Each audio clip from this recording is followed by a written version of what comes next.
$337,000. Tell us the story briefly.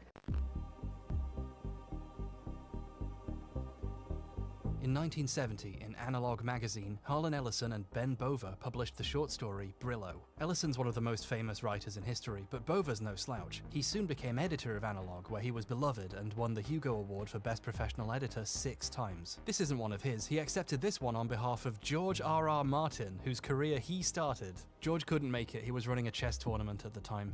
Writers used to have fun. Now we just complain about Twitter. On Twitter. Brillo was about the world's first robot police officer. His name's Brillo because Brillo pads are metal fuzz. That's pretty good. This is one of the earliest stories in fiction about a robot cop, a commonplace trope today, and soon in real life. It wasn't the first example. The most famous earlier one would be Isaac Asimov's Caves of Steel. Remember this, it will come up later. Ellison and Bova thought the idea had legs and decided to adapt it into a TV show. They pitched the idea to a few companies, including NBC, where an executive named Terry Keegan said no. They later showed Brillo to Paramount, where the head of development, Terry Keegan, he'd recently been hired there, said no. The same man passed on the same pitch twice at 2 companies. Clearly not a fan of the robot cop idea. 6 months later, Terry Keegan sold a show called Future Cop to ABC. It's a show about a robot cop. He's an android, a robot, a perfect cop. Our boys realize they've been ripped off. When I saw it, I wanted to file immediately. My attorney said, forget it, man. He said 90% of all plagiarism suits the plaintiff loses. Besides, these guys will kill you. You'll never work in this town again. They spend years finding a lawyer willing to sue a giant television conglomerate, despite the cost and the possibility of being blacklisted from working in television. In his deposition, Keegan claims he never read Brillo, an obvious lie. It was later discovered the memos proving he deliberately ripped them off had been burned. The jury found in favor of Ellison and Bova and awarded them $337,000 in damages, about $1.2 million today. Ellison used some of the money to put up a billboard across the street from the studio reading, "Writers, don't let them steal from you. Keep their hands out of your pockets." Or at least he said he was going to in interviews at the time, and later journalism claims it happened, but I can't find any pictures, which is a shame. Either way, they still made off with all that delicious money. Yum yum. I've been waiting 4 years for this moment. 4 years to tell other writers they can fight him and beat him. So, what's all that about? Okay, you know that trick video essayists use where they open on a semi-related example that sets the stage for the wider topic? It's a classic, I do it all the time. I wanted to open on a recent example of a writer winning a plagiarism lawsuit and getting their day in court. But there isn't one. This ancient case, which took place over a decade before I, and statistically you, were even born, is still the best, most recent, and almost only example. Ellison and Bova are among the few writers to ever see financial compensation for their work being stolen. Okay. Oh, this always happens. Testing, 1, 2, 3. For the foreseeable future, if someone else on here steals your work for money, there's not much you can do except talk about it. A few years ago, I made a video with some examples of plagiarism, and even covered a time I felt it happened to me. The guy in question, Lukey Poo, briefly posted a 10-minute response accusing me of overreacting, before appearing to think better of the whole thing and deleting this, along with the video copying me. I watched your video, went through it piece by piece, and copied it, because you're such an incredible YouTuber. Thanks, Luke. Apology accepted. He has since rebranded his channel, recognizing the irony in presenting himself as a literal piece of shit, but his videos are still awash with plagiarism accusations, ripping off other YouTubers for hours at a time now, the only new sections being stuff about how homophobia's fine. Maybe the rebrand was a little too soon, but no authority took Luke's video down. He could have left it up, and people often do. You can spend ages on a unique video with an original idea, and a way more popular guy can rip it off, along with its thumbnail, get a bajillion views, and rake in the cash. On YouTube, if you have an original idea, if it's good, it won't be yours for long. The fact I'm making this video during one of the biggest creative strikes in history isn't lost on me. Other people's hands have never before been this deep in the pockets of creators. We need Harlan Ellison's billboard now more than ever. But I don't know how to rent a billboard and it sounds expensive. So instead, we're going to talk about plagiarism on YouTube, what exactly it is, why it's wrong, and the many unintended side effects. Only then can we begin to talk about what to do about it, or at least what I'm going to do to try to put some of it right. I'm going to use a few relatively well-known examples you might have heard of already, and some new ones I found just for this video. I could even ruin some of your favourite YouTubers for you. Apologies in advance. So, let's start some fights. Part I. Philip. What's going on, everyone? Thanks for clicking on the video. Philip Mewson Test, was a test, YouTuber test, who test, reviewed test. Nintendo Switch games and accessories and talked about Nintendo-related news. His videos were This surprisingly is a test, well-edited, hello? and by that I mean they used way too many fancy transitions. I mean, they're not even hard to do, you just drag and drop them on your timeline and what? But when he applied for a job at IGN, his obvious mastery of a plugin everyone else also has, and existing channel with a decent size led to him getting picked as their new Nintendo editor. On August 6th, 2018, his review of Dead Cells went up onto the official IGN YouTube channel. But then on August 7th, YouTuber Boomstick Gaming posted a video titled, "IGN copied my Dead Cells review. What do I do?" He had noticed some similarities between Philip's reviews and his own, published in late July. Dead Cells takes the progression of a Metroidvania and integrates it into this procedurally generated action roguelike. It takes the progression system of a Metroidvania and transforms it into a procedurally generated action roguelike. This combat system is fast, fluid, responsive, and one of the most rewarding representations of 2D combat of the entire genre. Fights are fast, fluid, responsive, and hands down one of the most gratifying representations of video game combat I've ever experienced. Dead Cells figures out an intriguing way to have your roguelite and Metroidvania experience all in one by focusing on your failures and urging you to try something new the next time. Dead Cells strikes a perfect and engaging balance between the Metroidvania and roguelite experiences by focusing on your failures and urging you to experiment each time you do fail. Dead Cells only falters slightly with some repetition setting in, especially on the early areas and during longer play sessions. Dead Cells does falter slightly with some repetition, but it's only felt in its earlier areas and during the extended play sessions. Speaking of repetition, oh my god, the review was taken down while IGN investigated the issue further, and then later that day confirmed he had been let go from the company. But was this the first time Philip had done this? Catching someone doing plagiarism is difficult. Someone has to notice the theft, which means having also seen the copied work. And if it's anything obscure, that's quite unlikely. If you catch someone plagiarizing once, chances are they rolled those dice a few times before and hadn't been unlucky yet. People started looking through his other reviews in case there was more. Over at Kotaku, Jason Schreier's article on the firing was updated to mention an anonymous tip, pointing out similarities between Philip's review of FIFA 18 on the Switch and the one on Nintendo Life by Chris Scullion. Philip's review was made for his personal channel before he was even hired at IGN, meaning he'd been doing this for a while. Scullion himself would later post a video comparing his review with Philip's, showing off the many similarities, and I'll link that in the description. But I want to zoom in on my favourite example. Philip tries to hide what he's doing by changing words around, and he does it really badly. In his article, Chris says compared to the non-Switch versions, the graphics are a good deal less detailed. Here's Philip's version. However, when you get up close and get a good look at some of the character models, it's pretty clear that they do have a good amount of less detail than the Xbox One and PS4 versions of the game do.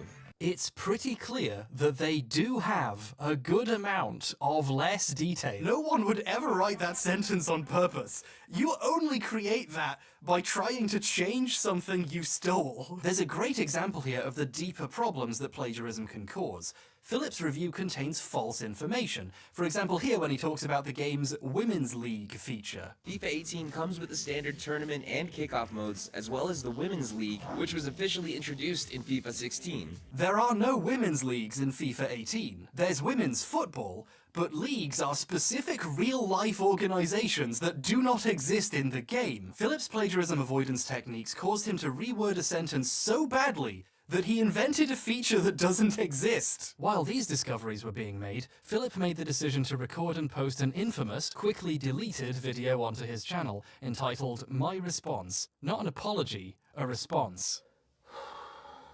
Philip denied everything, took no responsibility, and told numerous lies in this video. At the time, this was criticized heavily by everyone for obvious reasons, but looking back on it while trying to understand this kind of behavior, it's actually really useful. This is worth looking at in a discussion of plagiarism because by being so poorly thought out, it's actually a valuable insight into how people react when they're caught, and the different ways they try to cover their ass. When someone more competent than Philip uses these techniques in a subtler way, we can recognize them for what they are. Thanks, Philip. There were a lot of circumstances surrounding it, but at the end of the day, I was the editorial lead on it, so if anything, that makes it my responsibility. He claims there was a complicated process to making the review, with lots of circumstances. The point is to make you wonder what really happened, so you forget what happened. Another way of doing this is to be passive about the events, so it's almost like they happened to him instead of being something he did. Like I said, I take full responsibility for what happened with the Dead Cells review. Philip doesn't say, I take responsibility for what I did with my review. He passively takes responsibility for what happened with the review. When someone tries to use language to imply what they did happened by magic, they make it pretty clear they're trying to deceive you. I try to look at all resources that I have available to me before I start formulating my own critical opinions so that I can offer the most cohesive possible review. The bottom line is that what happened with the Dead Cells review was not at all intentional. Even if whatever happened, it was an honest mistake of some kind. But the problem is, honest mistakes are easy to explain. Dishonest mistakes leave proof behind. Philip didn't unintentionally write a very similar review because he watched another one. He copied their words exactly and changed some of them to try to hide it. Hearing Philip try to pretend this isn't what he did means we're not just dealing with a plagiarist, we're dealing with a liar who has more to hide. Philip's next lie was he had nothing more to hide. I was lucky enough to get noticed on IGN through my YouTube channel, which, if in case you're wondering, is in fact all of my own original work. A truly amazing defense there. Even if it did happen, which it didn't, it only didn't happen once. But the goal is to preserve what's left of your reputation by getting people to stop looking for more. This behavior goes hand in hand with a special anger directed at the people who are looking. So you can keep looking, Kotaku, and please let me know if you find anything, which, by the way, their news editor, Jason Schreier, tried to imply that my FIFA 18 review was also inauthentic by claiming that I copied it from Nintendo Life, and that's just so not the case. I mean, maybe he was implying that if you have similarly opinionated reviews, then you're just plagiarizing, or maybe he's just trying to get as many clicks off of my name right now as possible, or maybe he just likes kicking people when they're down. I don't know, I mean, check it out for yourselves and you be the judge. He's referring to how Jason updated his article to include that anonymous tip. Philip accuses him of deliberately attacking him for attention by reporting what he has done. The section about how absurd it is to suggest he copied Scullion's FIFA review is probably why Scullion made his video in the first place. It begins by showing this clip. Bit of an own goal there. By the way, Philip, that's a football pun. Philip is using the reporting on him as a bid to gain sympathy. Yeah, I did something bad, but really, the bad guys are the people trying to see what else I did. Not me, the guy who did all of it. This tactic takes a more direct form. The one thing that I do know is that it's not very fun being the target of a gigantic lynch mob who wants nothing more than to feed into your destruction. The amount of hate and threats that I've been receiving on social media have been pretty staggering. And I get it, I mean, people are mad and rightfully so, but it's one thing to go and harass me, berate me with hateful words and threats, and it's a whole other thing to look up my family members and spread hateful comments on their social media accounts. It's just not okay. I mean, not on any level. Obviously, no one deserves to have their family members threatened over their plagiarism, and there is a valid conversation to be had here about how we treat people who we believe to have done something wrong. And it's really unpleasant seeing someone try to weaponize that and use it as a shield against criticism. He just got done shit-talking a journalist and trying to make him the bad guy, and lying about the FIFA review. Scullion has spoken about receiving a lot of abuse from Philip's fans during this period as a direct result of Philip lying like this, another potential reason he had to make that video. If you talk about harassment without being cognizant of the harm you are causing to others right now, you clearly don't give a shit about the problem you just brought up. Philip really didn't help his case by making a Columbo villain bet you can't prove it speech. You can keep looking, Kotaku was an especially silly thing to say, since obviously people did keep looking. Many more examples came to light. His Fire Emblem Warriors video was mostly reworded from one on Nintendo Wire. Decimating eliminating mobs upon mobs of enemies with the simplest of combos, and tearing through forts and mini-bosses with some of the most flashiest and stylistic special attacks. Most flashiest? His Samus Returns review was stolen from Engadget, and his Bayonetta 2 review from Polygon, and Jason Schreier seemed weirdly invested in reporting on all of it. In several videos, Philip just copied text directly from Wikipedia or other related wikis. Super Mario Odyssey's theme is highly focused on surprises and travel, and the developers incorporated many of their travel experiences around the world. For instance, elements of the Sand Kingdom were derived from Kenzama Takuro's experience during a trip to Mexico, and the Legend Kingdom's food aesthetics were inspired by Italy and other European countries. The developers recognized that when traveling to foreign countries, something that really has an impact is the different currencies. All of my own original work. On October 10th, the apology video disappeared, along with 901,000 views worth of other videos from Philip's channel. For a small YouTuber, this means a lot of videos getting privated or deleted all at once. This is actually another important tactic that plagiarists use, to try and hide as much of the evidence as possible. But wait, Philip how has is that successfully plagiarizing? hidden the extent of No, what no, he no, no, no, actually no, no, stole no, no. in his YouTube videos. Many of Philip's videos are now considered lost media, I'll be back. Hold on. I'm gonna turn off the heat because it's hot in here. Oh my god. Oh my god.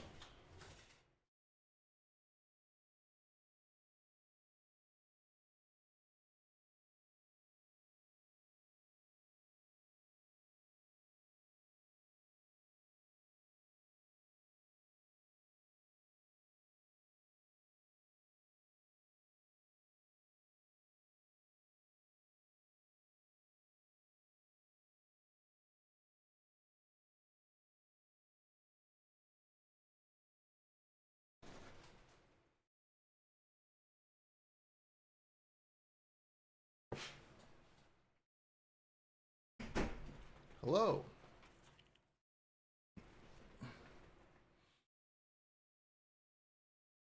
referenced in art. Okay, yeah, that was I was gonna say. It's hard to say.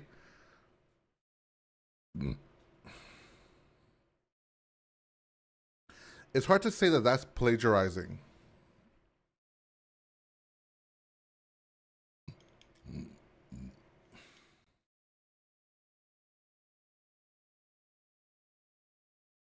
Because I would argue that the bokeh on this is going to be kind of cool. I would argue that plagiarizing is a academic term used to pull off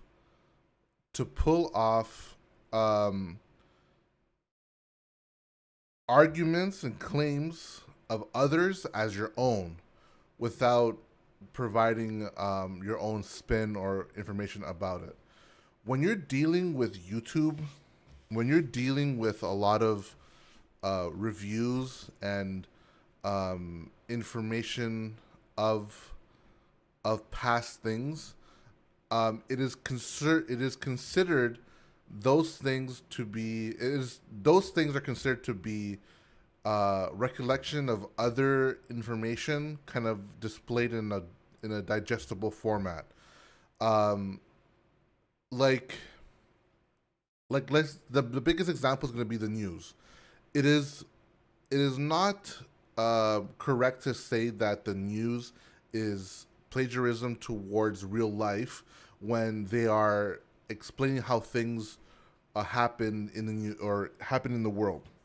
If something happens in your local street, like a car accident, there's like a pileup of cars that like traffic. There's traffic, right? The news isn't going to be called up. They're not going to be called out plagiarizing the information that was given to them by their sources. Whether helicopter or whatever it is, that is not considered plagiarizing. People that are there that are giving the information are merely giving the information of what is happening, but it's not that they are then plagiarizing, or it's plagiarism for the news past that, right?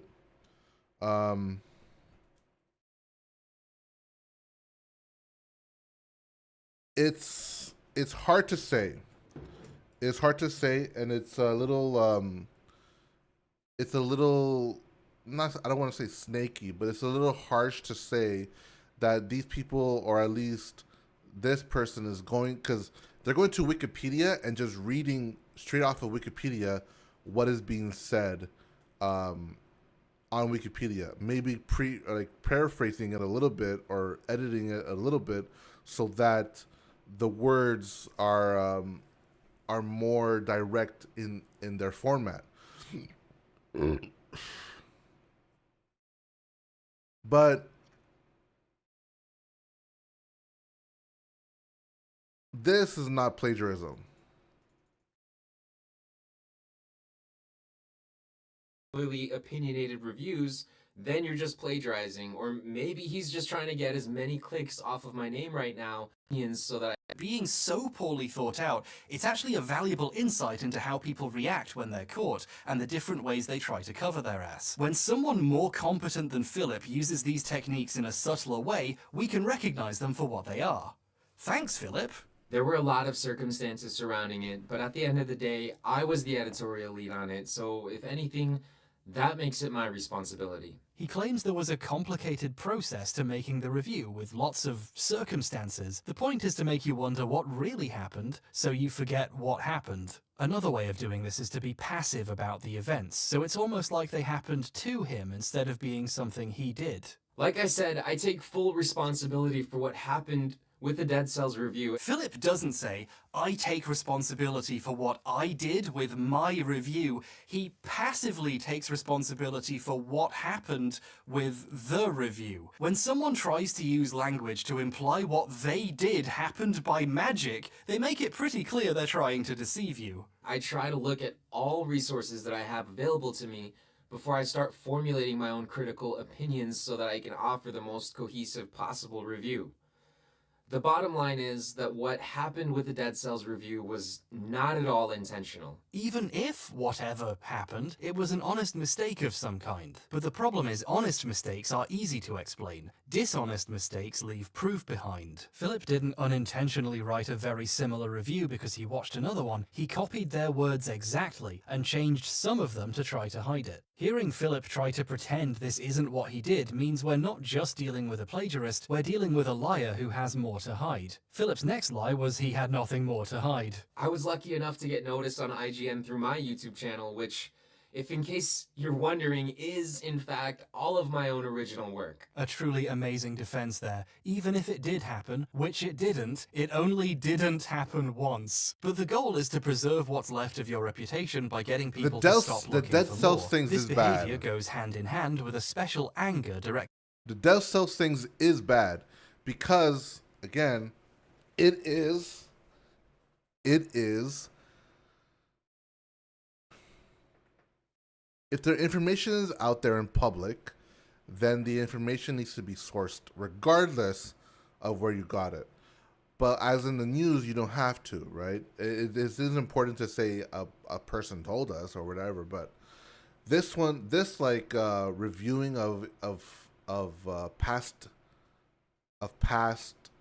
historic events, ergo like the creation of the Wii, let's say. You're going to go to Wikipedia and find all that information that is being said, that's dictated on Wikipedia, but now it's more digestible. And maybe I'll go another 2 steps beyond and find something else that is then digestible or going to be digested through what I consider to be important information.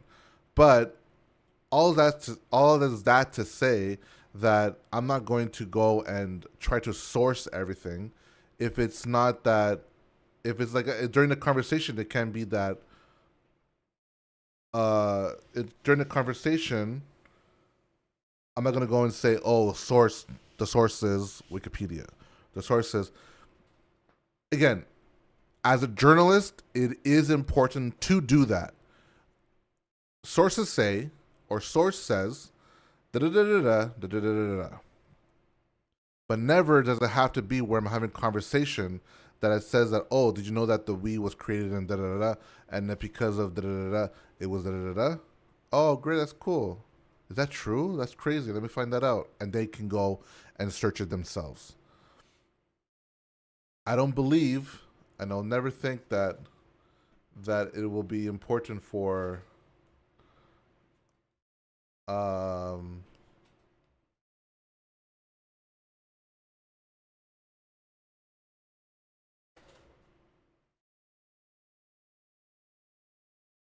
it'll just be, what's it called? How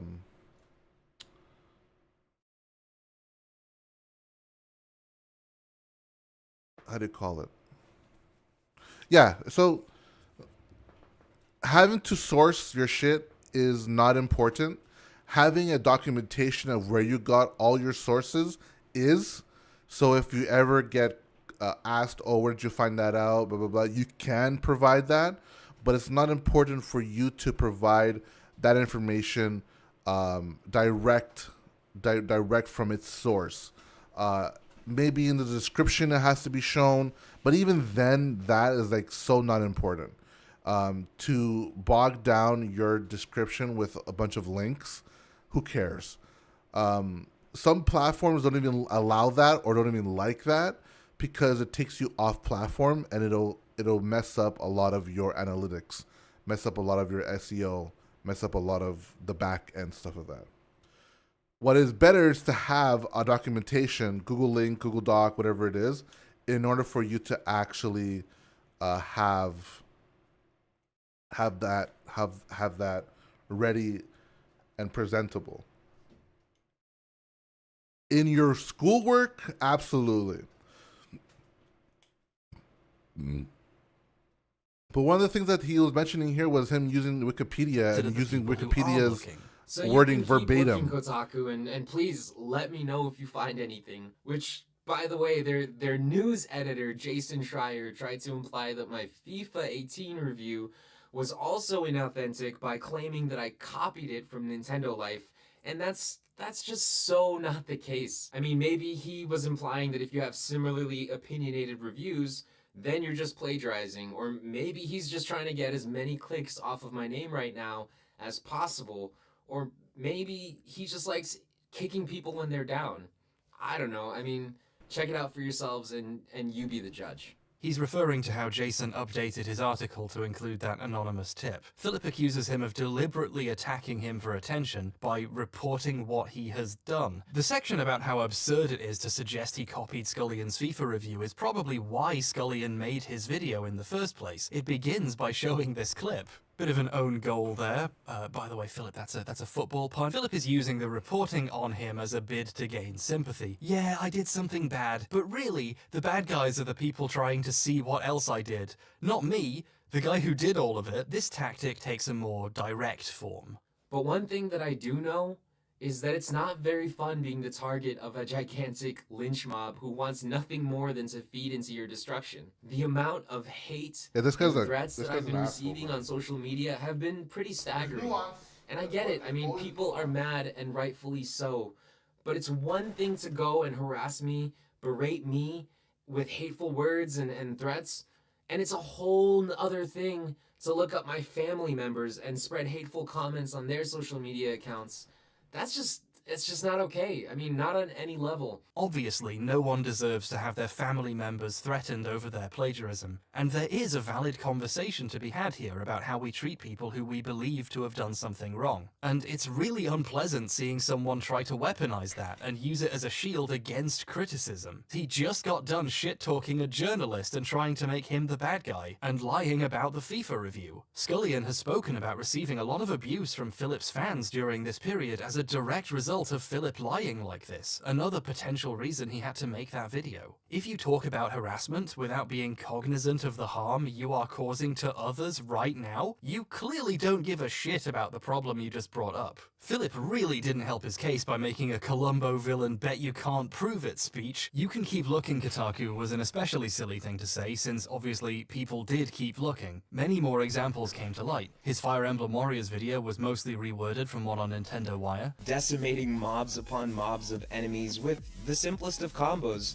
and tearing through forts and mini-bosses with some of the most flashiest and stylistic special attacks. Most flashiest? His Samus Returns review was stolen from Engadget, and his Bayonetta 2 review from Polygon, and Jason Schreier seemed weirdly invested in reporting on all of it. In several videos, Philip just copied text directly from Wikipedia or other related wikis. Super Mario Odyssey's theme is highly focused on surprises and travel, and the developers incorporated many of their travel experiences around the world. For instance, elements of the Sand Kingdom were derived from Kenzo Matakuro's experience during a trip to Mexico, and the Legend Kingdom's food aesthetics were inspired by Italy and other European countries. The developers recognized that when traveling to foreign countries, something that really has an impact is the different currencies. All of my own original work. Yeah, and so that is the issue, right? Saying that it's your original work is the problem, but saying that, God, saying that information isn't already digestible somewhere else is the problem, right? Claiming work as your own is scummy at best, but not plagiarizing. Why does this door keep closing, man?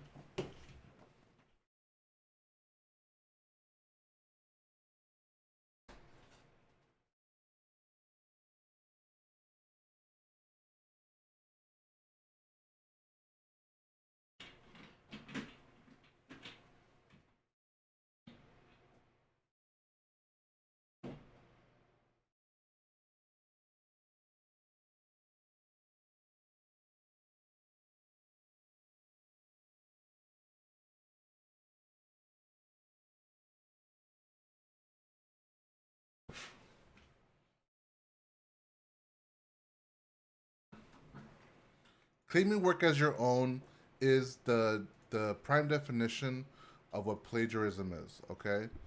So let's see, well, at least my understanding.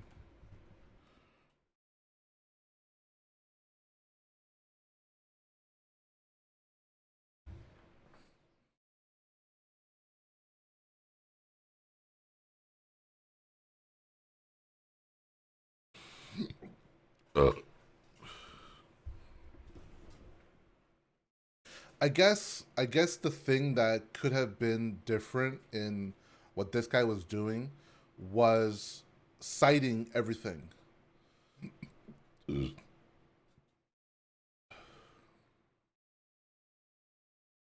I don't know. It's weird. It's weird to have to say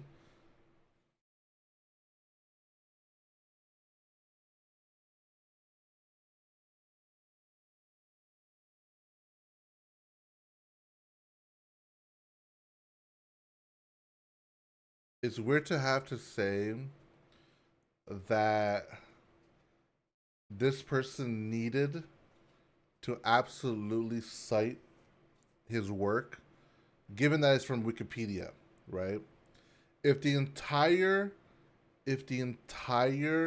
review is just a Wikipedia article, then this person's content needs to be understood by the public as it being just Wikipedia articles being regurgitated, blah, blah, blah. If it's just, there's this, for me, there is the one step, okay, of it being a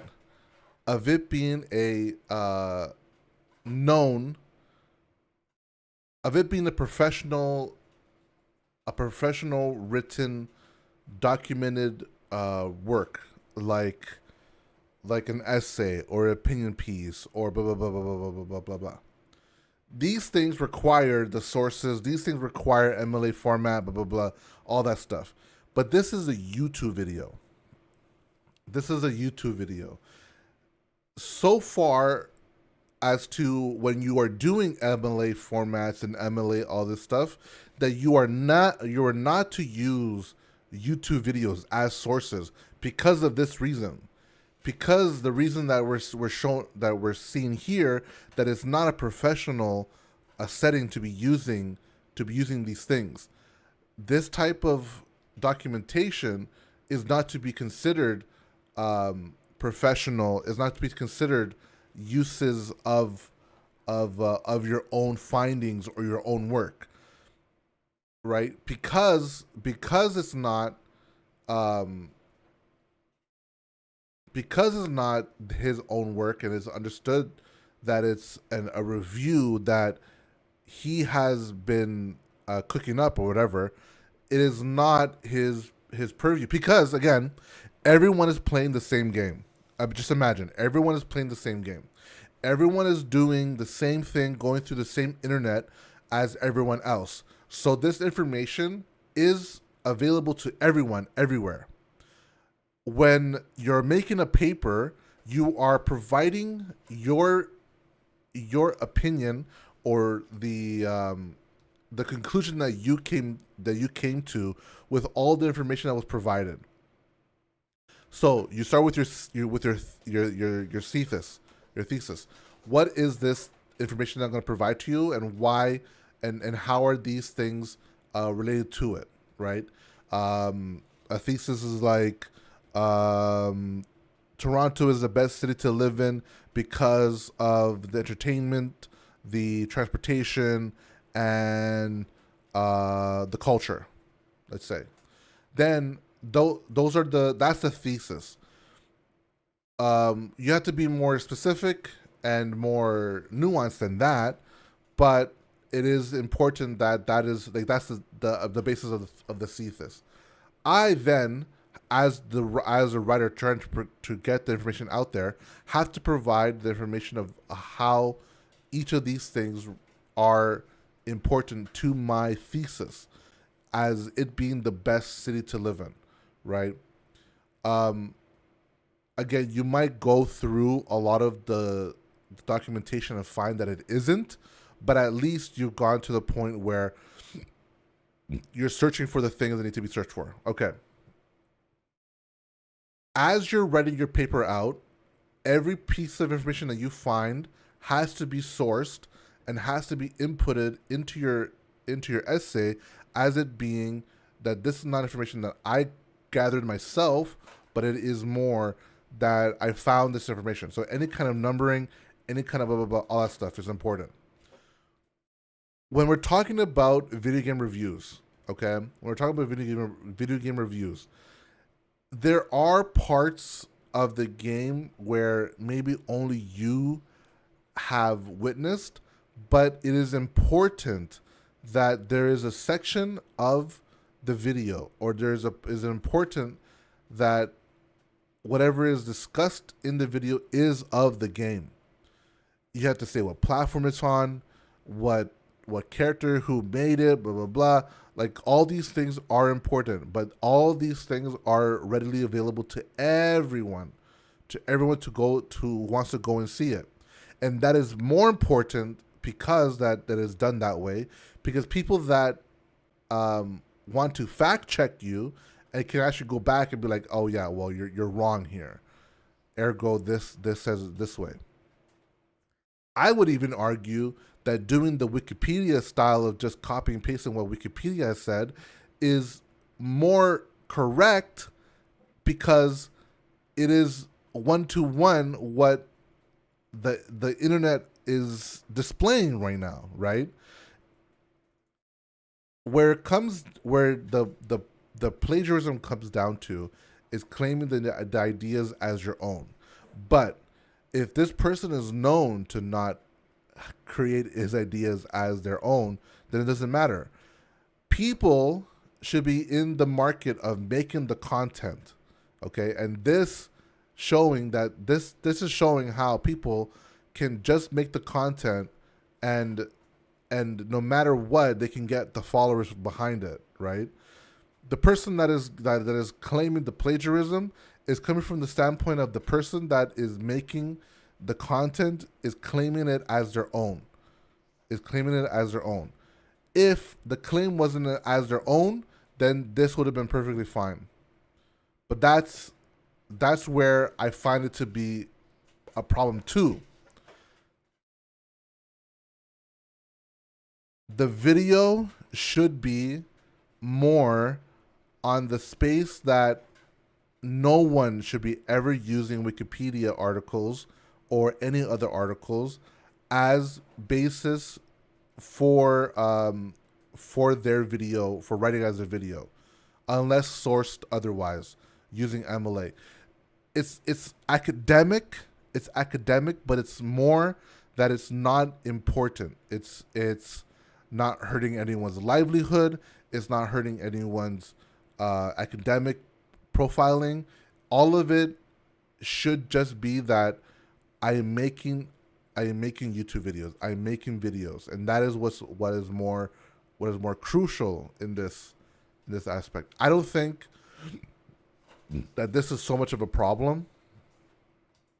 I'd have to see more, read more. The Wikipedia part, at least, using other people's articles that have been written out and submitted to like IGN, to other YouTubers' work as your own work. Yes, that I agree. That I absolutely wholeheartedly agree. But again, the internet doesn't give a fuck. Doesn't give a fuck, because there are so many people out there that are reacting to videos and just reacting to it as their own stuff, and people will just sit there, do nothing, just like me. On October 10th, the apology video disappeared, along with 901,000 views worth of other videos from Philip's channel. For a small YouTuber, this means a lot of videos getting privated or deleted all at once. This is actually another important tactic that plagiarists use, to try and hide as much of the evidence as possible. Philip has successfully hidden the extent of what he actually stole in his YouTube videos. Many of Philip's videos are now considered lost media, referenced in articles about the plagiarism or in videos showcasing it, but not as actual copies that you can watch. This is obviously no big loss, but that is why, again, that is why Wikipedia as a source is not good. YouTube links as a source is not good, because those sources can be lost, man. And Wikipedia and everything can be so edited. I'll be back. I'll use the washroom.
Hello. It sucks for me that there's not many archived copies of some of these videos because, like, now I have nothing to cut to as reference footage. It's just, now I just have to stand on my set and talk to you. His article about Octopath Traveler is a fucking doozy. It steals a bunch of shit directly from Jeremy Parish's review at Polygon. And let me just say, buddy, if you can barely string a sentence together, people are gonna know something's up when you're suddenly using words like extrudes. When this was discovered, Parish tweeted, "Dang, I got extruded right into the middle of a scandal," which is probably the funniest thing to come out of all this. But that's not the only thing he stole for this one article. It also plagiarized one of his co-workers at IGN. Words from Seth Macy's video review of the game made it in too. Here's some clips from Macy's video. Both its battle system and aesthetics pay loving tribute to the Super NES era. While this isn't merely a modern retread of past classics, but a phenomenal homage with genuinely fresh ideas and a fantastically charming wrapper of old school meets new. Seth was especially shocked by this, it seems like, and it's not hard to imagine why. To take game criticism and writing original material seriously, only to have someone a cubicle over take a hatchet to your stuff and collect a paycheck for it is so deeply insulting. Things were bad enough that IGN pulled the plug on almost everything Philip ever made for the site just to be safe, something I've never seen an organization have to do before. He even, and this is insane, did a video explaining the Nintendo Switch's HD Rumble feature, and his explanation is just stolen from a fucking NeoGAF post. A normal rumble is just a motor which spins, creating a vibration, right? Well, HD Rumble uses linear actuators, similar to Apple's Taptic Engine, which is what they use for the new Force Touch stuff in the new iPhones and Apple Watches. See, I believe that these are different in that they are more likely weighted electromagnets. You believe that? Holy shit. He copied some text from a forum directly into a script and just read it out. Why would you even do that? No, seriously, that's the question we're trying to explore here. Why do people plagiarize? Philip is a great help in finding answers to these questions, because 8 months after all of this died down, he released a second apology. Well, arguably his first, since he didn't really apologize in the first one, but still. Hey everyone, I'm not here to make any excuses or to try and justify my actions. I'm only here to apologize to the people that I've wronged. He says sorry directly to several of the people he copied from, but to avoid making himself look too bad, he doesn't mention the forum post, or the time he stole from someone else at IGN, or a bunch of the other places. He also doesn't apologize for denying everything, pretending it was an accident, or accusing specific journalists of being out to get him by reporting on it. I think this points to what this apology is actually about, which is appearing more humble and honest to try and repair his reputation. Admitting to the truly embarrassing stuff, or the dishonest shit he said when he was caught, would just make him seem disingenuous. It's hard to come off as honest if the apology includes lying to your face in the past. He wasn't done making excuses either. 2 days later, he uploaded a third apology. Hey everyone. I'm getting deja vu from these videos now. In this video, he tried to explain why he did all this. He had insecurities about the quality of his writing and his fear of disappointing people. I felt pretty confident with my video taking the editing part skills and my abilities to create visually appealing taking the content, part of people's but I wasn't reviews always as your confident own is with my the bad abilities as a part, writer. and that is plagiarism. And when I got down that big to the break with definition, this down awesome to the gaming vowel. company, my insecurities But were amplified by like 10 million. Taking an Because the audience Wikipedia was bigger article and the expectations were higher. regurgitating the I really Wikipedia wanted to do article well, but I as was also information really scared to of saying the wrong your viewers, thing or I don't putting think out a is bad a review. problem. Now, maybe it's because he's lied before and still wasn't owning up to the extent of what he did, but I simply do not accept this as the reason. Lots of people have anxiety about their writing. In fact, I'd say most writers do. Not many of them handle it by stealing, so anxiety and pressure feel like an easy excuse. From seeing almost all it's like of a Philip's mental videos, health, I feel comfortable in calling myself a Philip appealing scholar to, at this point. emotions. I can tell you for a fact that he is bad at making videos. He thinks cinematic transition packs equal good editing, which is the reddest possible flag, but even in terms of basic content, the videos are just bad. His earliest videos are just news about the then upcoming Nintendo Switch. Or stuff like the top 5 ways to play the Switch, a console that no one can play. The single Joy-Con method, and it's probably going to be the least preferred way to play the Nintendo Switch. When the Switch was out, he branched out into reviewing accessories like carrying cases and stuff and doing unboxing videos. Some videos are just summarizing Nintendo press releases. This is the literal real definition of content. It's like it got squeezed out of a Nintendo-branded tube somewhere. It's the most how do you do fellow kids energy I've ever seen coming out of a 28-year-old man. So he started doing the most egregious audience growth tricks for dummies you can imagine, like constantly having giveaways for subscribers. Philip's following didn't grow organically from people liking him or his work. Those people don't exist. It grew from offering free shit if you subscribed. But I'm gonna give Philip some credit here and say at some point he recognized, correctly, that he didn't know what he was doing. I mean, if it's obvious to me watching them, it must have been obvious to him making them, right? So, what do you do if you know you won't get ahead without copying someone better? You copy someone better. And I'm hold on. Even the stuff that isn't stolen is derivative. Hold on. There's this one guy called Nihongo Gamer who's done some pretty... You cannot call him bad at what he's doing, that it isn't plagiarizing, and then go on and say that he decided to go and plagiarize. That part there is completely, that is in bad faith. That is harmful to character, harmful to his actions. Why would you do that? That part is not important. That part is not needed. Like, why though?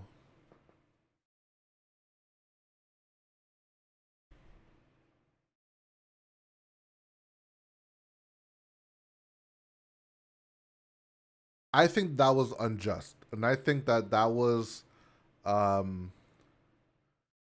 in poor spirit.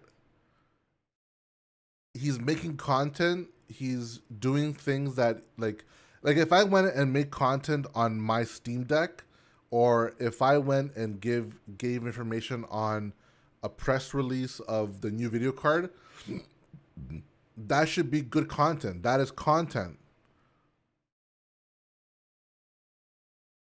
For him to go after his previous content and say that the reason why he's doing this type of thing is because he's so bad at his other content is not right. Useful tech reviews, and one of them was of an arcade fighting stick for the Switch. It did surprisingly well, and he gives it a proper workout as someone who clearly knows their stuff with fighting games. A few weeks later, Philip coincidentally decided to review the same thing. But Philip isn't a fighting game aficionado, so his live gameplay footage is him playing Sonic and, Mario Kart? Making this review functionally useless as a review of a controller made for fighting games, but Nihongo Gamer also in the same video reviewed this Switch holder that looks like a little arcade machine. Philip coincidentally is also reviewing one of these in his video. This game is so much better now. This makes this game so much better. This isn't even plagiarism, it's just strange. Philip didn't know how to build an identity of his own, so he just borrowed the style and content of successful videos in an extremely cynical way. He didn't make these videos for the fun of it, or because he cared about making them. It was always just about chasing success by any means necessary, and when that didn't work out, he just borrowed even more directly and got into this mess. In a fairly recent interview, he's described himself during this period as having imposter syndrome. But that's wishful thinking, isn't it? Again,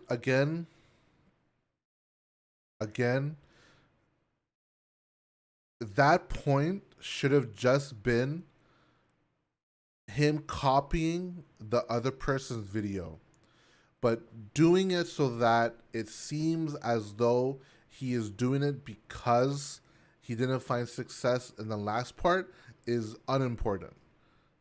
That part I find it to be a little bit disingenuous, only because if anyone makes content and it doesn't work out and then they go and copy a format, it doesn't make them make them plagiarizing, right?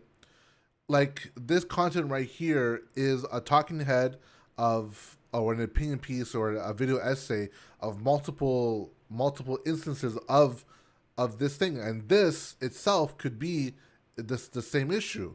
If I were to go back to whatever content that this guy made in 2012 or whatever he started to making videos, you can find the same thing where content that he made before was not working. So now he's seen that video essays are doing so well, so he goes and makes video essays. It's the same thing. It's the same thing. There's a difference between having imposter syndrome and being an imposter. Objectively speaking, Philip pretended to be a reviewer and critic while actually just being a thief and a liar. But I think it's possible to reverse engineer this falsehood and arrive at its core truth. The explanation lies in a little thing he said in apology number 3. I consider it the most meaningful thing Philip has ever said. It's not true, but it's meaningful. So I took from sources who I trusted and respected and I agreed with, and I tried to change them in a way that I would say it. No, Philip claims he sought out reviews from other people he respected to steal and learn from. But, to be blunt, who the fuck is Boomstick Gaming? When this happened, Boomstick's channel had just over 10,000 subscribers. Barely anyone had any idea he existed. And look at the other places he copied from. Mostly random websites, niche gaming outlets, fucking forum posts. If you consider something so obscure you can get away with stealing it, you do not respect it. Philip copied these people because he thought what they were doing was beneath respect. Remember Caves of Steel? I told you it would come up again, you little bastard. You better not have forgotten. In the lawsuit between Ellison, Bova, and the studios, one tactic the studios used was to accuse them of being the real plagiarists, of ripping off Caves of Steel when they were writing Brillo. The problem is these writers were all friends who knew and respected each other, so they could ask Isaac Asimov what he thought of that. So we went to New York. I've known Isaac for 25 years.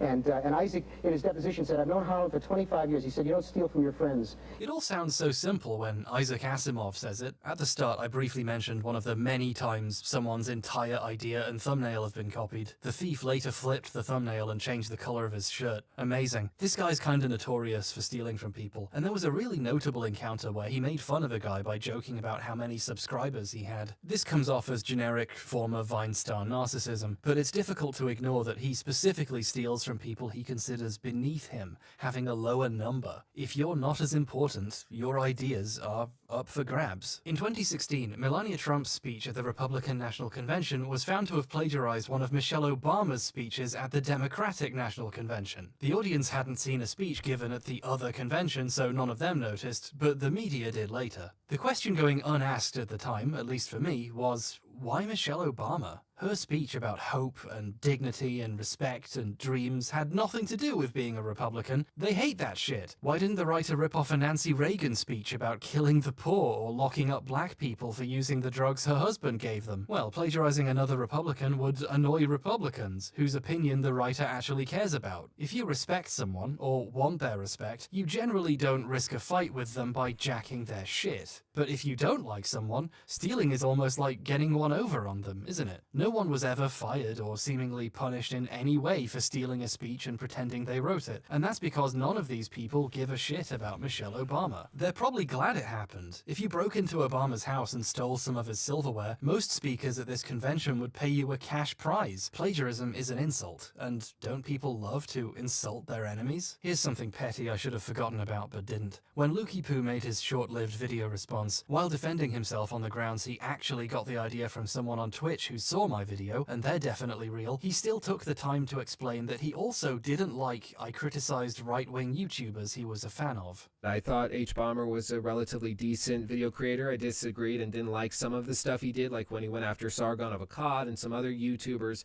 This sat with me. Why was it so important for him to signal his allegiances like this? I think the point was to make his theft an act in a larger culture war. Even if he did rip me off, I'm the bad guy. I don't deserve to be treated properly, so if anything, it's good if he did. You don't steal from your friends, you steal from the guy who made fun of Daddy. At this point, I'm convinced the only thing H-Bomber guy needs, more than a testosterone shot and some estrogen blockers, is a lesson in humility. Okay, where does, and I mean this as a compliment, the most fuckable twink I've ever seen in my life get off telling me how to manage my T levels? Is he speaking from experience? The way Philip pivoted when caught to attacking his accusers feels all too familiar to me as someone who has received the same treatment from someone like him. There's this indignation to it. I'm better than you. How dare you tell me not to steal? What's emerging here is a social element to theft. Plagiarists seem to have this belief they are better than their targets, more important, more deserving of credit, better politics, a better class of person. Your ideas are wasted on you. They'd be much better served in my videos. Other games people looked down on what Philip did with so much anger, and people from IGN continued to be aggressive at him for years afterwards. because they understand this instinctively. His actions essentially said out loud, he thinks games writing is so worthless, it's okay for him to steal it. The IGN crew were especially entitled to be angry about Philip though, because he did really damage their credibility. When your company produces plagiarized stuff, it damages people's faith in your institution and its ability to not do that, and it's really hard to get that goodwill back. This leads us, as all things do, to the Angry Video Game Nerd, Part E, Cinemassacre.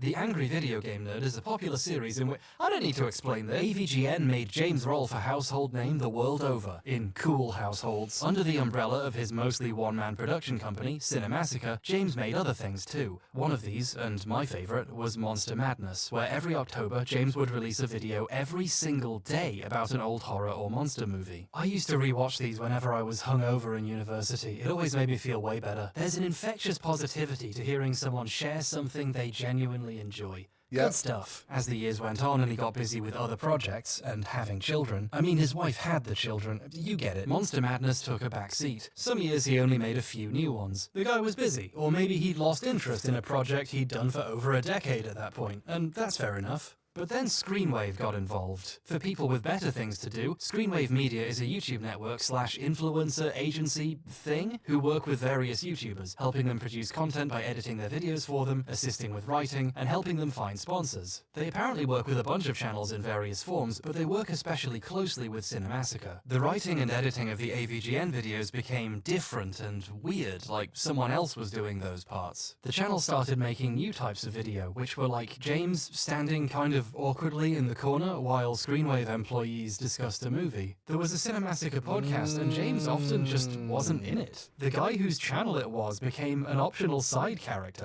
Oh, and everything became packed with sponsorships. If you don't know, Skillshare... It got so bad, episode 200 of AVGN is split into 3 videos with separate sponsors, purely because they sold too many brand deals. Oh, we're gonna have to make the episode 200 3 episodes because we sold too many brand deals and they didn't tell James. Under Screenwave, Monster Madness became a different beast. They streamlined production by eliminating the writing. It became James and a rotation of Screenwave employees you don't know, and James didn't seem to know too well either, discussing the film and trying to come up with something interesting on the spot for 15 minutes. Some of these guys were basically ordered to be on the show by their bosses and seem uncomfortable being there, which makes these being shot on a dungeon set fitting. And you're constantly reminded why this was made at all. Available now, US only. Release the Kraken! The show certainly wasn't what anyone had been watching it for, and the creators appeared to notice, because in April 2021, it was announced Monster Madness was coming back, for real, with the old style of scripted videos featuring just James and his short and simple voiceover.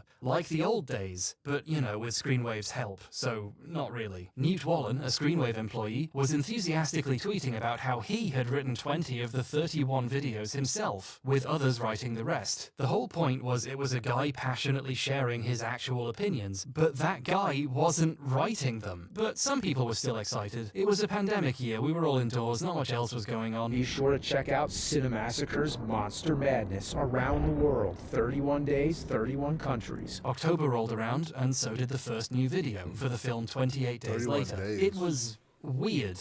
Like James was reading something written for him, which he was. But what really stood out was what he was saying. A guy who famously avoids politics and serious real-world events in his videos suddenly started talking about how the film reminded him of the horror of 9/11? And when seeing the film today and being put into that time period, you can't help but think of 9/11 and all those TV images of Ground Zero and Baghdad being devastated by war. It didn't take long for people to start Googling the words he was saying. A user named ZB123 posted a thread on Reddit showing a huge portion of the video's script was taken directly from a review in Film Comment, a fairly well-known film criticism magazine, by Dr. Cecilia Syed, who is currently a senior film lecturer at the University of Kent. Let's compare and contrast, shall we? Horror films are frequently interpreted as allegories of our realities. Okay, that was quick. Their fantastic or supernatural elements often spawn from symptoms of social and political tensions in a specific era. 28 Days Later is set in a post-apocalyptic Britain, which has been devastated by an epidemic that within seconds can transform its victims into crazed cannibal killers. Following a car accident, he wakes up from a 28-day coma. Finding the hospital abandoned, he walks out and wanders through the empty London streets. He finds that people have fled the country after the outbreak, but those who remain are either dead or become infected. The group sleeps in debris of deserted buildings, eats canned food from abandoned supermarkets, and fights off the infected. 28 Days Later aligns itself with the typical loss of individuality plot. It's interesting to read 28 Days Later in terms of the state affairs of the world. The movie began shooting on September 1st, 2001. You can't help but think of 9/11 and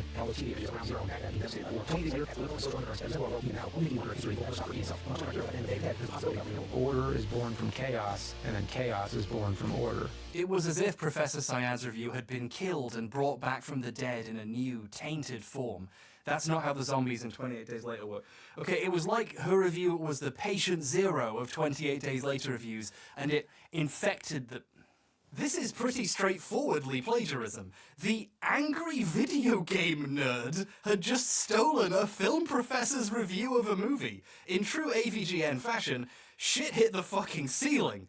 What was going on? Initially, Justin Silverman, the lead Screenwave guy, claimed this was a result of a new person who was helping, accidentally mixing some notes into a script, and this would be fixed soon and all the other episodes were fine. The new person thing isn't true. The guy who did it had worked with Justin for like a decade, but I can understand trying to protect someone's identity if you believed they had just made a small mistake. Justin updated the page the video was posted on to say it was being corrected to remove some accidental plagiarism, whatever that means. So whoever did it, they successfully convinced Justin this was an accident. But it wasn't. There's the telltale red flag of the awful writing you get when someone who can't write tries to rewrite something they copied. The movie starts with the usual tropes. Mankind's experiments go haywire, resulting in destructive results. There's another way you can prove it wasn't accidental. You know, the other excuse we've heard before, how it just happened once and the rest of the videos were fine? They weren't fine. Reddit user Retired Fool went on the website the videos were being hosted on and found the second episode uploaded early. Most of it was from a review on ScreenAgeWasteland.com. The movie opens with a shadowy figure with multiple hand attachments who calls in the boys, 4 men from a government agency trying to deal with an alien invasion in a small New Zealand town. Peter Jackson plays dual roles of Derek and Robert,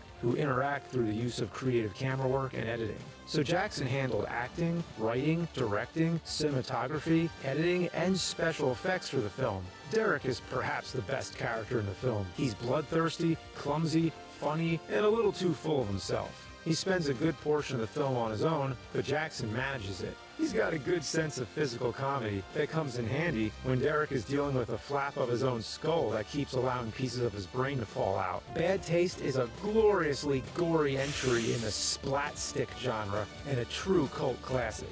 Watching it today, you can kind of see inklings of the kind of films Peter Jackson would prove capable of later on through the pacing, camera work, and sheer inventive energy. So Day 2's video was also plagiarized. The Return of Monster Madness isn't going so well. We know James didn't write this, so who could it have been? Was it perhaps the man who was just bragging about writing most of them himself?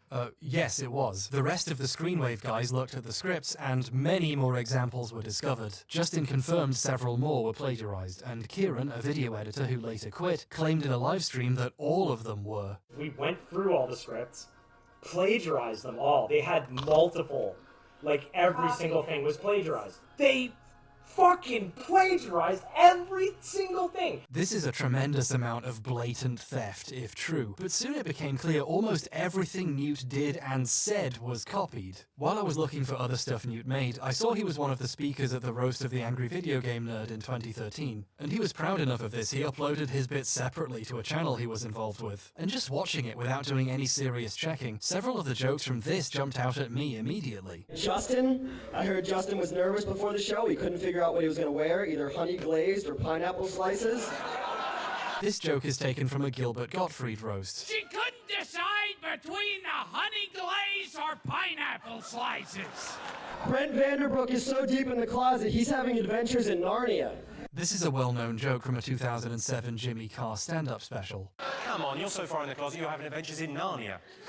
People have been ripping this off for years. Here it is posted in 2009, with many of the comments remarking that it's old and stolen even then, and this was almost half a decade before Newt stole it. Here's an in-character Tyrion Lannister Twitter account reusing it a few months before the roast in 2013. I haven't seen the show or read the books, so I'm just gonna assume they read Narnia there too. Don't correct me. While I was researching this topic, I found a Reddit post collecting all the places he stole from for this roast. Obviously there were a bunch. When I found this, I was worried people would think I just got this from here. I assure you I do my own research and don't just read Reddit posts. As proof, they haven't found the source for the Narnia one, so don't I feel special? Unless Jimmy Carr got it from somewhere else too. He's already stealing from the British taxpayer, so I wouldn't be surprised. Newt had just been very sloppily taking shit for over a decade. The guy was fired, and from the sounds of things, everyone's bitter about it, especially the guys who had to make new Monster Madness videos to an insanely short deadline. And then we have to rewrite 20-something scripts and re-edit them in a week. Even James Rolfe himself got involved. He quite famously avoids talking about controversial stuff, like 9/11, but there was enough confusion he saw fit to descend from his throne of gold and put up an unlisted video explaining what happened. One of our writers had somehow added a portion that was taken from a pre-existing article. That's unacceptable, and all of us here apologize for letting that sneak in. He went with the story Justin did. Some new guy pasted something wrong and confused his notes into the script. The short story is somebody fucked up. Somebody knew. I'm not sure if this was recorded before this turned out to be a lie, or if they just decided they didn't need to explain it to the public in detail, and that's understandable. But either way, it wasn't somebody new. It was somebody Newt. That's your joke for this video. Doing research, I found an interview with Newt about a low-budget horror film he wrote. However, the picture they used was Philip Mewson. I have no idea how this happened, but it's very funny. For the creative people watching, there's a kind of positive lesson here. You might be mystified why someone would copy stuff for a review. Why is it so hard to just write your opinions on something? But it turns out writing a good review is really difficult. For example, I use the phrase "it turns out" more than once every video by accident because I'm bad at it. I'm not even joking, I've written "it turns out" in the next section without realizing it.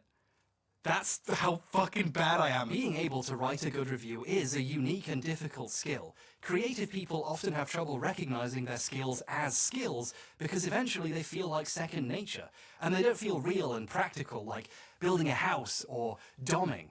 But it turns in that this stuff actually is valuable. If it wasn't, people wouldn't be stealing it. Creativity doesn't feel super special or unique until you realize people have to plagiarize it. Ugh, I accidentally bought this in size twink instead of bear. Oh, would you like some talcum powder with that, sir? No, it's fine. Oh. I could wring the sweat out from that and probably sell it. It's worth noting that even when the plagiarism was cleared up, the new videos are still weird. The entire appeal of Monster Madness was it was one guy passionately sharing his opinions. If someone else wrote those opinions, even if they're not stolen, what exactly is the point? James put this better himself a few years back before this all began. I want to make original films. Lots of people say, well, get somebody to help. Well, I can't get somebody else to write the review for me. It's an opinionated thing. Imagine if it was somebody else's words and they say, this movie's great, and then I think, oh, well, this movie sucks. So if I'm doing the review, obviously I have to see the movie and write the script. It's all me. This is probably why he made a statement about this. Most people watching would have assumed James wrote the words he was saying, especially since he'd been so vocal about this before. This is an insidious side effect of plagiarism in larger operations. It implicates the person reading the script, not just its writer. But here the plagiarism is just a symptom of the direction Cinemassacre's videos have taken. The unstolen ones are almost as strange as the stolen ones, in the ways James once predicted. You can only hand off so much of your work before it stops being yours. It feels weird to say this about videos where a guy calls a game from 1992 a fuckstick, but the magic is gone. These aren't videos anymore, they're products. Late-stage Cinemassacre is so low but they've always been scripts products. have obvious grammatical errors, and James just reads them without even bothering to change them. And it's with these survivors that Jim will struggle to stay alive with. These videos used to come from a place of interest and care, to entertain or share something. Now they're made by a production line for only one reason. ExpressVPN.com/Cinemaxer. Internet video as a business is at odds with internet video as a medium, dare I say, an art form. Put the gun down. The increased industrialization of videos doesn't necessarily make the videos better, just easier to make. But if you want to make as much money as possible in the short term, you cut those corners and you make as much product as possible. This gives me a chance to respond to the most common question about plagiarism on the internet, which is, why should we care? Does it really matter in the grand scheme if a review of Octopath Traveler or 28 Days Later is stolen? If you think that, you should try extruding that logic a bit further until it reaches the pain receptors of your brain. Internet video isn't a silly playground where teens pretend to be scared of horror games anymore. It's a business. There is real money to be made in this space, or so the emails from the World of Tanks guys keep telling me. So it's definitely worth interrogating the fact people's work is being exploited in these money-making endeavors. This Yes, issue will that is become true. relevant later, and by later, I mean now. But the If you want to the maximize quality your of the profits by content making doesn't a video matter. every other If it day, makes how do you makes write that much videos, material? if it makes money, You don't that's all that pass matters. the Illuminati. It's a pun. I don't need to impress you. In 2021, when I was working on the vaccines and autism video, Hold on. I needed something to listen to in the background while I built an Argos bookshelf. So out of curiosity,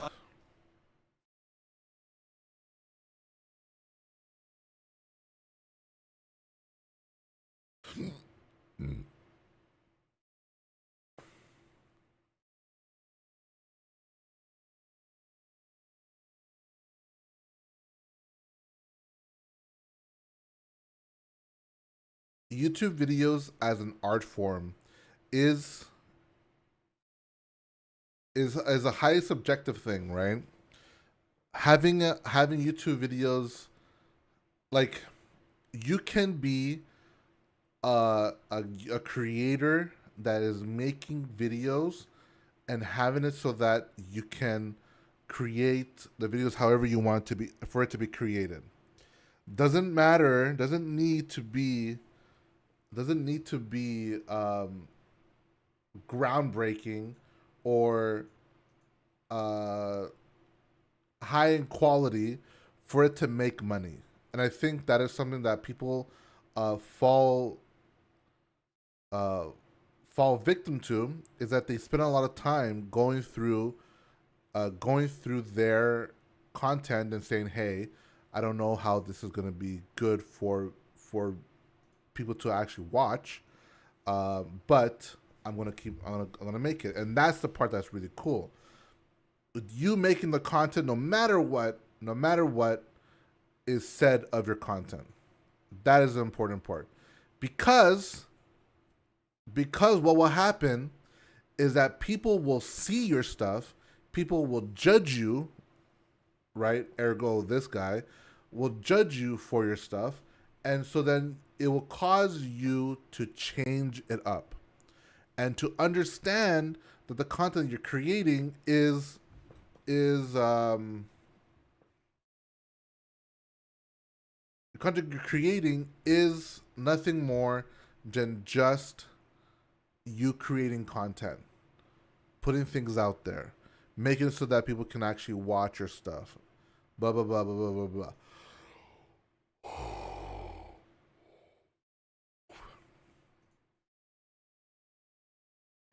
It is not in anyone's, like, it's not regulated. Number one, that's the big thing, right? It's not regulated and is not policed by anything. So plagiarism is more in its purest form just a feelings thing. Just for people to say, oh, this is wrong, don't do it, blah. But it's not going to get you in trouble. It's not going to get you in trouble. It's not going to get you sued, I don't think. Can people be sued for plagiarism over YouTube videos?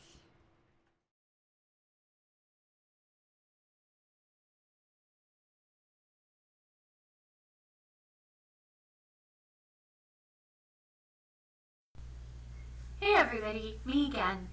Something that sometimes confuses people about this week is that this week we're talking about copyright, which is different than plagiarism.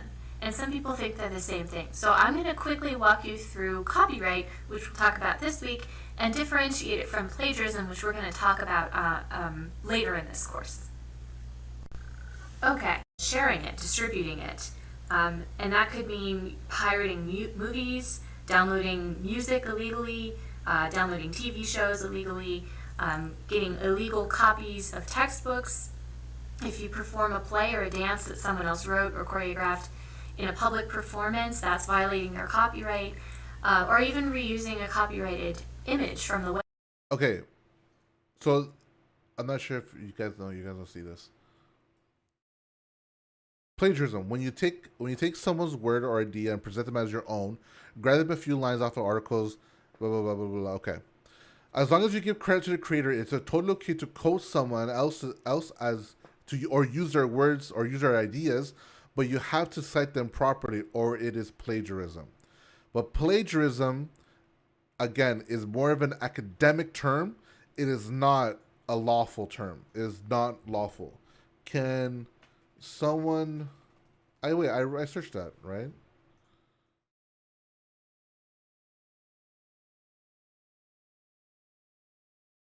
Yes, people can be sued for plagiarism on YouTube if it involves copyright infringement.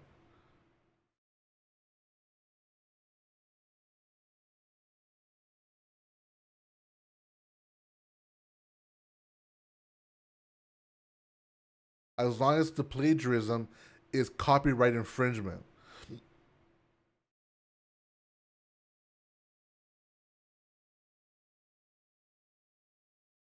However, not all plagiarism is copyright infringement. For example, copying someone's idea without crediting them might be unethical, but it's not illegal.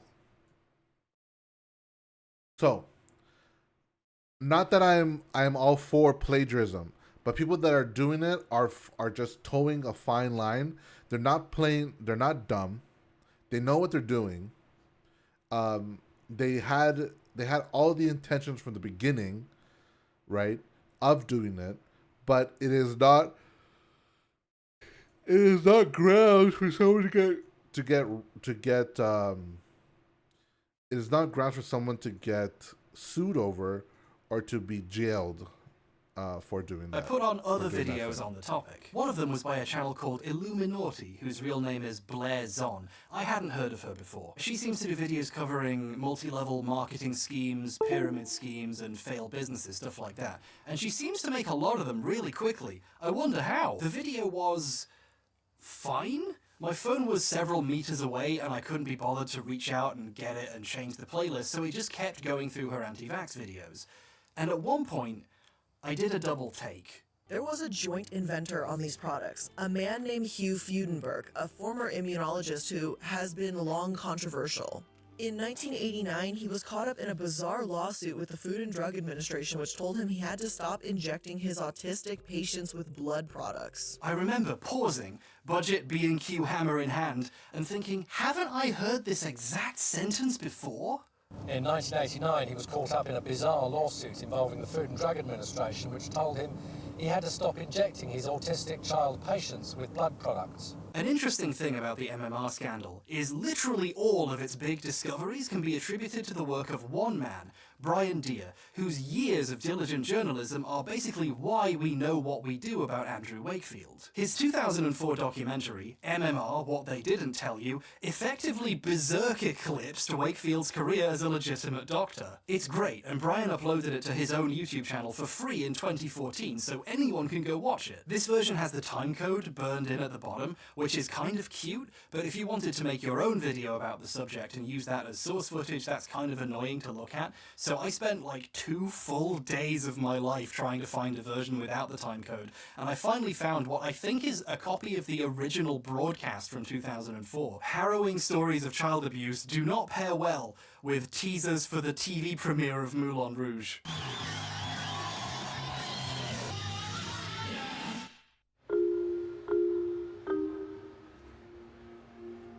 When Dr. Wakefield launched the MMR scare back in 1998, I used footage from Deer's documentary in my video, explained how important it was, thanked Brian for all of his hard work, and even recommended his book on the subject that had just come out. And he actually emailed my producer Kat with metrics showing people actually did go out and buy the book after seeing my video, which is great. I love knowing that my audience actually reads books. Thank you so much. So, the reason the Illuminati video sounded so familiar was because I had just rewatched that documentary. Then in 1995, he was suspended from practicing medicine.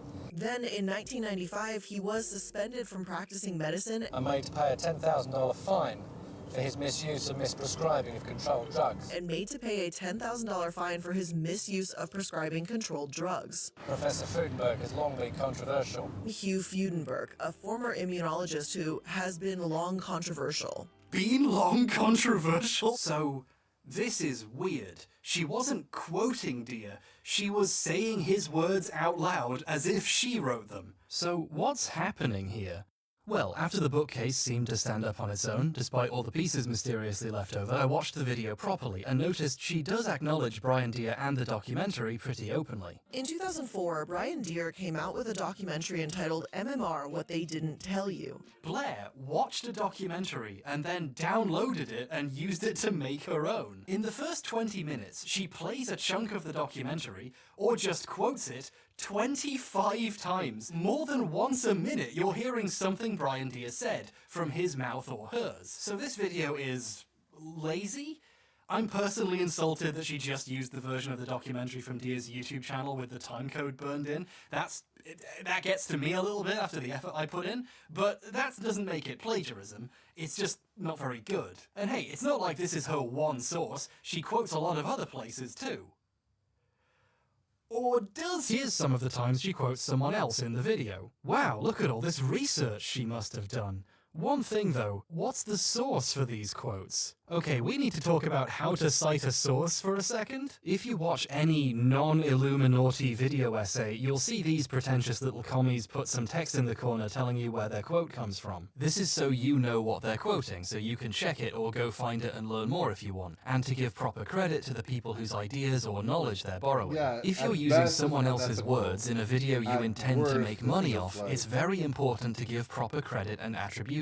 Listing where the quote is from is important, not just so it's easy for people to find and verify it, but it's useful context which helps people interpret what they're seeing. If someone showed you a quote that made a person look bad, you might feel a bit cheated if they didn't mention its source is a blog by someone you've never heard of that doesn't exist anymore. I have a little rule for quoting that other creators seem to use as well. If someone saw a clip of your video out of context, would it be possible for them to tell you're quoting someone and where it's from? Blair, for some reason, doesn't cite her sources. Here's a part where she quotes Andrew Wakefield. Wakefield also stated, mumps, measles, and rubella together might be too much for the immune system of some children to handle. I love there's a tiny Andy there for some reason, but not saying where he said this is pretty bad citation. But this isn't a mistake. Blair is hiding the source on purpose for a reason. You see, this quote is from the same documentary again. Brian Deer plays a clip of Wakefield saying it at a conference. Measles, mumps, and rubella given together may be too much for the immune system of some children to handle. Why didn't she just play the clip?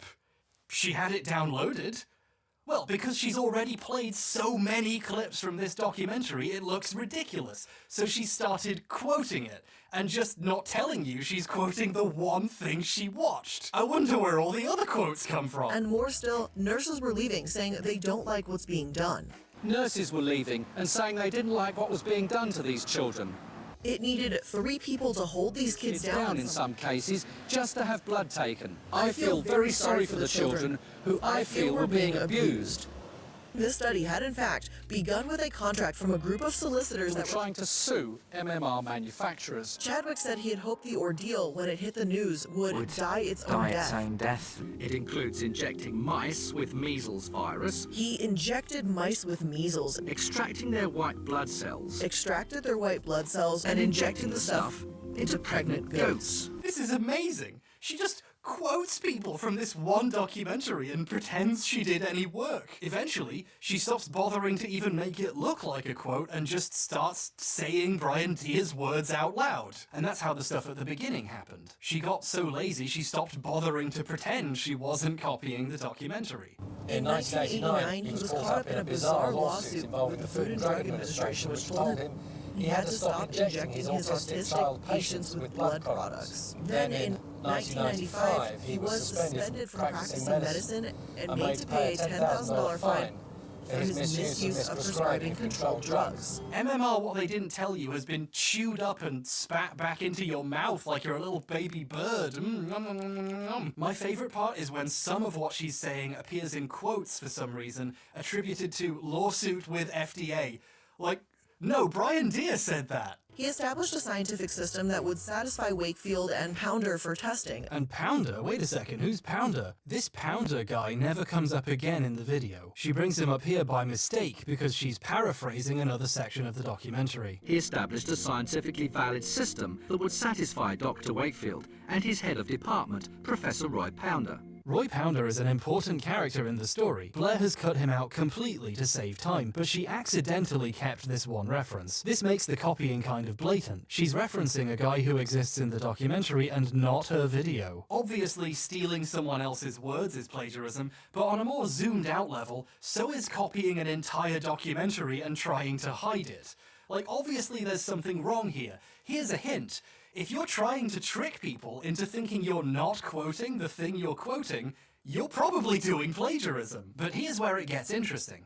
Blair knows people might notice this, so she's come up with a defense mechanism. The video has a link in the description to a list of sources, where stuff she quoted or showed in the video gets linked. This is normal, lots of people do this, although usually they cite them when they use them in the actual video, but still. It's an unlabeled collection of links that's difficult to sort through, but if you keep digging, eventually you find a link to Brian Deer's YouTube upload of the documentary. So now if anyone criticizes the fact she ripped it off, she can say, no, I was using a source, I cited it, check, it's in my list.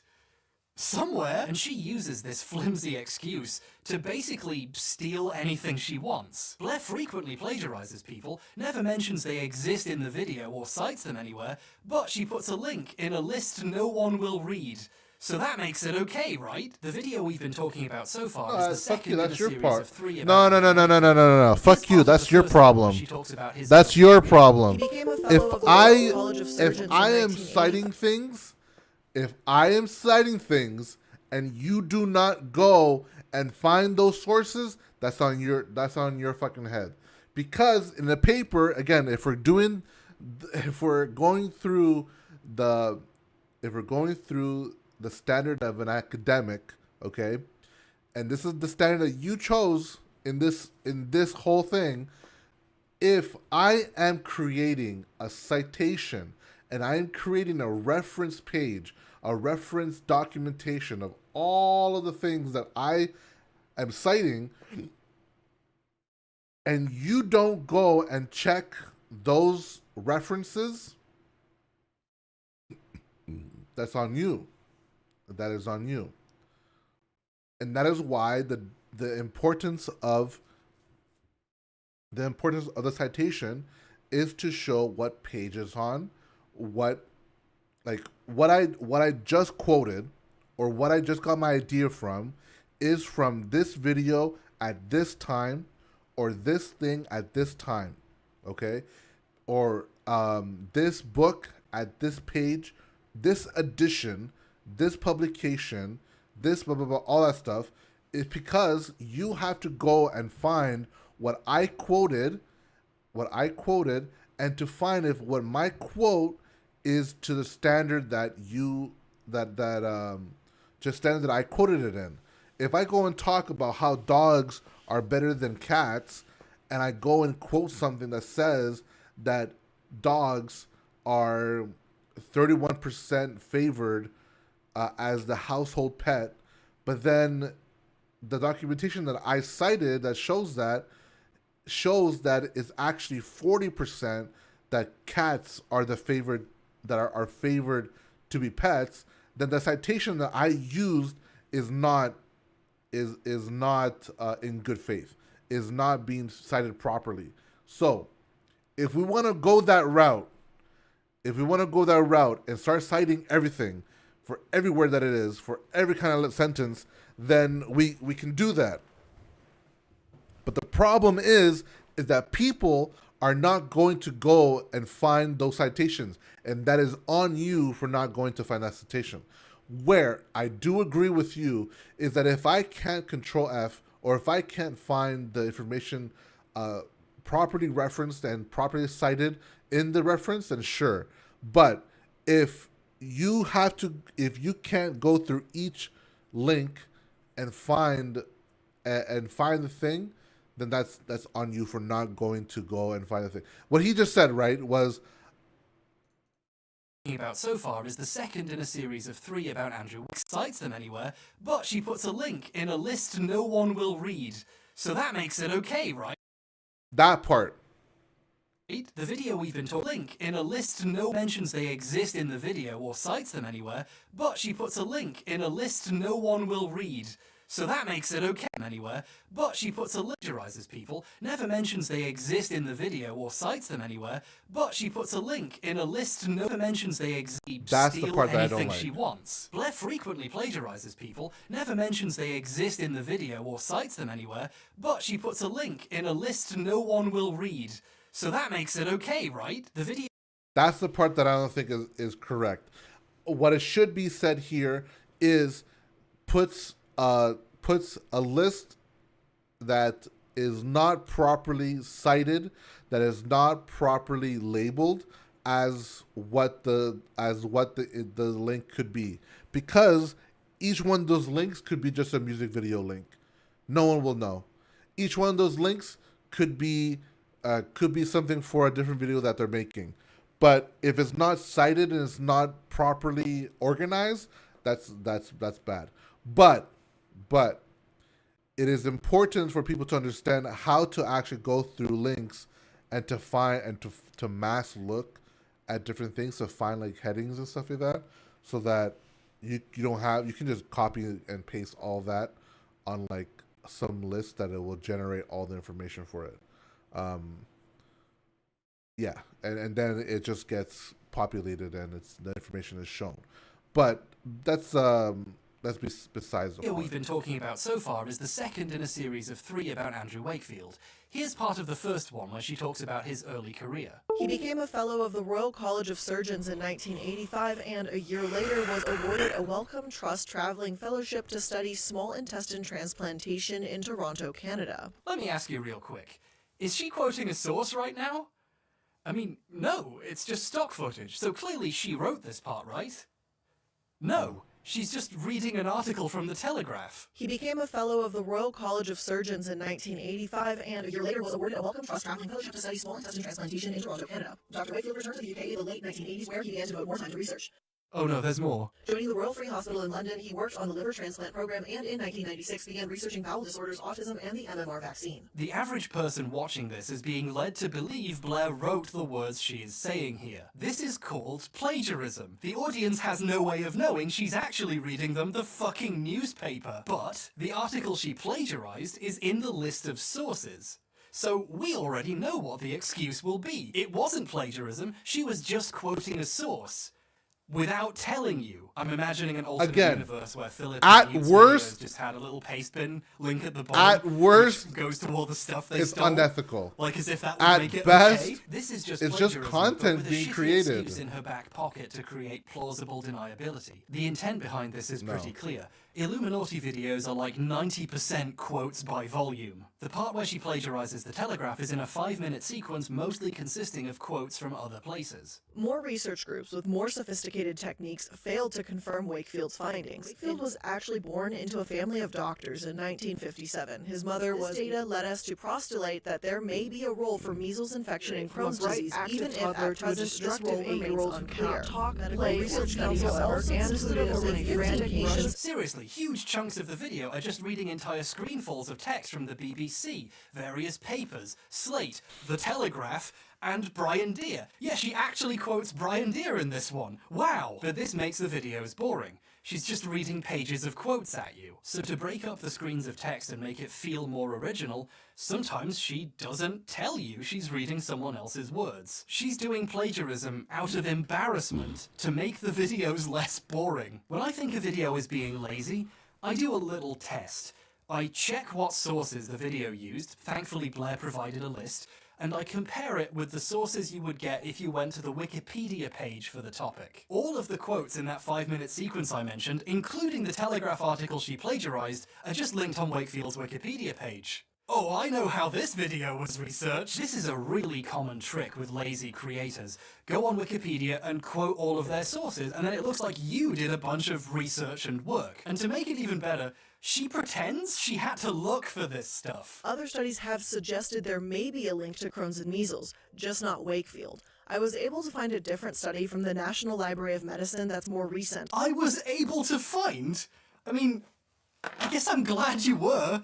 One of the lights went off, hold on a second. I'm not sure everyone is fully convinced that quoting a documentary for 30 minutes while pretending you're quoting someone else counts as plagiarism. I mean, it's a bit weird, but she cited it as a source, so technically it's fine. I see you little pedant. You think you're so fucking clever, don't you? But the fact she's trying to pass off other documentaries' work as her own is obvious when you realize if you didn't know the source material, you would have no idea she was doing this. To test this theory, I decided to watch a video of hers on a subject I knew next to nothing about, the Fire Festival, which I've really not looked into before. It was no isolated island, but an underdeveloped lot just north of a sandals resort. At first glance, the video is surprisingly well researched, with plenty of backstory and explanations. According to Marianne Roll, a local that owns an Exuma Point restaurant, they had every living soul on the island of Exuma who could lift a towel working. Lots of it is just quotes, of course. She's still just quoting people mostly, but the fact there's so many quotes makes it feel well-researched and credible. One of these people was Keith Vanderland, a pilot in charge of flying Billy around the Bahamas.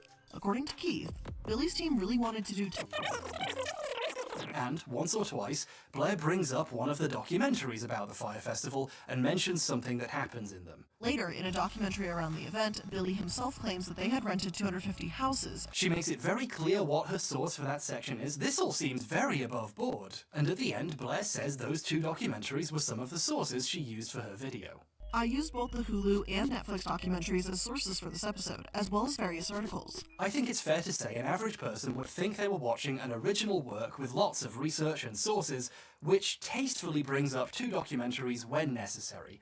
And that's what I thought too, and I thought that was fine. It was a pretty well put together video. But then I watched Fire, the Netflix documentary about the Fire Festival. And what I realized was that they had rented an area north of Sandals Resort. It was no isolated island, but an underdeveloped lot just north of a Sandals resort. And then effectively photoshopped out the bottom portion of the map to make it look like they were on a deserted island. They were photoshopping out the rest of the island to make it appear as if Fire K was a deserted island dedicated to the event. According to Marianne Roll, a local that owns an Exuma Point restaurant, they had every living soul on the island of Exuma who could lift a towel working. They had every living soul on the island of Exuma who could lift a towel working. According to Keith, Billy's team really wanted to do tents, so what I did is I took my wife and we tried to sleep in a tent for one night, and it was so terrible.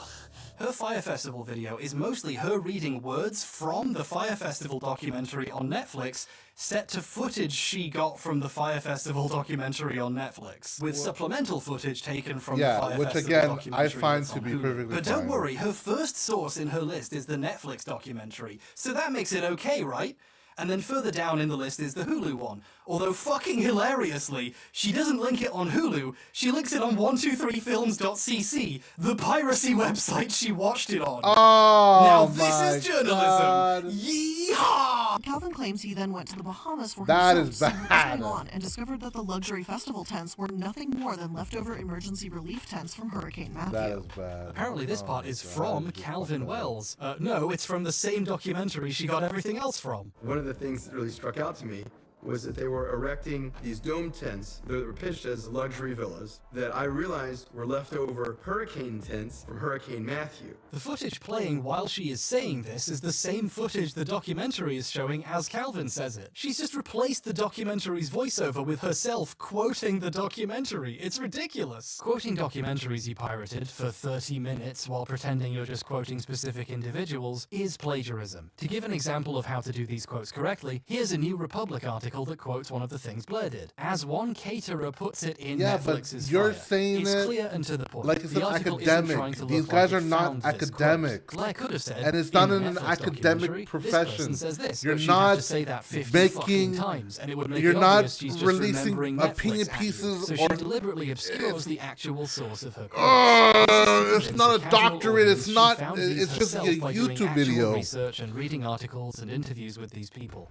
which she didn't. This is passing off the work that went into making the documentary as her own. When she brings up the other documentaries as if she's only just talking about them, this is a lie to make you think she hasn't been doing it the whole time. According to Mark Weinstein, a festival consultant, a metric shit ton, actually slightly more, an imperial shit ton of this video is just footage from the Netflix documentary. Seriously, you can't even fucking take your own screenshot of these articles? What the fuck? This isn't even plagiarism. This is genuinely just copyright infringement. Like, the copyright holder could get this video taken down easily, and maybe even take her to court for the ad revenue she got from their footage. Yeah, you know let YouTube's them. copyright But system, you're not where the- if you use 5 seconds that's of the the wrong thing, TV man. You're not show, the your video is police, man. demonetized. You're probably You're not the wondering why that lawyers. You're didn't not. happen You're here. not This these is what the people that are Content ID doing system it. actually exists to stop, after all. report Well, it to them. this Sure, is why but the leave it video at has all that. these ugly Leave it to their filters. What Blair is discretion. doing is so obviously stealing that YouTube would notice, so she had to put bisexual lighting over all the footage she got from the documentary. Whoever's making these videos is fully aware what they're doing is unacceptable and is purposefully working around the By systems designed whom? to stop By them doing it. whom? Blair doesn't just reuse other Unacceptable by people's footage without whom? credit, though. The video has also been edited to hide Unacceptable the by credit that was whom? there. The Fire documentary itself used videos posted on Instagram and Twitter by people who attended the event. And guess what? It credits them. Their social media's in the corner. Blair's video steals this footage from the documentary too and puts a filter over it, but also blurs out the social media. Yeah, she that's uses a bad. few clips from a Vice video as well, and the Vice logo gets blurred out so you can't tell where it's from. Since Blair's making a documentary out of other people's documentaries without permission for money, she's trying to hide the evidence of whose footage she's using so they don't notice and serve her a fucking cease and desist. Incidentally, when the Vice video uses footage from the documentary,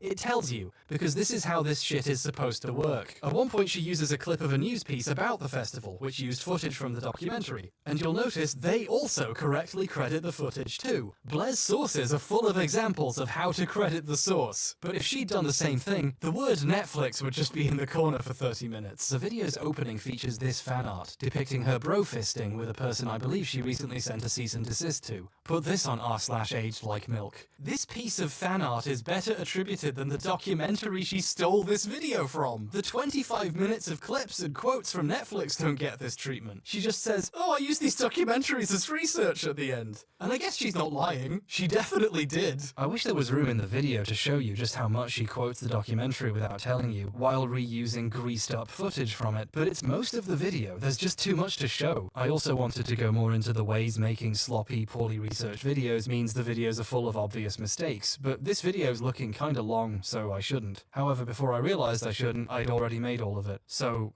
check out the new video on my hot new second channel. I have a second channel now. It's not a live stream channel I hastily rebranded. Check it out if you want to see me complain about Blair getting the Stanford prison experiment wrong, and also Silent Hill lore. Why would you want to watch that? I don't know. This is a horrible pitch. As a creator, my question is, why make 3 bad videos a week when you could make 1 half-decent video every 2 weeks? Or 1 pretty good video every year? Videos like this aren't made for the reasons normal people make videos, like to inform or entertain or for the joy of making something. They're made for the purpose of putting out more content. The phrase content mill refers to organizations which produce huge amounts of material very quickly, designed to get attention, with no interest in quality. If you've ever seen an article in a search with a compelling title but which says nothing for several hundred words, and only tells you the thing you wanted at the end, while showing you 7 million ads, you've had the content mill experience, my friend. Some of these are just a link to a video someone else made, but they got to show you ads. There's a ton of channels out there whose objective is to make as much stuff as possible, as fast and as easily as possible. We just watched Cymantics become one of these, making easier, lower effort, worse videos, and for the ones that were supposed to be good, outsourcing the editing to a guy they underpaid so badly he later quit, and the writing to a guy who turned out to be stealing shit. The quality suffers, yeah, but if you don't care about quality, you save yourself a lot of time and effort. The people who are in this for the money are engaged in a constant race to the bottom, to find the easiest possible content to make and still get paid for it. If you're a nerd, and look at you, you've been recommended a YouTube short where a robot explains what happens in a comic. The sad story of Rocket Raccoon, the drunk who knew Batman's identity after Homelander lost his mind. These float to the top because there's catchy names, and there's hundreds of them. So they get recommended to everyone, even though nobody likes them. My favorite insane content farm stuff is when an AI explains the plot of a movie to you, but the title is "A Woman Wakes Up Covered in Bees" or something. Welcome back to Movie Recaps. Today I will show you a drama, fantasy film from 2018, titled Be With You. Spoilers ahead. These are so perplexing they wrap back around to being performance art. He has only 3 organs left, but the scientists turn him into a super soldier. It's RoboCop! An AI voice explains the plot of RoboCop to you. Incredible! But if something becomes successful, even if it's something this weird, people are going to try and do the same thing, especially if it's easy to crank out, like an AI recapping a film. The opening scene features a guy who finds himself confined within a large cube. The opening sequence introduces a prologue. After this, the chaos caused by the Egyptians is depicted. Today, I'm going to explain a film based on the real-life story of the youngest warrior of World War II called Soldier Boy. Today I'm going to explain the horror zombie film, titled Warm Bodies. And walked over to the man.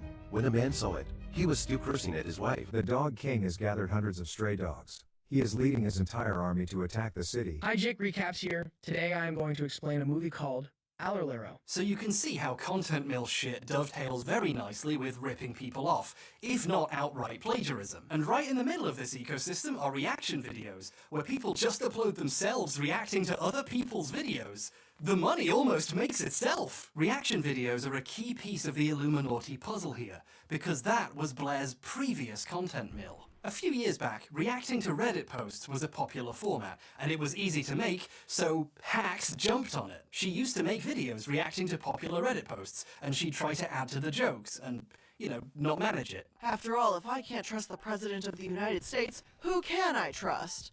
And that's, Tricky Dick. Very cool man, the Watergate scandal man himself. Extremely boringly reading out Reddit posts wasn't good content, but it was content. She saw moderate success doing this for a few years, briefly forming a communal channel where she and several friends reacted to Reddit posts together called Sad Milk, a channel which has since been completely obliterated, and she's currently sending cease and desists to the other members to stop them talking about why. So that's fun, but this kind of explains a lot. In a way, Blair has always just been reading other people's stuff at you. She spent over half a decade trying to become a popular YouTuber by any means necessary. Before these, she used to do storytime videos back when they were really popular, which led to a notorious video where she talked about clogging a toilet by literally filling it with shit. I didn't even see the hole, so I knew the poop wouldn't go. When video essays started being a popular format, she pivoted again and started making what she makes now. None of this has ever been about actually making something she cares about. It's always been about making something popular. When these finally caused her to really take off as a creator, she basically immediately deleted all of her previous cringe attempts to cash in on other trends. Remember when nearly 1 million views disappearing from Philip's channel was a bit weird? Try 40 million. Sounds like those videos aged like milk. Sad milk, that is. The Illuminati channel is a video essay content mill. She has a team of editors helping to put out videos every other day, and she doesn't need a writer. Wikipedia's got her covered. And if there happens to be a documentary on the topic, she can just quote that 40 fucking times. The video happens overnight because she didn't have to do any work. There's a part in the vaccines video where she talks about all the documentaries she's watched as part of her research process. And I don't think she realizes she's telling on herself here. And I've got to tell you that I've seen a lot of documentaries doing research for these deep dives. The Netflix Betting on Zero for Herbalife, The Dark Side of Chocolate for Nestle, documentary series on the Hikikomori, and all the Goop episodes on Netflix, Blackfish for SeaWorld, there's a lot. This is just a confession. Referencing the big documentaries on a topic you're covering is fine. Quoting them or using some footage from them makes a lot of sense, I think. But at a certain point, you're just repackaging other people's work and selling it off as your own. And speaking of selling, why would someone do this? Well, when I sat down to watch the Fire Festival video, I got served 2 advertisements before I could hit play, and then immediately got hit by a commercial for Blair's plushie. Make sure to snag one before it's gone because these are not coming back once this runs out. Then 11 minutes in, I got a message from today's sponsor, Mint Mobile, where I could get Squixteen Dingles off my Bexed burger. And we will begin to unravel what happened at the Fire Festival right after this ad break. Make sure you go to mintmobile.com/MLM. That's mintmobile.com/MLM. And then within seconds of that sponsorship ending, I got a second sponsorship. She has 2 right next to each other. Go to blueland.com/Illuminati. Go to blueland.com/MLM. That's 15% off your first order of any products of Blueland orders at blueland.com/MLM. Now, I don't want to speculate how much money Blair made from this sloppy shit that was made in about a day. But I do know how much a video with that many views makes in ad revenue, and I know what the overhead is on those plushies, and I've been offered similar sponsorships. So I'm pretty comfortable in saying she made a fuck ton of money from stealing someone else's documentary. It turns out it's the same twist it always is. Why did this stupid shit happen? Oh, it's money! This is a really good racket. I'm almost jealous. With a small team of editors, you could knock one of these out every few days. And she does. I mean, she doesn't need a writer. Now, maybe this technically isn't plagiarism. Maybe you give them a pass because having a link somewhere in a description makes it okay to have done this. But I think we can all agree that even if it isn't plagiarism, it is, at the very least, shit. When we're talking about creative works, questions like this aren't really about rigid definitions. It's about whether or not something passes the vibe check, as adults pretending to be children might say. A lot of this is about how something feels. Case in point, when Blair accused someone else of stealing from her. Plot twist, baby! Party time. The Legal Eagle debacle. This is Devin Stone, law YouTuber and actual lawyer whose channel name is Legal Eagle. He's pictured here interviewing me in my pajamas in the final year I had hair. I used this clip so I could savor it for a second. On April 20th of this year, Blair accused one of Devin's editors of taking her video's style. They were trying to replicate her videos. Her evidence? One of his editors emailed asking how her editors achieved a specific effect in an old video, and then later asked on Discord if he could ask them there. I know, right? And if that's not enough, she posted some comparison shots showing they both have used torn paper effects when showing quotes, and they both highlight text when they show documents. Legal Eagle is no longer the one good lib. It's cut and dry, really. There's just one small question left, and that is, what the hell are you talking about? This is one of the most common things you see in all videos. No one owns the concept of highlighting text. Tons of people use torn paper in their visuals when they're quoting books or newspapers. It's basic skeuomorphism, when the thing looks like the thing that it is. I do the same thing when I'm trying to look professional. Legal Eagle has used these visuals for years, before Illuminati has used them even. Who's ripping off who again? But in any case, it's normal for editors to ask each other how they do things. That's how information spreads. You know those transitions that I do occasionally and Philip did literally all the time? I found out how to do those by asking another YouTuber named BobVids how he made his transitions so smooth in his videos in like 2016, and he told me what plugin he used. Almost everyone finds out about it by asking someone else whose videos they like how they did that thing. This is a communal craft where people learn and share things. That's why there's 12 million tutorials for how to do a chromatic aberration effect without having to pay for one of the professional ones. Editing is for the people. More like comradic aberration. No. The accusation wasn't just false, it illuminates, haha, how Blair sees the world. She doesn't really understand the concept of sharing amongst creatives, because she's never actually created anything. Ripping people off is her entire business model, so she assumes that's how the rest of the industry works, just people competing to exploit each other's ideas. To this sort of person, the fundamental act of asking questions and talking shop become devious tricks to get you to give away your precious secrets about how you highlight text. Basically, this is a completely ridiculous accusation. This particular thing really annoyed me, not just as a video editor, but because I had a personal history with her videos. Here was someone whose career is built on remaking other people's hard work 3 times a week, getting extremely aggressive that someone asked someone else how they did something. I'd found the Brian Deere stuff years ago and kept it to myself because I know this might be hard to believe. I don't like randomly starting fights with strangers, but since Blair seems okay with doing that, and it was on my mind anyway since I was already working on this video, I posted a video with some examples of her ripping off Deere in a quote tweet. A lot of the reactions to my tweets seemed to show that this made people rethink how they felt about the work of someone they previously respected. And this, for me, confirms my hypothesis that whatever you call this, there's something wrong about it. Realizing how heavily regurgitated someone's work is changes how it feels to watch. Even if you like something about it, now in the back of your mind you're wondering if it's them you like and not the person they got it from. Plagiarism stains a person's work and makes it tough to appreciate even the original parts, because you'll never really know for sure again if they're original. And being the one getting ripped off feels pretty bad too, which I'm sure Blair understands, that's why she posted all of these tweets. Now imagine how those journalists and documentarians might feel. Imagine spending your life doing painstaking research, actual investigation, going out there and interviewing people and physically finding things, not just Googling it and copying Yeah, but what's they got already paid there. for it. And then Fuck imagine 'em. someone reading your words out loud in between sponsorships for dish soap, getting half of the words wrong, and not even making it clear how heavily she's relying on you to make her video. Brian Deere has had a lot of trouble with plagiarism. During the scare, Deere got sued and went to court to defend his findings. He could have lost his home in the fight to get the truth heard. So when people steal his work without crediting him properly, it's messed up. Some entire documentaries have come out which don't credit him. Channel 4 did another documentary about Wakefield recently, and they don't acknowledge that it was his work they were using. They pretend Channel 4 itself made those discoveries. They try really hard to cut Deere out of the story, and it doesn't even work. Articles he wrote and his book keep popping up in the background. Deere has been battling to have his work properly recognized for years, while other people pretend they discovered it. Deere actually put it best himself when he saw my tweet and replied to it. Sorry to drag you into this, Brian. While copying and pasting text from other people's stuff is a kind of plagiarism,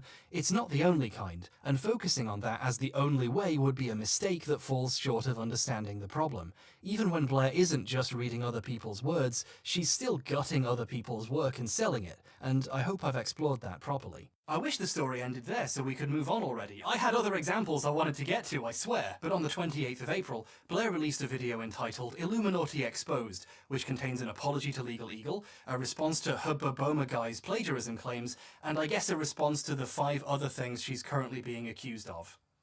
She seems great, and in the section intended for me, she responded to my tweet. So in the interest of fairness, let's see what she has to say. Before I get into the accusation itself, I want to address the topic of plagiarism. And that word has been tossed around a ton, and it's not something to be taken lightly. And I just want to take a minute to define this word. She begins by citing the many dictionary definitions of plagiarism, which is very funny. On screen are definitions for the word plagiarism as defined by Merriam-Webster, Dictionary.com, and the University of Oxford. But then, she disregards all of them anyway and invents her own special definition with a loophole in it. I'm showing multiple sources defining plagiarism, but the overall definition is going to boil down to this.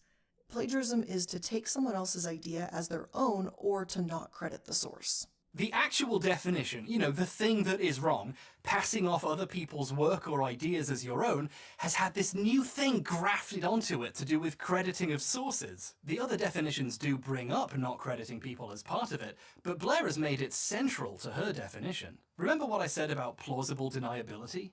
This is Blair trying to cash that in. She objectively has passed off the work of Brian Deere, the Fire Festival documentarians, and countless others as her own, up to and including reading out entire paragraphs from articles without even telling you she was quoting anything. But in this new definition, as long as you hide a link in a document no one will read, or mention once you used it as a source, it magically becomes not plagiarism anymore. She then gives the defense that she did cite Deere in that paste bin of hers, but her video demonstrating this actually shows why this is a cheap trick. When you go to my sourcing page for this particular episode, you can also see that the documentary is listed as a source. Illuminati's paste bin full of disorganized links is embarrassing to watch her scroll through. I assume she was trying to show how easy it is to find the documentary in her list, but then she couldn't find it. She cited it as a contextless YouTube link, so she has to have text appear on the screen saying which of these sources was the documentary. What really surprises me about the response is how deliberately manipulative it is. She makes a big show of how thorough she's being in her response. With that definition being clearly identified, let's go ahead and take a look at what Harris brought to the Twitter table. She shows my tweets about the situation, obviously, and she reads them all out, which makes sense. She's used to reading people's words for a long time. But she doesn't show the video she's actually responding to. Harris posted this video saying, and I quote, "Personally, at Illuminati, I would define plagiarism as something a bit more specific. For example, copying someone else's documentary directly into your script." End quote. After slowly and painfully reading out the entire surrounding context, why doesn't she show any of the video?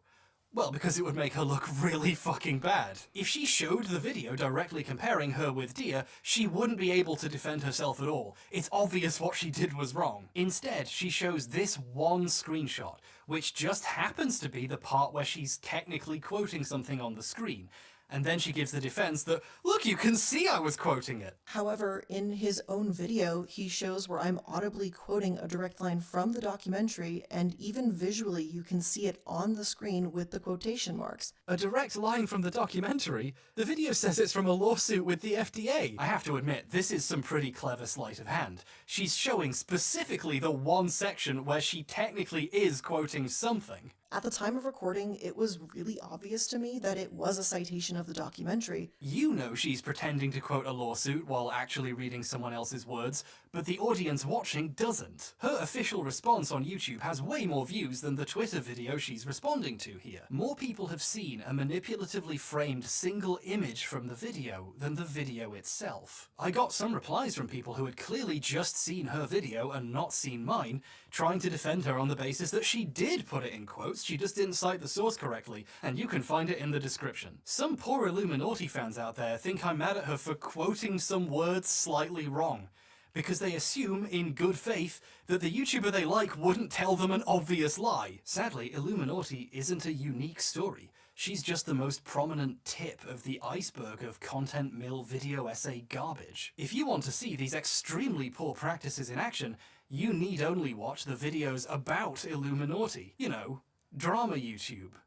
The worst part of YouTube. Koba says point of view, showing a picture of a man with a hatchet, who I assume is H-Bomber guy, but I'm not too sure, to be honest. Drama YouTube is its own sub-ecosystem of content mills, grinding out infinite buckets of slop about whatever's happening in that moment. So I'm not gonna milk this anymore after this video, okay? These people are so busy making the videos, they don't even have time to find out what Blair did. They're finding the most popular tweets on the topic and hitting the record button. Not enough that they steal ideas. They have to go out of their way to slander others' work for having the most banal similarities. Yeah, that's right. Wait, banal? And in their most evolved form, they're not even doing that. They're watching other drama videos and making their own version. I've seen the compilation I made of Blair copying Deere in like 40 different places at this point, but what's really amazing about it is that it's now crossed the drama mill event horizon. So instead of being credited to me, it's credited to the other drama YouTubers the current drama YouTuber got it from. In this instance, the previous drama YouTuber's name isn't even spelled right.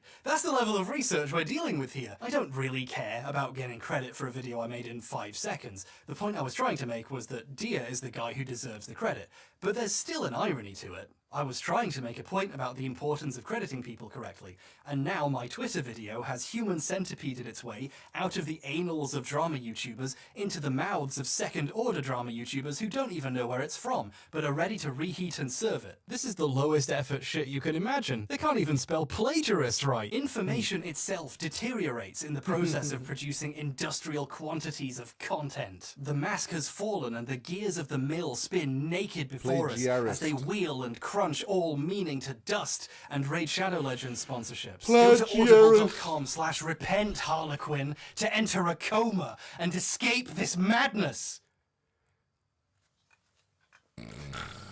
Anyway, thank you for taking the time to reply, Blair. I disagree. I don't think your new special definition of plagiarism with a loophole in it is plagiarism. I think plagiarism is plagiarism and you are a plagiarist. But thank you for taking the time to respond. And good luck with all that other stuff. We should probably move on. Let's talk about some good videos. Remember my video about the Roblox oof? That one did pretty well, didn't it? There's a bunch of stuff I needed to do for a follow-up video, but then I got distracted by this. But I'll do that eventually. But I'm really happy with the reaction to it. A lot of people I deeply respect seem to enjoy it, and it was even Jack's Film's third favourite video of 2022, which for me is an incredibly high honour, far higher than all the real awards I didn't win. His second favourite video was Man in Cave by someone called Internet Historian, and that thing got like 10 million views, so I'm not surprised. Personally, I'm not a big Internet Historian fan. Years ago I saw a video of his about DashCon, a failed Tumblr convention, and it was really just a bunch of jokes about SJWs and how bad Tumblr is, and it was really disappointing. You know, he had the opportunity to talk about a really interesting moment in history, and he just used it to post cringe. But that video was eons ago, and I don't like to judge people by super old stuff they made, and a lot of people I really respect seem to like him, so I'm sure he's way better now. Anyway, let's finally watch Man in Cave and see what the hype is all about. No, I mean it. Pull up your phone, open up Man in Cave, and let's watch it together. No, just type Man in Cave. It's the top one. It's got 10 million views. Oh, you can't find it? It's not there? As of present recording, Man in Cave mysteriously disappeared months ago and has yet to reappear. What happened to Man in Cave?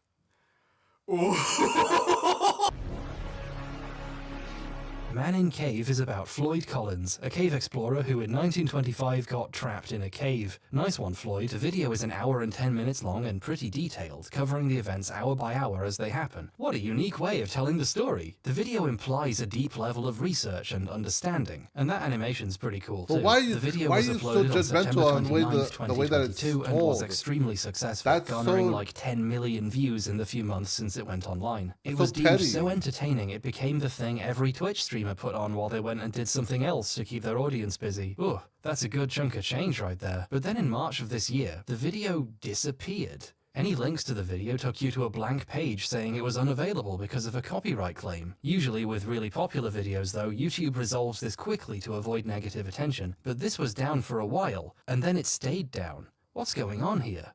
Let's look into this a bit. This video is no longer available due to a claim by Pro Sportority Limited, doing business as Minute Media. That's what DBA means, by the way, aren't I clever? Minute Media is a publisher of digital content. One of their brands is Mental Floss, a digital news and entertainment site, which also has a YouTube channel. So, did he use some of their copyrighted images, or the YouTube channel's footage? Well, it doesn't look like the channel has ever covered Floyd Collins. The Mental Floss website, however, has. In 2018, Lucas Riley wrote a story about the 1925 cave rescue that captivated the nation. Uh-oh. This article is an extremely detailed summary of the story of Floyd Collins. Uh-oh. In fact, it makes the unique choice of covering the events hour by hour. Oh, he didn't. He did not just... Floyd tried to breathe calmly. His left arm was pinned underneath his torso, his right wedged by the rock ceiling above. Beneath him, sharp crystal shards dug into his skin. When he did attempt to shuffle, more gravel and rocks would tumble from above and pile onto his feet. He should try untying his shoes, said one. No, we should send him down with a contortionist who's got a mallet and a chisel. Hey, how about using dynamite? One clique formed, insisting that it was a great idea. Well, they started arguing about gas torches, but by far the most common suggestion, of course, was amputation. So he removes his suit, drapes himself in coveralls, and grabs a lamp. Whoa. But Floyd didn't really answer any of his questions. In fact, He was incoherent. So Miller took a few mental notes, and he left. Somehow, Homer mustered the strength to altogether wrench the cord from the other men's hands. The rope went slack. Homer, Floyd, and the rope lay limp on the cave floor. No progress had been made.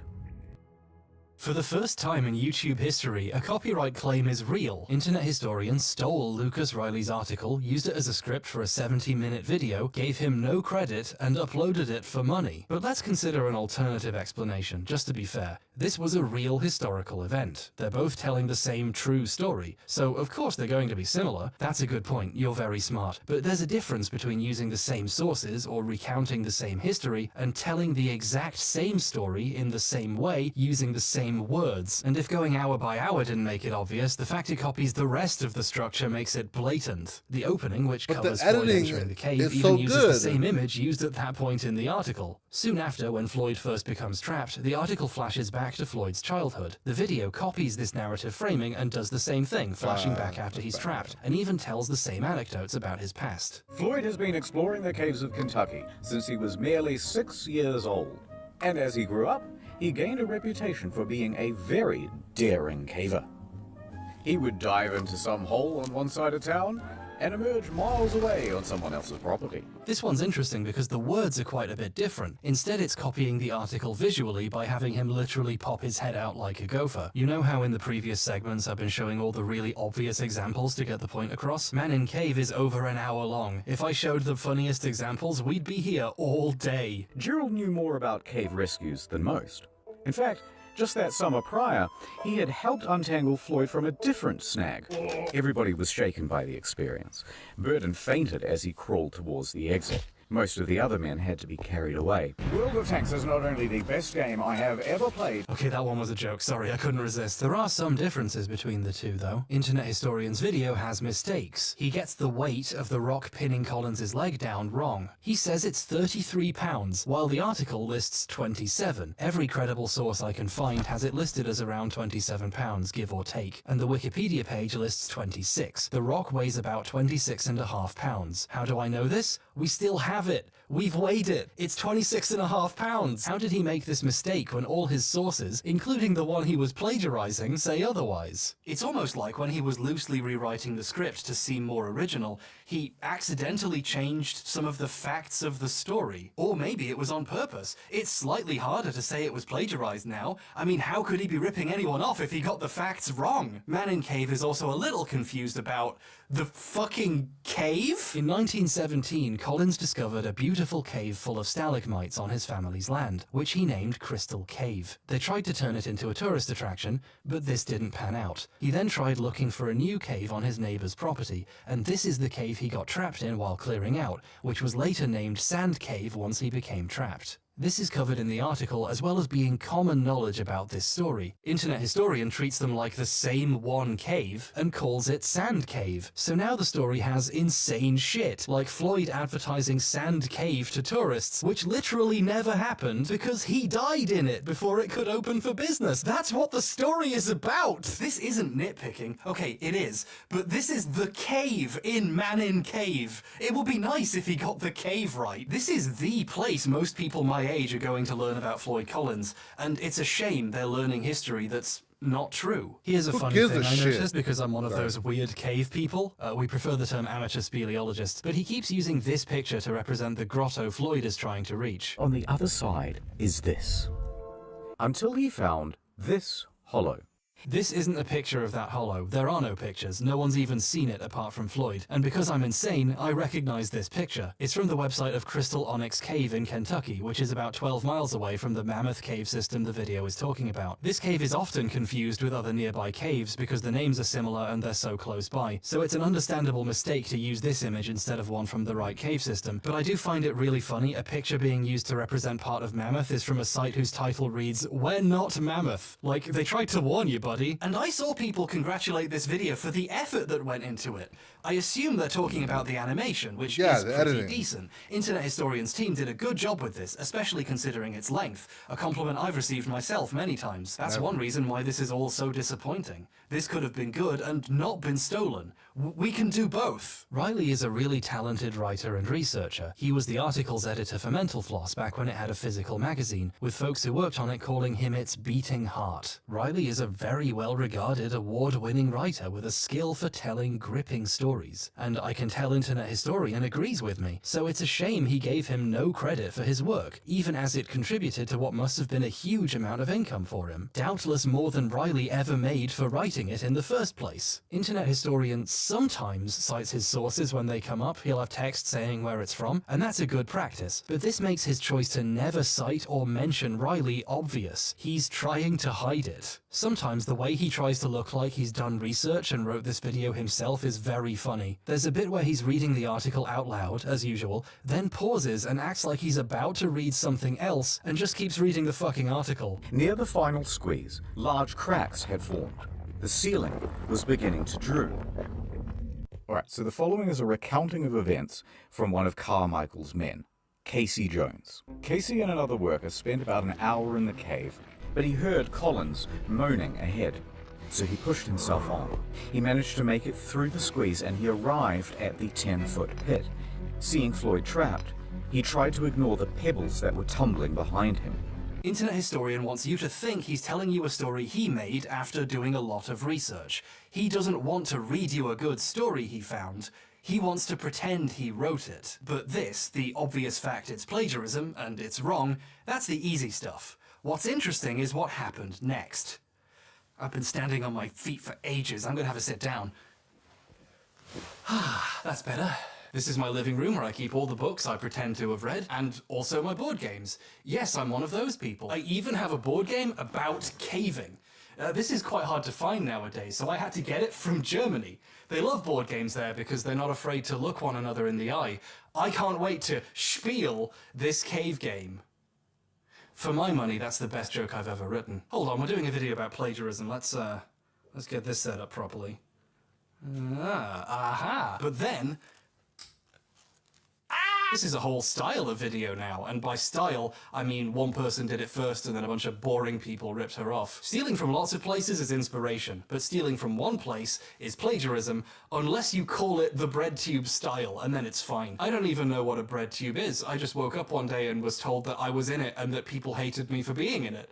I don't even know what it is. Anyway, when someone from Mental Floss noticed the plagiarism and filed a copyright claim, Internet Historian tweeted about the video's disappearance, but in a kinda suspicious way. He obviously knew why it got claimed, but he chose not to say why, so his audience could freely speculate amongst themselves for hundreds of posts about all the ridiculous reasons YouTube takes things down. Some of them noticed Pro Sportority is based out of Israel and got anti-Semitic about it, but ironically, so it's fine.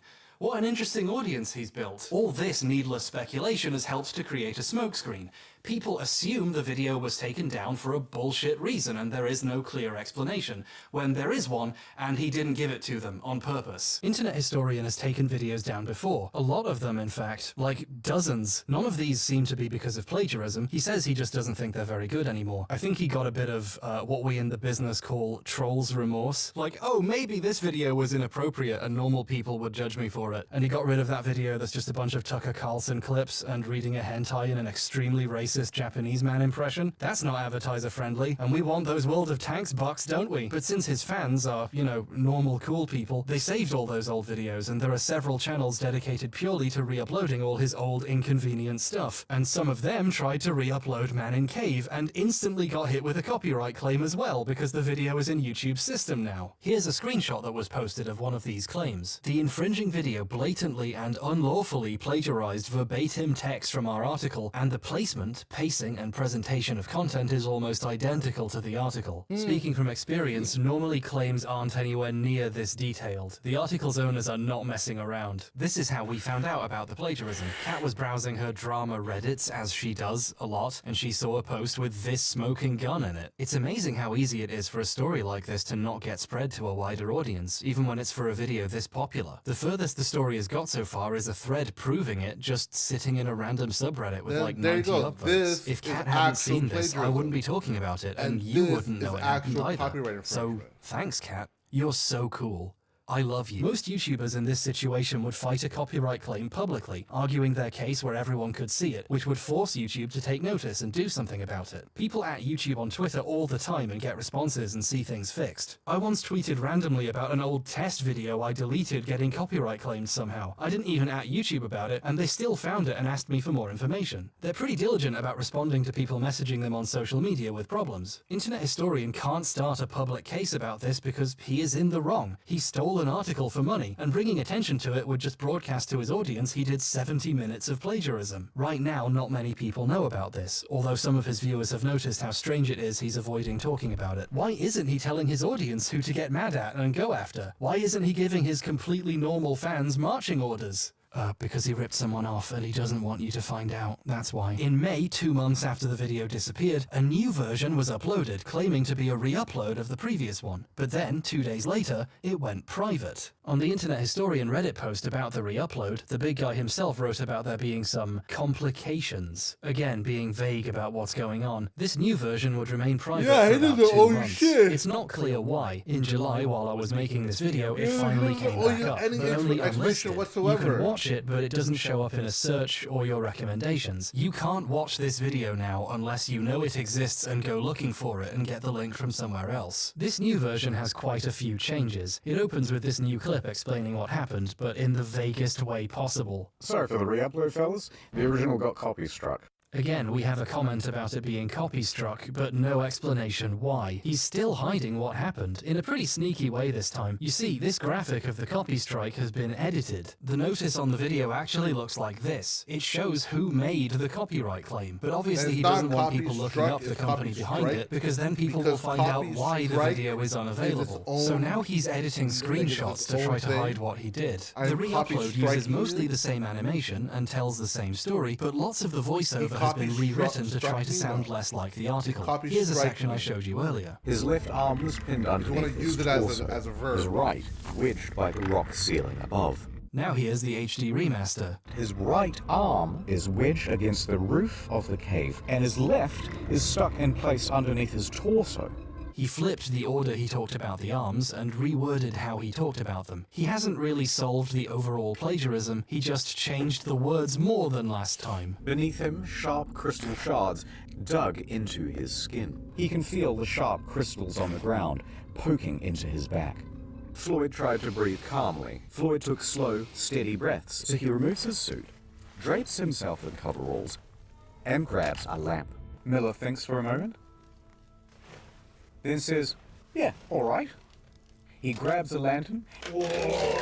In the past, we've seen people reword stuff they stole and hope they don't get caught. But now we're getting a special treat. We get to watch someone go back and try to change it even more. Like, no, we already know you stole this now. You can't take it back and pretend you didn't. But Floyd didn't really answer any of his questions. In fact, he was incoherent. So Miller took a few mental notes, and he left. But Floyd didn't really answer any of his questions. There's nothing Miller can do, so he hurriedly turns around. Homer, Floyd, and the rope lay limp on the cave floor. Floyd fell back down. Homer, Miller, Burden, and the other 3 men were flat on their backs. I want to get across how much worse written this version is. Riley's article has a chilling section about Floyd spending an entire day trapped screaming for help. He began a tormenting routine. Sleep, wake, scream. Sleep, wake, scream. Sleep, wake, scream. Minutes melted into hours. His voice disappeared. His arms tingled numb. Pain radiated up his ankle. This is vivid storytelling. I can feel myself going insane even imagining being trapped there for 25 hours. It's a really good passage. Internet Historian liked it too, so he stole it. He's at the start of a very tiring loop. Sleep, wake, yell. I'll be back.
Yo.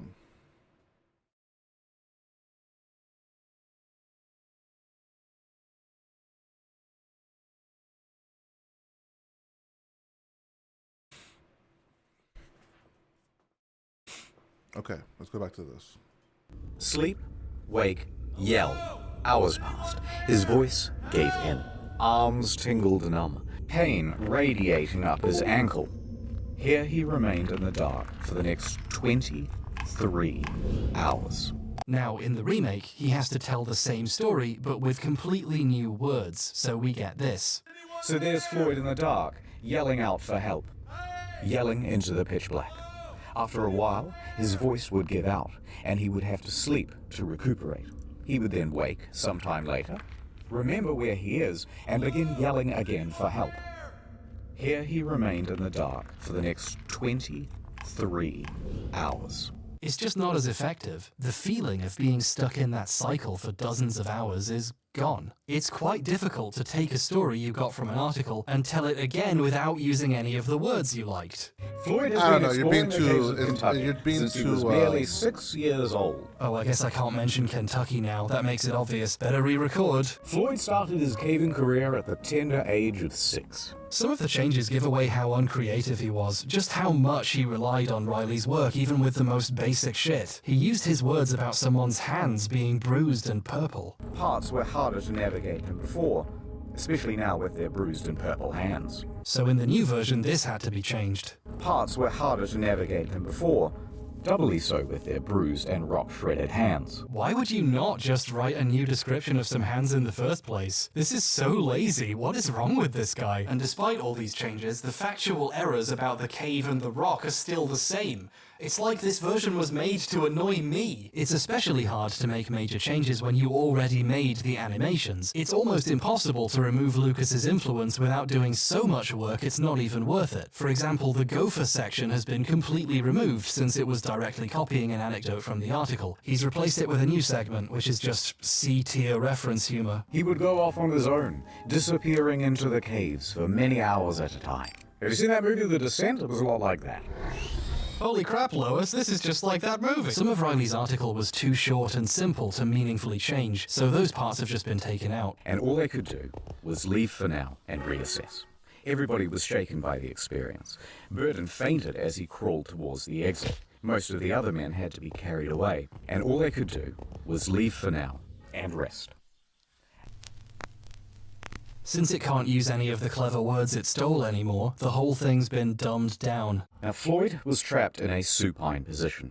So Floyd is trapped laying down like this. Imagine sitting down to watch your favorite show and the streaming service has replaced it with a different cut where all the characters talk like idiots now. You made me look bad, and that's not good. I feel bad for the people who enjoyed the original. People in the comments and on the Reddit page are asking why he changed it and why all their favorite lines are missing. They don't know why because he didn't tell them. Why is the new version of the video unlisted and not public? Well, it could be because it's a lot worse, but mainly, by being so much worse, it kind of gives away what he did. This video's fans obviously want it back up. But if it goes back up and it's obviously much worse written now, the 10+ million people who saw it the first time, potentially even more than once, will wonder why it's different and look into why and maybe find out. But if it stays down, people will wonder why it's down and look into why and find out. It's like he's trying to delay the inevitable wider discovery of what he did by letting the video exist but as quietly as possible, so no one wonders where the video went, but not too many people see it and notice the differences. It's a precarious situation and I don't envy him.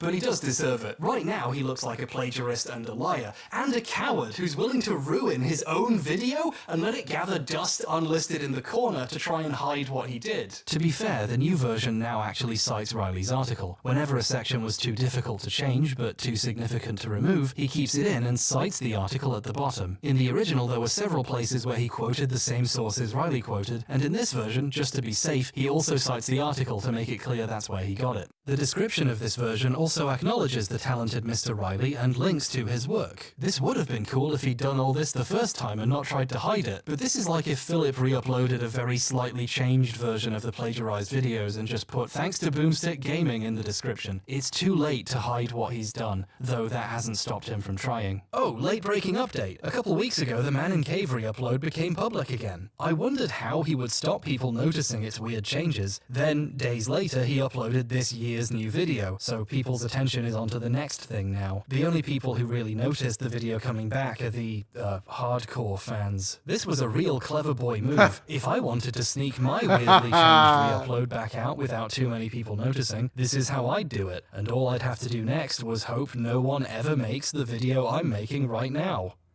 Oops. Right, my eyes have gone fuzzy, so it's time to get back up. Ah, my knees really hurt too. Okay, I threw out an IKEA Poang to make room for this beanbag chair, and it's rubbish. I love sacks full of balls, but not this much. Don't get a beanbag chair. Oh God! Jesus! Hey, the mic's still out of frame. That's nice, that never happens. I don't know, a proper apology would be nice. And maybe an explanation for why it happened. As far as I can tell, this is the only video where he's just ripped something off like this. I hope. You know, why did he do it for this one? Really, I just want to know where he got £33. Yeah, but like, it's just, I don't care if the story is retold in a different format. Just like, cited is a big thing, sure. But anybody that can find that story will find the article.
I'm a simple man with simple needs, Yorkshire puddings with a little bit of gravy on top, and explanations for discrepancies in numbers. My parents never took me to see a psychologist, so I assume that's normal. In the meantime, I'm very happy to accept the award for Jack's Film's second best video of 2022. The version from 2022 is gone! Get it off the list, Jack! Bump me up! Now, what's the first place one?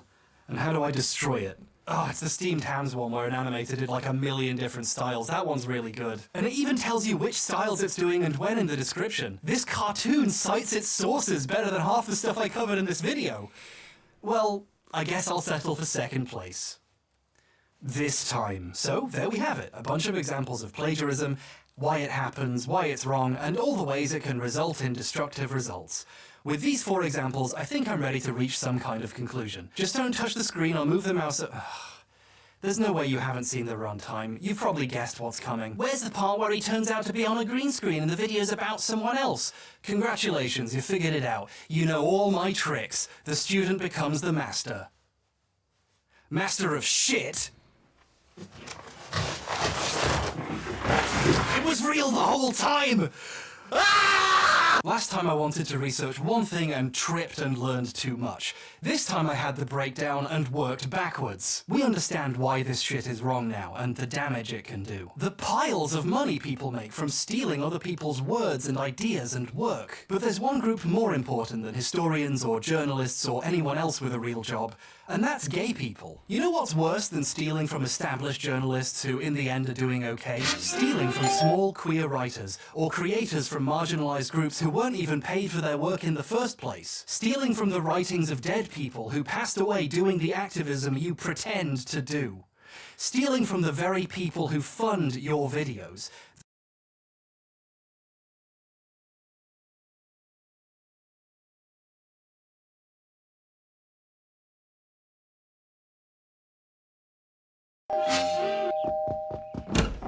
Well, Seymour, I made it, despite your directions. Ah, Superintendent Chalmers, welcome. I hope you're prepared for an unforgettable luncheon.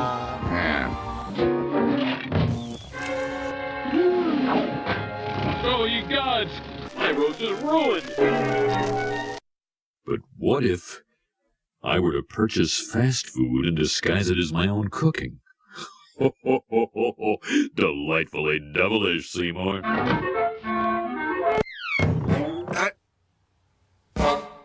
Seymour! Superintendent, I was just stretching my calves on the windowsill. Isometric exercise. Care to join me? Why is there smoke coming out of your oven, Seymour? No, that isn't smoke. It's steam. Steam from the steamed clams we're having. Mmm, steamed clams.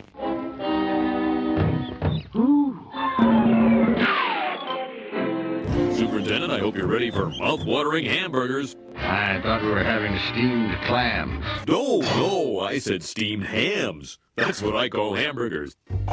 You call hamburgers steamed hams? Oh, it's a really weird thing to call them! Yes, it's a regional dialect. What region? Upstate New York. Really? Well, I'm from Utica, and I've never heard anyone use the phrase steamed hams. Oh, not in Utica. No, it's an Albany expression. I see.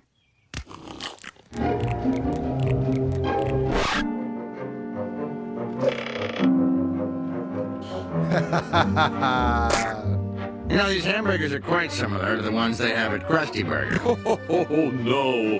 Patented Skinner Burgers. Old family recipe. For steamed hams. Yes. Yes, and you call them steamed hams despite the fact they are obviously grilled. You know, one thing I should... Excuse me for 1 second. Of course. Oh, well, that was wonderful. Good time was had by all. I'm pooped. Yes, I should be. Good Lord, what is happening in there? Aurora Borealis? Aurora Borealis! At this time of year, at this time of day, in this part of the country, localized entirely within your kitchen. Yes. That's it? No. Seymour! The house is on fire! No, Mother, it's just the Northern Lights. Well, Seymour, you are an odd fellow, but I must say, you steam a good ham. Help! Help!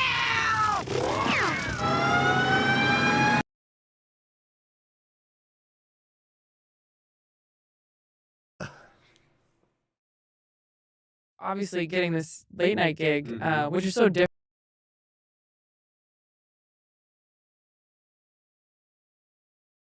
I don't know. It's like an observation type, I guess.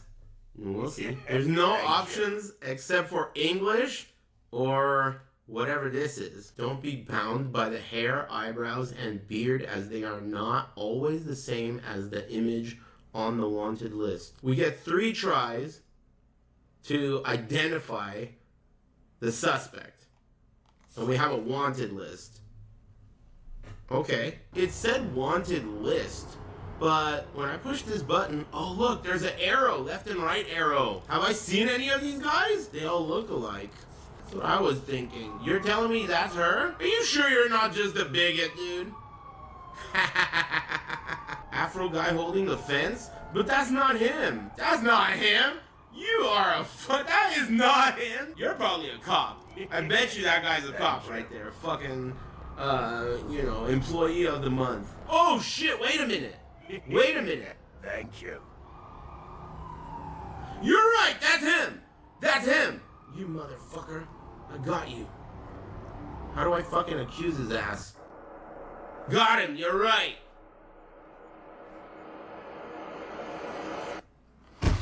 Okay. Whoa. Dude, best stage yet. Let's go look around. You know how in Doom, every angle you look at them, they're flat, but the image keeps changing? So you like circle around them and the image changes, but no matter what angle you stand from, they're flat? Thank you. That's how this game looks, but it looks way better. Ceiling traps? Do you mean real ceiling traps, or do you want me to look at the chicks? In the beginning, there was an intro that said hair, eyebrows, and beards are not to be considered. Not the same eyebrows. What's up, moron? How's it going? Her lips are different? Yeah, I guess you're right. Yeah, I guess that guy's right. But I mean, I don't know. There's gotta be a fucking suspect in here somewhere. Get that last bald guy? Is it identical chone? Identical chone.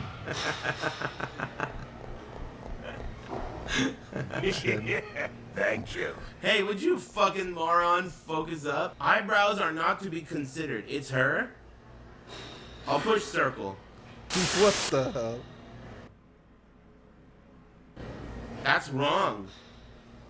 That means I died. That's not her. Man, this is tougher than I thought it would be.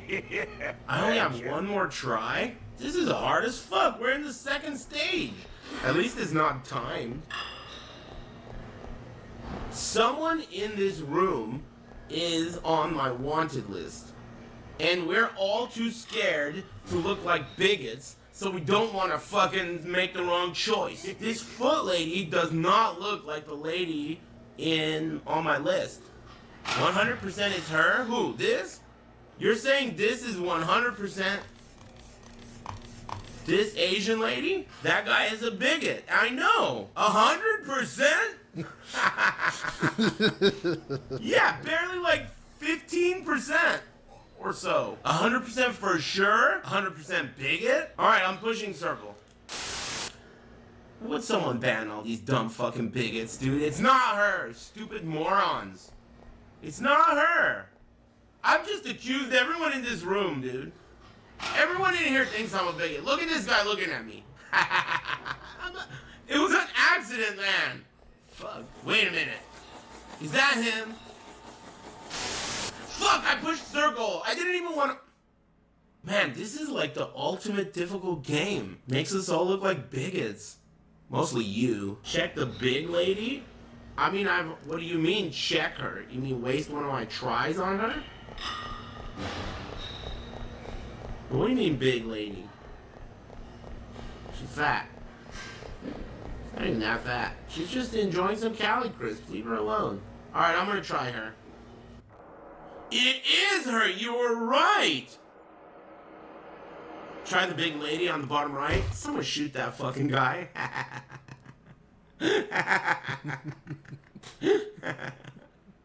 It was the big lady. Now we're at the beach. Oh, let's get to business. Forget all this shit. What we got here, dude? Damn. Lamb chops and ribs? What kind of ribs are those? Human ribs?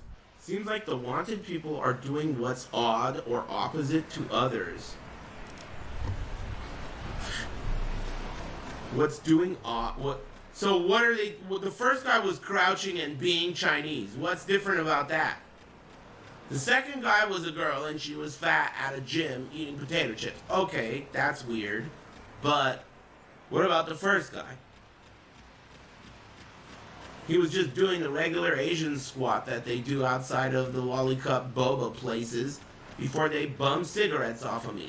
Standard shit. Nothing odd about that. What the fuck, man? None of these guys seem like they're the criminal.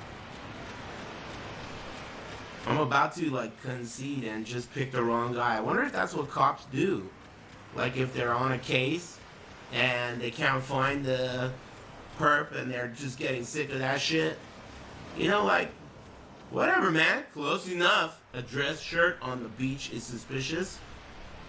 Look, I don't give a fuck if he's suspicious. I don't give a fuck if he's buried. I don't give a fuck about this guy. If he's not on my list, he can be suspicious.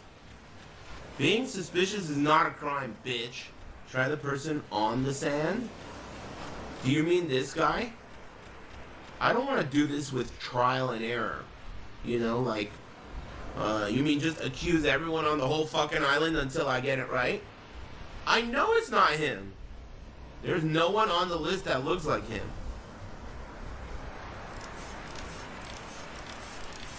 Alright, Sand Guy, you're busted.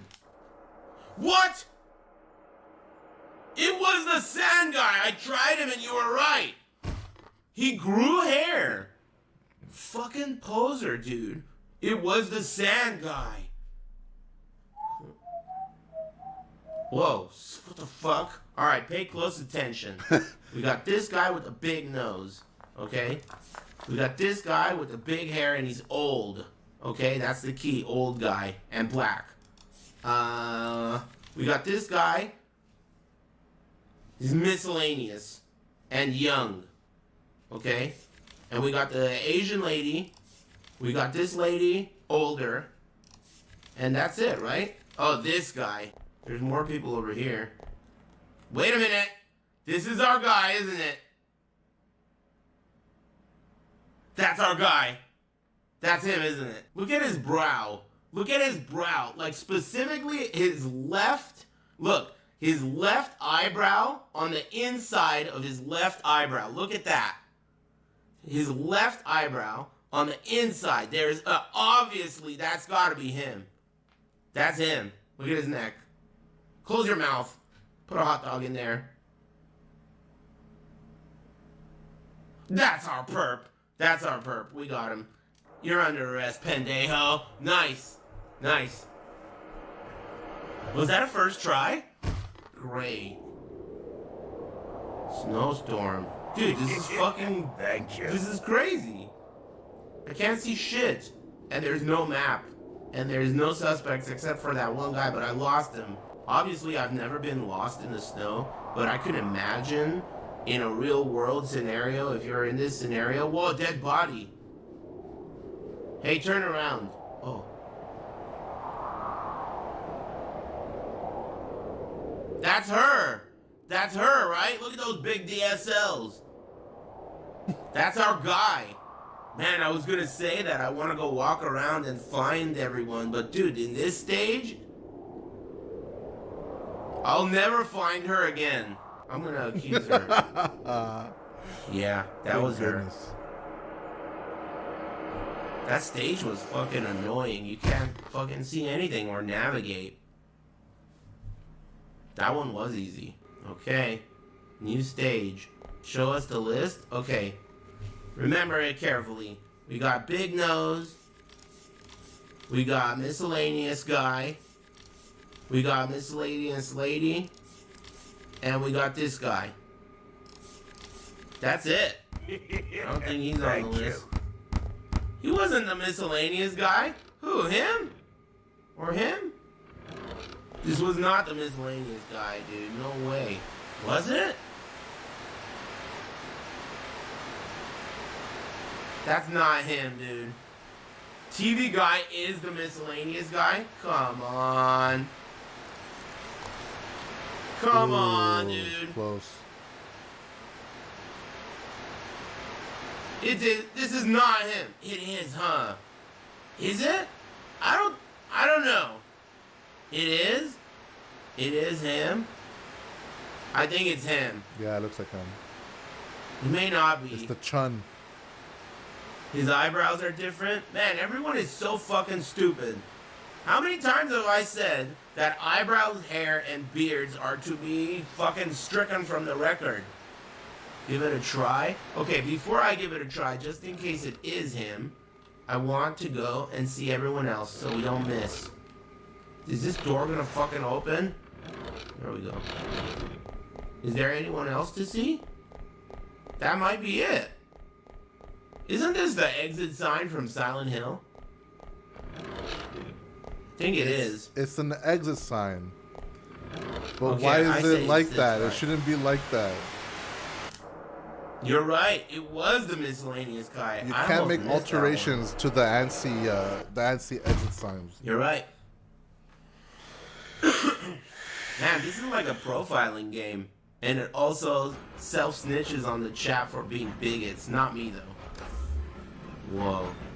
Hold up. They're not all the same guy.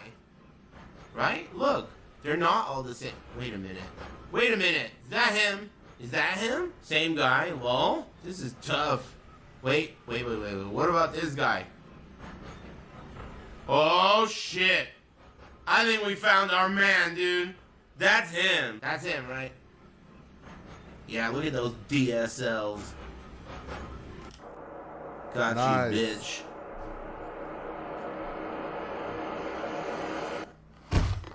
Got him easily.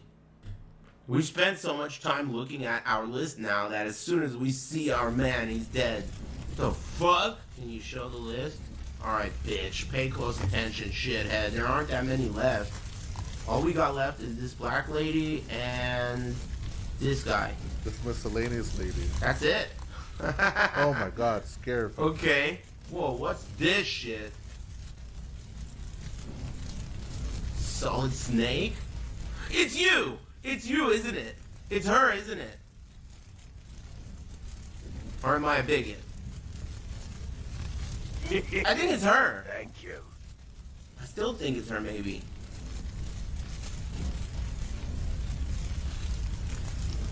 Damn, it's not her! We're all bigots! Mostly you. That's him. Do you think I should accuse this guy? I'm gonna do it. Should I do it? I'm doing it. I did it. Fuck, it's not him. This is my last life. Gotta be this guy. Fuck! Whatever, bitch. This lady and this guy. I can't even fucking tell, dude. Could that be her? Could that be her? Because the flames are really fucking with the lighting. She's not black. She could be. The flames are like really bright. And the picture is not in color. She has the nose. But it's really hard to tell. I guess, let's try. I don't know. How the fuck do you even try? Hello? It was! I can't believe it. It was! I fucking told you guys! It was her. Everyone was like, nope, she's not black. You're a fucking moron. You don't even know how to be a bigot. Whoa. Oh, shit. What the fuck? There's one more guy on the wanted list. Let's put it on him. This guy. This is our guy. The last guy. Well, I guess the idea is that you know who it's not, because we've seen all these dads. Ooh la la. Man, look at that. Weird titties. That's so weird. This game is really still tripping me out the way it looks. Those are real titties. What's going on over here?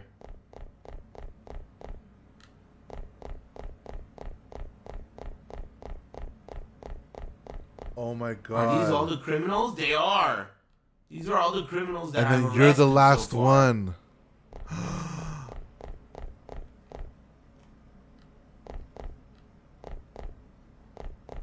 Those are all the criminals. Now I gotta find this guy. Oh, it's me? What?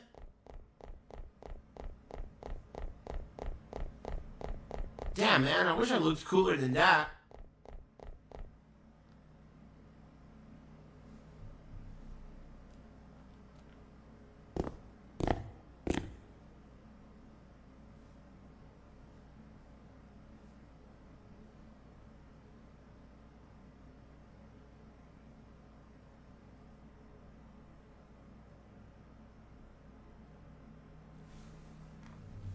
Okay.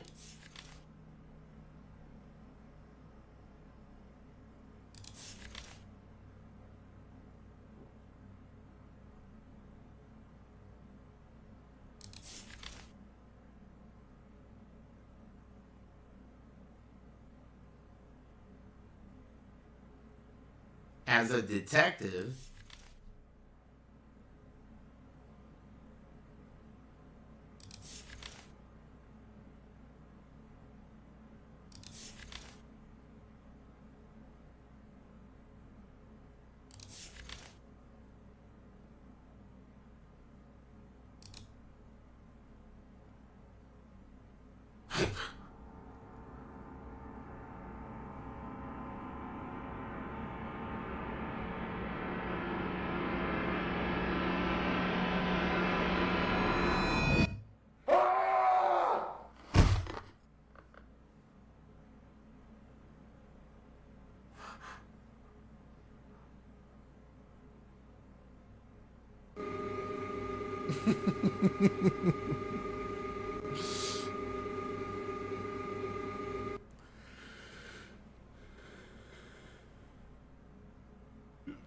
God, that fucking was sucked, awful. dude. $5? God, that was so garbage. I mean, it was alright. I guess. I don't know. Refund it. I don't even know anymore. I don't even know what good is. Did you guys see the Game Awards? I don't even know what good means. That shit was ugly. Wasted $5. Well, look, dude, I bought Final Fantasy 16 and couldn't refund it. So, to me, this game was better than that. By 10 miles. Thank you. I think that setting $5 on fire is a better game than that, or $70 on fire is a better game than Final Fantasy 16. That shit sucked ass.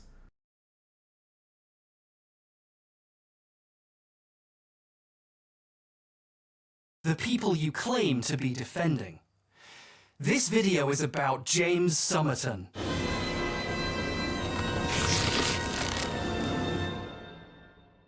James Somerton is a gay YouTuber with a degree in business administration who frequently refers to himself as a marketing expert. I'm a YouTuber, marketing expert, and film school grad.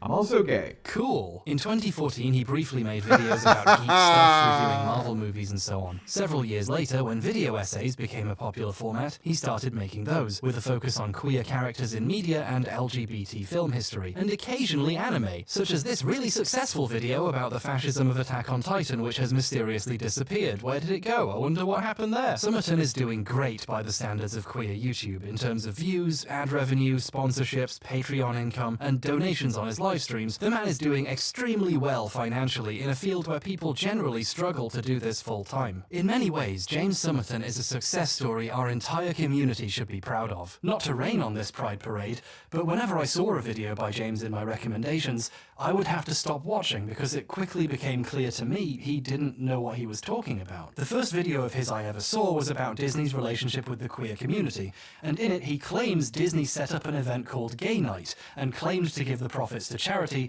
but actually kept the money. During the 1990s, Disney's parks also tried profiting from their LGBT fans by creating Gay Night, a one-night-a-year event at the parks where LGBT folk would be the main guests. It was a big hit. Initially, the revenue was all to be donated to the Aid for AIDS Foundation, but by 1995, donations to the charity had dried up. And Disney was keeping all of the profits for themselves. He's misremembering a really well-known event.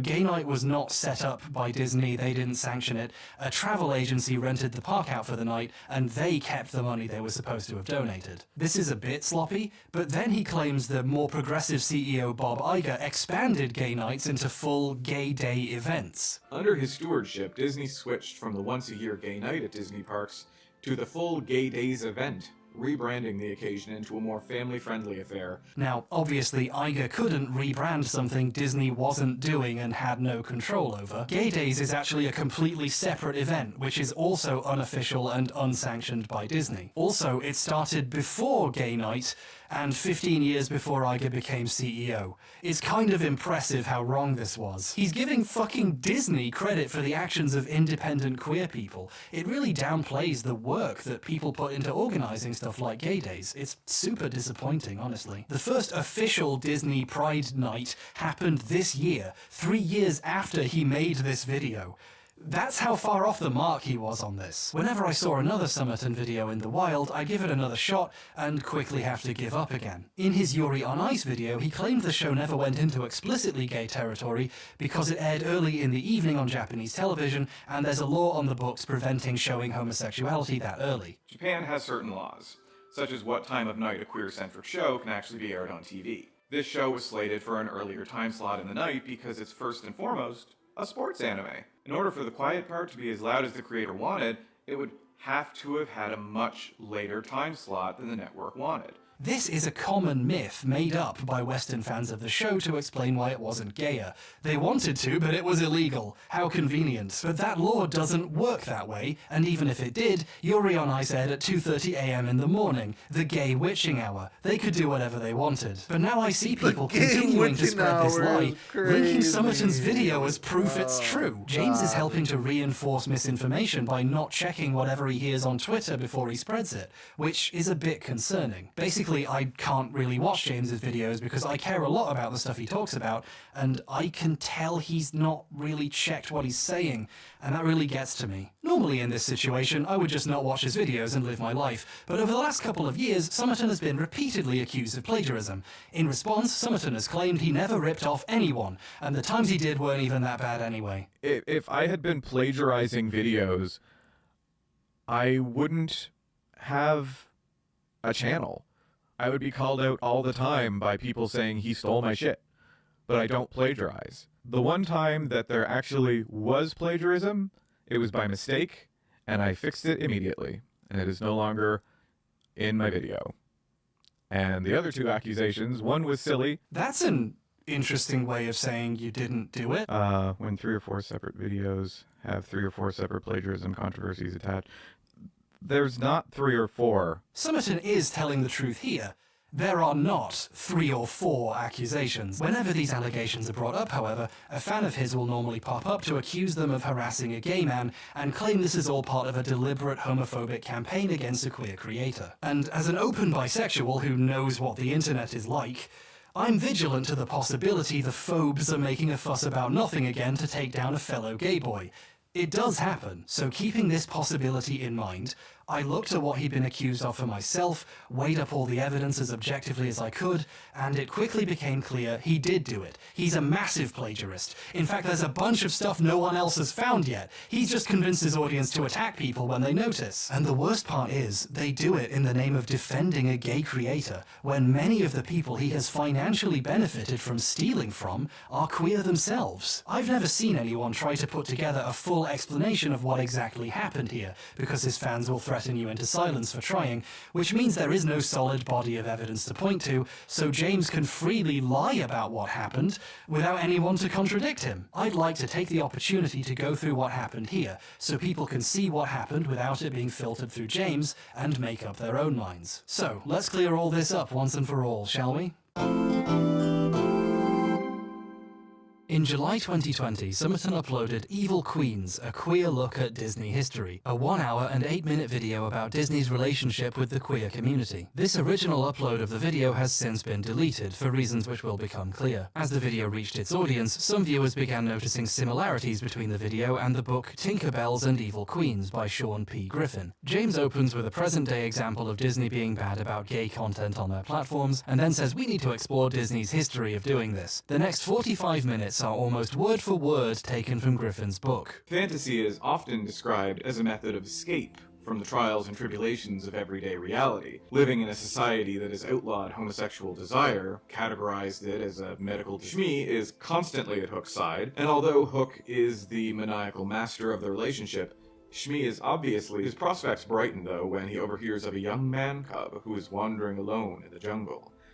He whispers to himself, "How delightful," and vows to arrange a rendezvous with the boy. Most of this video is just James reading a book into the camera. In the number, Ursula uses various methods to convince Ariel to sell her soul, from looking sorry and saint-like to shimmying madly in excitement. Throughout this video, James uses parts of the book where Griffin quotes someone else. Like here, this is from an essay by Cynthia Erb. James just keeps reading and doesn't tell you he's quoting anyone, and even changes it slightly, almost like he knows it's wrong and is trying to get away with it. In its use of vocalist Pat Carroll's ability to slide up and down the musical register, from shrieks to baritones, Poor Unfortunate Souls is an unmistakable send-up of the campy female impersonation numbers of underground queer films in the early days of Hollywood. When he rips off Griffin quoting more well-known writers like Susan Sontag, he reads them out and puts the quote on screen. It looks like when he thinks he can get away with it, he passes obscure writers' words off as his own. He's already stealing from Griffin, why stop there? Cymantics reuses a section of the book where Griffin quotes gay journalist and activist Jack Babuccio, who passed away of AIDS in 1990. Griffin explains who he is and discusses his quote, mentioning by name repeatedly. You know, the way you quote someone and discuss what they said. Cymantics removes all mention and discussion of Babuccio, but he still steals everything he says. And amping up that depiction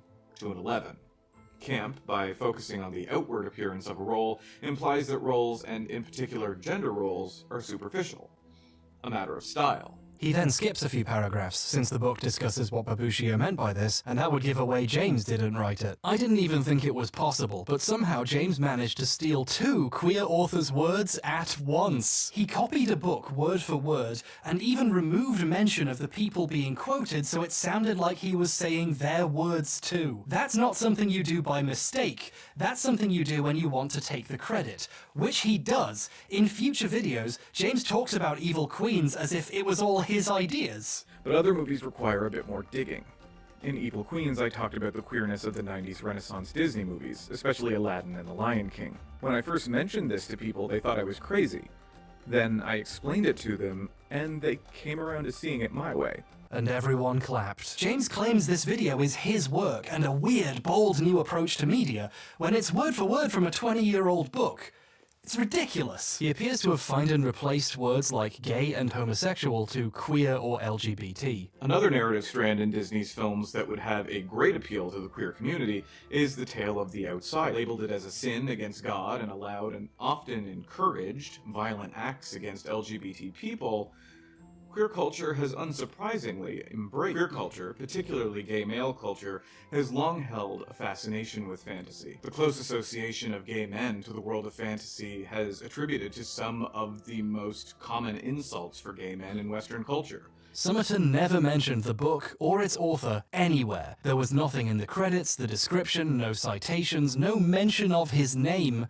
Nothing. When YouTubers use a book as a major source of research, usually they mention it, or put it in the background on their set. He did film himself next to a book, but it's not Tinkerbell's. It's Disney War, a commonly cited source in videos covering Disney stuff. He's trying to look like he did research without giving away where he got all the words he's saying. Eventually, a Twitter user who noticed the similarities started comparing the works closely, and wrote a thread showcasing hundreds and hundreds of words worth of examples of the video directly copying Griffin's book. She eventually asked him why he didn't credit it, and he responded that he hadn't started crediting source materials yet when he made the video. He then finally added a reference to the book to the description almost 2 months after it had been uploaded. He'd gone with the internet historian method, put an acknowledgement of your theft in the description later and pretend that makes stealing okay. The thread's author thanked him for admitting it, but pointed out adding a line of text near the bottom of the description is deceptive, the definition the sheer amount of why of writing all he this copied. does not Was trying to get away with it by hiding some text somewhere no one would see. In response, he did the professional adult thing and blocked her and started tweeting vaguely about being wrongly None of this is regulated. Even though he always credits authors in the video description, which is a very funny thing to say when he...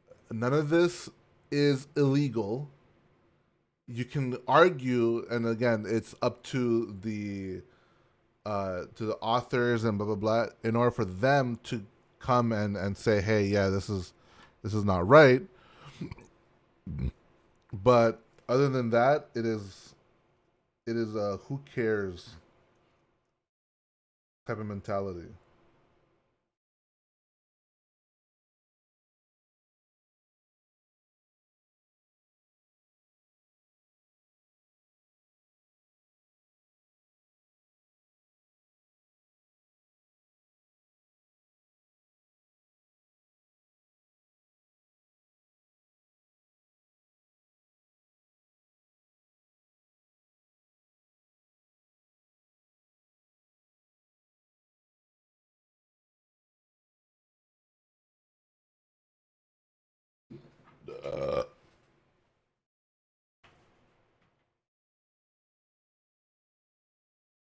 Okay, be right back.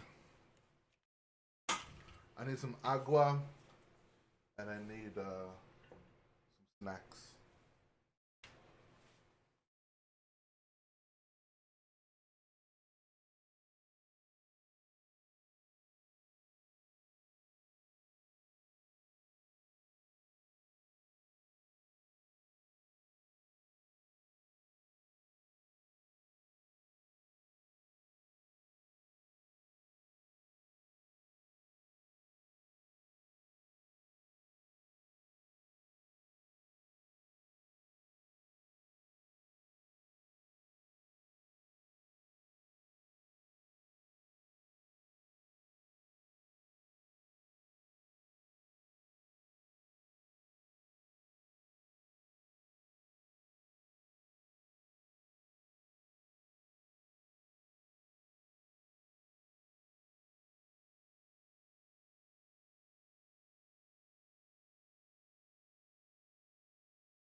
Yo. Sorry.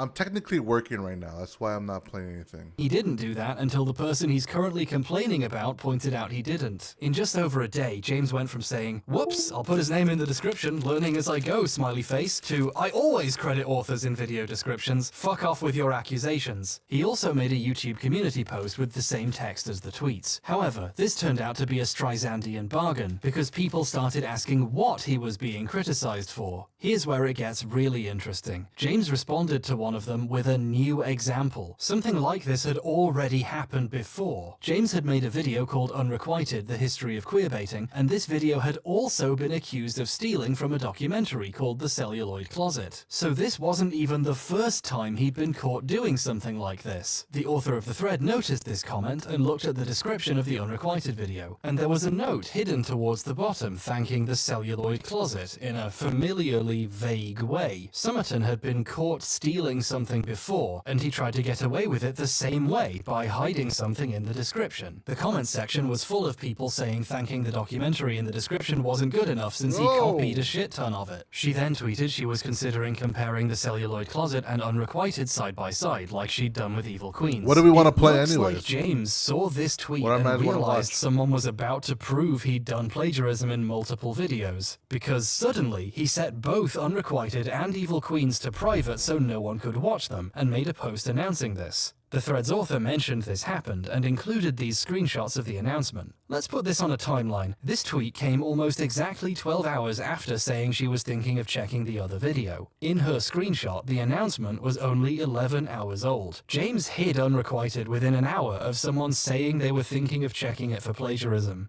That's not suspect at all. In his post, he explained he was the victim of a targeted harassment campaign, had received death threats, and he hid these videos because he didn't want people who want him dead seeing them. In the comments section, he also claimed the thread's author had been harassing and attacking him for the last 48 hours on Twitter, and her followers had been hunting down his home and work addresses. Any harassment or threats Somerton may have received are unconscionable and wrong. I want to clarify right now that if anyone harasses Somerton on my behalf, they are worse than him and will not see the light of heaven. I must underscore, however, the original author was not unnecessarily rude in her criticisms, was straightforward and polite when speaking to James directly, and when he talked about harassment, she was very clear where she stood on that as well. Somerton accused her of personally stalking him anyway, and starting a harassment campaign against him, threatening his life and trying to track down his address, with her obscure thread of tweets. The author's account was very small at the time, with less than 150 followers, and barely anyone had seen the thread until Somerton accused it of trying to kill him. Instead of addressing his mistake head-on and holding himself accountable, Somerton span a narrative about how the most polite critic he could have possibly gotten was the head of a targeted campaign against him, while trying to hide the evidence. On the other hand, the author of this thread has received a lot of harassment from Somerton's fans over the years, to the point they eventually changed their username and locked their account.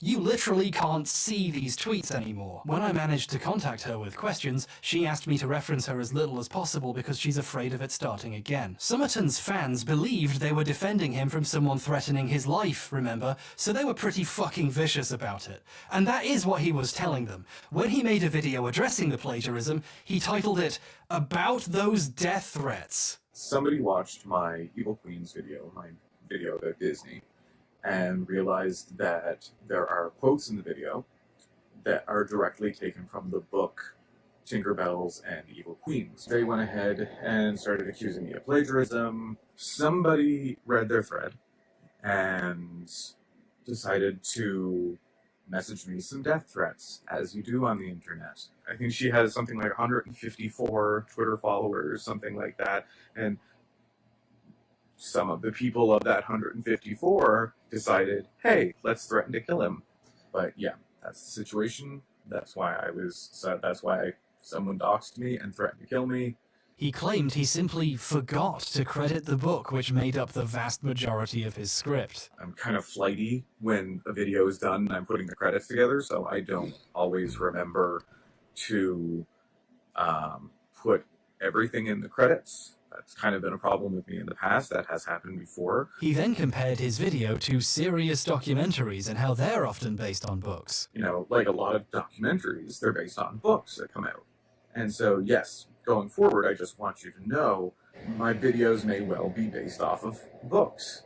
Normally you get permission to adapt people's books into documentaries before you make them and release them to the public for money. It's really hard not to see this for what it is. A guy making up a series of bad excuses after being caught plagiarizing. Let's just think about this for a second. If James was honestly adapting a book, why would he film himself on his set for an hour sitting next to a different book and not even think to mention the book he's adapting even exists? Somerton went out of his way not to mention his primary source, so people wouldn't read it and realize he copied it. So yeah, I guess what I'm just trying to say is that yes, there are quotes in the video and sections of the video that are taken from the book. It's not entirely based off of it. There's, you know, most of what's in the video is my own original content. How does he explain what he did to the quote from Babushio?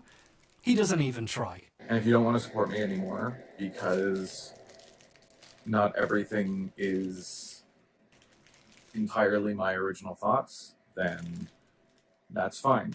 I would never have had the time to do that amount of research for a YouTube video. This video and all his YouTube posts about the plagiarism accusations were deleted soon after. I think Somerton realized there was no decent explanation for what he had done, so trying to explain it made him look worse. Instead, he started tweeting that he'd sent the video to the author to ask for permission to put the video up again. He was finally asking permission to do what he already did months ago. I'm curious how he explained all of this to Griffin. It sounds like Griffin asked to be credited properly because the old version of Evil Queens never came back up. Instead, a new one was uploaded. This version is exactly the same as the old one, except it has, based on the book by Sean Griffin, hastily added to the opening credits. In the span of a few days, the video graduated from not acknowledging the book anywhere to using it as a major source of research to finally being based on it. In the years since this happened, Somerton has come up with new lies about it to try to make himself look better. On a recent livestream, someone brought up the old allegations, and his version of the story is that he always had permission from Griffin before he even made the video. For the Evil Queens one, like I said, that was based directly on the book. That was word for word from the book. And that's why before doing the video, I got permission from the author to do it. But I did have full permission from him before making the video. The tweet about how he literally had to take the video down and ask permission afterwards is still up. Anyone can fact check this. I want to observe that if this was an honest mistake, James had the opportunity to be honest about it and chose to lie. Looks a bit like a dishonest mistake to me. He also pretends he credited Griffin in the description in the first place, and the person who criticized him simply didn't notice. In the original version of Evil Queens, the citation was in the description of the video and not in the video itself. And that was the issue. They didn't read the description. And so I took down the video and I put it back up, and somebody didn't acknowledge the based on the book by in the comments, so I took the video down and put it back up with the author in the opening titles. Again, his reply to her where he acknowledged he hadn't and was going to is still up. For reasons I don't understand, James likes to tell obvious lies that make him look worse. This is why I felt it was important to make this video documenting the evidence.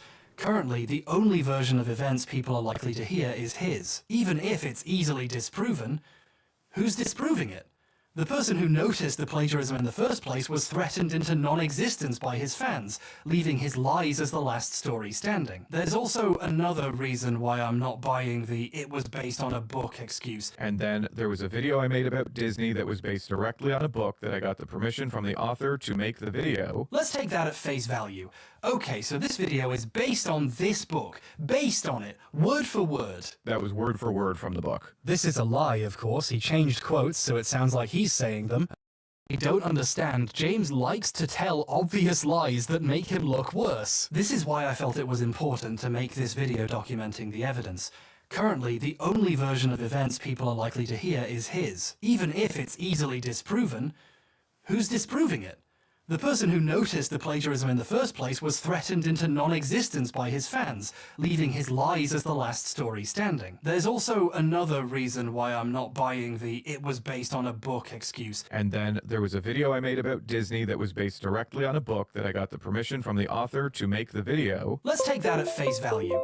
Okay, so this to Griffin. It sounds like Griffin asked to be uploaded. This version is exact to the opening. To using it as since this happened brought up the old made the video. For the Evil Queens one, like I said, or doing permission from down and ask permission after this mistake, James had the opportunity to be honest about it and chose to lie. Looks a bit like a dishonest mistake to me. He also pretends he credited Griffin in the description in the first place, and the person who criticized him simply didn't notice. In the original version of Evil Queens, the citation was in the description of the video. And somebody in... Again, his reasons I don't understand it was important to make this video documenting the evidence. Currently, the only version of events people are likely to hear is his. Even if it's easily disproven, who's disproving it? The person who noticed the plagiarism in the first place was threatened into non-existence by his fans, leaving his lies as the last story standing. There's also another reason why I'm not buying the "it was based on a book" excuse. And then there was a video I made about Disney that was based directly on a book that I got the permission from the author to make the video. Let's take that at face value. Okay, so this video is based on this book. Based on it, word for word. That was word for word from the book. This is a lie, of course. He changed quotes so it sounds like he's saying them, and altered a bunch of other words to try to make it sound different, but let's pretend it was for a second. Is it possible he really was just trying to adapt the book? James insists this is the case. But at this point, I'm not sure I can trust him when he says things. The author of the thread was just comparing the video to the one book she noticed, and mentions around the 53-minute mark he moves on to stuff not covered widely by the book, like Mulan. Disney's Mulan is, however unintentionally, a queer narrative. First of all, it's a little bit weird that his video through, but let me ask you this. Who stole the new stuff? Mulan is, however, it is not, as it is bad, because stole the new stuff from somewhere else? Yeah, it is bad. Because he did! Disney's Mulan is, however unintentionally, a queer narrative that explores both gender identity and sexual orientation. However unintentionally, a queer narrative that so stole the news. Disney's Mulan is... Or else? Empowered by masculine. Foot. He changes one thing. The current date. Plato is obviously gay, although it's easier to say that in 2020 than it was in 1955. Peter Howell, whose shit he jacked, is not acknowledged in the video or the description or anywhere else and never has been. Like with Jez Tom, this section was never caught, until now, so he hasn't had the chance to go back and pretend it's based on it. It starts to feel like Cymantics is just an extremely cynical loser with a business degree who, like Blair, and around the same time even, saw the success of video essays and decided to half-ass his way into them by stealing shit. This is on the whole how business people see creativity. They don't respect it. It doesn't matter. It's beneath them. So they can take it and say it's theirs if they want. But at this point, my interest was fully pequeed. I was just looking at the original allegations to see if they were true, to check for myself. But even in just looking at those two, I found 2 more places he stole from that other people hadn't even found yet. And if it was that easy to find more, how deep does this rabbit hole go? These videos were made over 2 years ago. Did James learn his lesson from being repeatedly caught plagiarizing and at least stop? Well, his next video, Society and Queer Horror, has a script supervisor in the opening credits, and this person would go on to be his co-writer for many future videos. That doesn't necessarily mean the videos are better though. I mean, first of all, that's not how you spell supervisor, so write that down. But he even has another writer now, so surely he started making his own original videos and things got better? Well, things got much, much worse.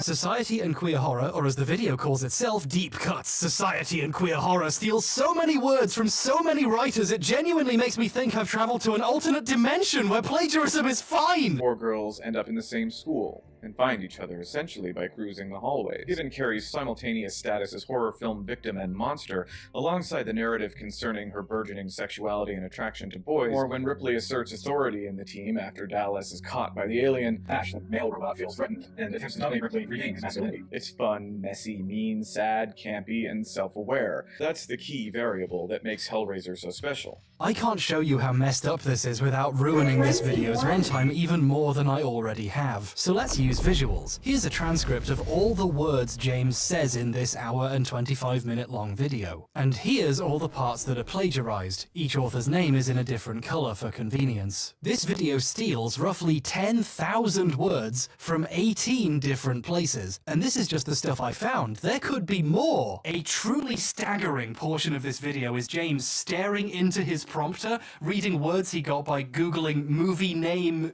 gay. I wish I could show you everything he copied, but we'd be here forever. This is just one video, and he makes so many of these. And now we know how! But Cymantics thinks he's figured out a loophole. It's a familiar spin on an old classic. It opens with a horror-themed credit sequence, which claims the video is based on the works of, and briefly shows a bunch of names. These are some of the people he plagiarized. So if any of his plagiarism is noticed, he can say, no, I name-dropped them in the opening for literally 1 second, so it's fine.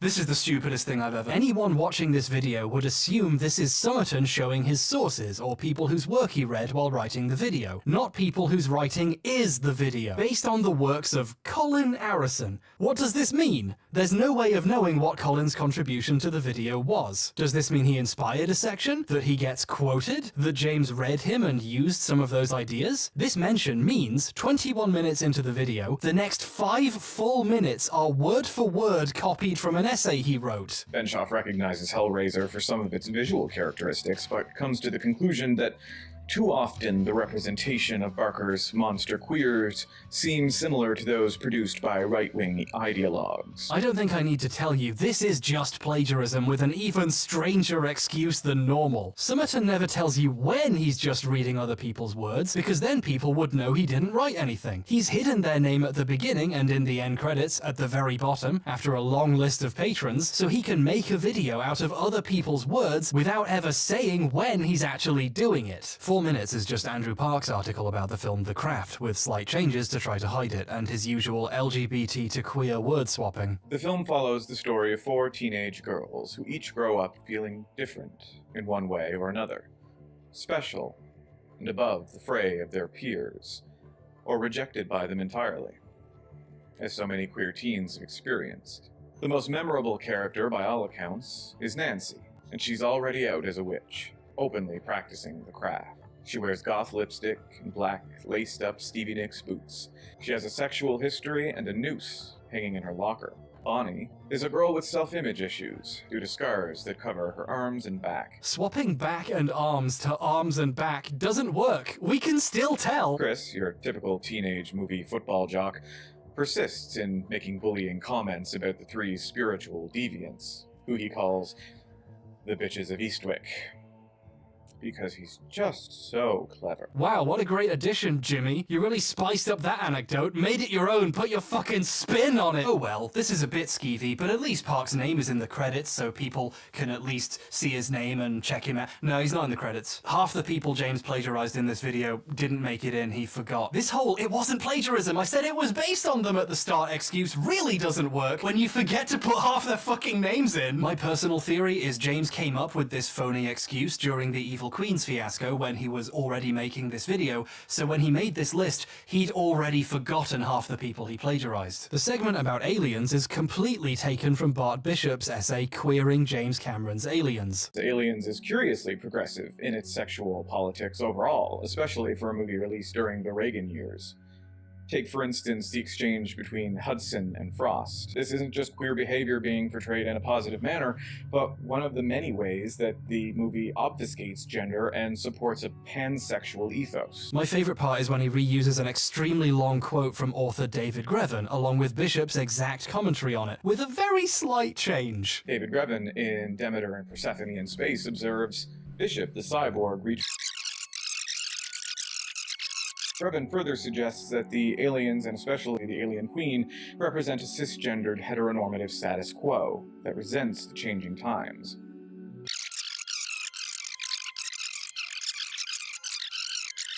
So while Grevin suggests that the conservative alien queen has contempt for the queer family dynamic, the metaphor could go even further. Cameron creates a future where gender norms have all but disappeared. He changed "I'd go even further" to "the metaphor could go even further," suggesting he is at least uncomfortable using someone else's words in first person. The copying of Bishop's Aliens essay was eventually pointed out on his website. Bishop responded calling this very strange. Bishop also made a Facebook post about being plagiarized, which is disheartening to read. This situation demonstrates perfectly the way respect and social status factor into stealing. James fundamentally doesn't respect the people he's copying. He knows to quote people when they're well known, but when he thinks he can get away with it, he doesn't. A lot of queer analysis is sadly unrecognized, and James exploited this obscurity for clout and hid a little excuse where people will miss it, but only for about half of them. As with several previous authors, Bishop was not credited. However, the video's credits do contain David Grevin, one of the authors Bishop quoted. At first I thought Grevin was in the credits because he quotes him by name in this section, but no, he's in here because he also stole from Grevin. In terms as resonant as they were phobic, Scream was a cry of despair over an apparent amorality in the millennial or late Gen X youth, especially in the male population. The homoeroticism of the Billy Stu relationship, which the film develops into an all but explicit queer love affair, shows both the unpredictable, anarchic, bewildering behavior of the generation and the shifts in male gender roles synonymous with it. By complete coincidence, the competent writers he's plagiarizing are familiar with each other's work and sometimes even quote each other. Greven doesn't actually come up by name when James reads his words out loud for 5.5 fucking minutes. The authors James steals only get their name mentioned in the video if someone else he was stealing happened to mention them. I'm losing my fucking mind! When he quotes Bishop quoting Greven, he puts this text up like he's quoting them. However, like Illuminati, he doesn't list the source in any useful way. This is because he doesn't know the source. He got it from this article, and he can't list the article as a source because he doesn't want you checking and finding out what he's done. It's the same reason he didn't film himself next to evil queens. He'd be giving the game away. Ironically, this is how the Bishop plagiarism was discovered in the first place. Someone was trying to find the source of one of these quotes and Googled it and discovered the whole segment was a quote. Somerton's videos are anti-educational. They go out of their way to hide where they come from or where to learn more. But this gives me an idea for a hot new game. Go to a random section of Somerton's video and just Google the words he's saying. Okay, I'm gonna literally click on a random part of the video right now. I'm gonna hold my mouse up to the microphone so you can hear it. Dedicates an entire subplot to the romance between Richie and Eddie. Okay. And here we go. One result! Well, that was easy! It, by Stephen King, was published in 1986. And has made a lasting cultural impression. One the novel result inspired is a miniseries, 2 movies, crazy. and ruined clowns for generations of children. And adults, frankly. Oh, good one. This one is an analysis of Stephen King's It by Rachel Brands. He reads this article for about 4.5 minutes. And Brands is one of many people whose name didn't make it into his dumb fucking credits. I reached out to Brands about her essay being used in this manner, and she told me she'd never been asked permission to use it, but she already knew it happened. You see, she was a fan of Somerton's work, and even supported him financially on Patreon. So she saw this video as soon as it went out, and realized it was copying her. This is so fucked up. A queer writer who supported James financially because she thought he was making original work discovered she was funding the plagiarism of work like hers, including literally hers. Brands was never paid by the website she wrote this essay for, since at the time she was writing for exposure, which she definitely didn't get when James didn't even fucking credit her. Somerton makes a lot of money doing this. Tens of thousands of dollars in Patreon income, ad revenue, his many sponsorships, and another massive payday we haven't even gotten to yet. Brands has never been compensated for her contribution to James's financial success, and she's not the only person James plagiarized in the section on Stephen King's It alone. After reading Brands without crediting her for almost 5 minutes, suddenly he starts saying new words. Childhood trauma looms under the skin of the Losers Club well into adulthood. Wow, did James write part of his video all by himself? Nope! It's from the Hollywood Reporter! We've seen this song and dance before, it goes on for ages. I'm just gonna highlight one of the parts he changed because it's so funny. Like every person on the planet, the losers remain trapped in their trauma. They've just found new ways to cope. Richie ended up telling jokes and becoming rich and successful. But always alone. Somerton specifically removed mention of a character finding success using other people's material. That probably hit a bit too close to home, huh? The plagiarism thing, it's not a thing. After several minutes of stealing Joelle Monique's article, the video still has a bunch of runtime left to talk about it. It is the hate that's unnatural. The hate that is evil. Oh, for fuck! When we get into the head of Don Haggerty, Adrian's boyfriend, and the author lets the reader know him, he's sympathetic, he's smart, and loving.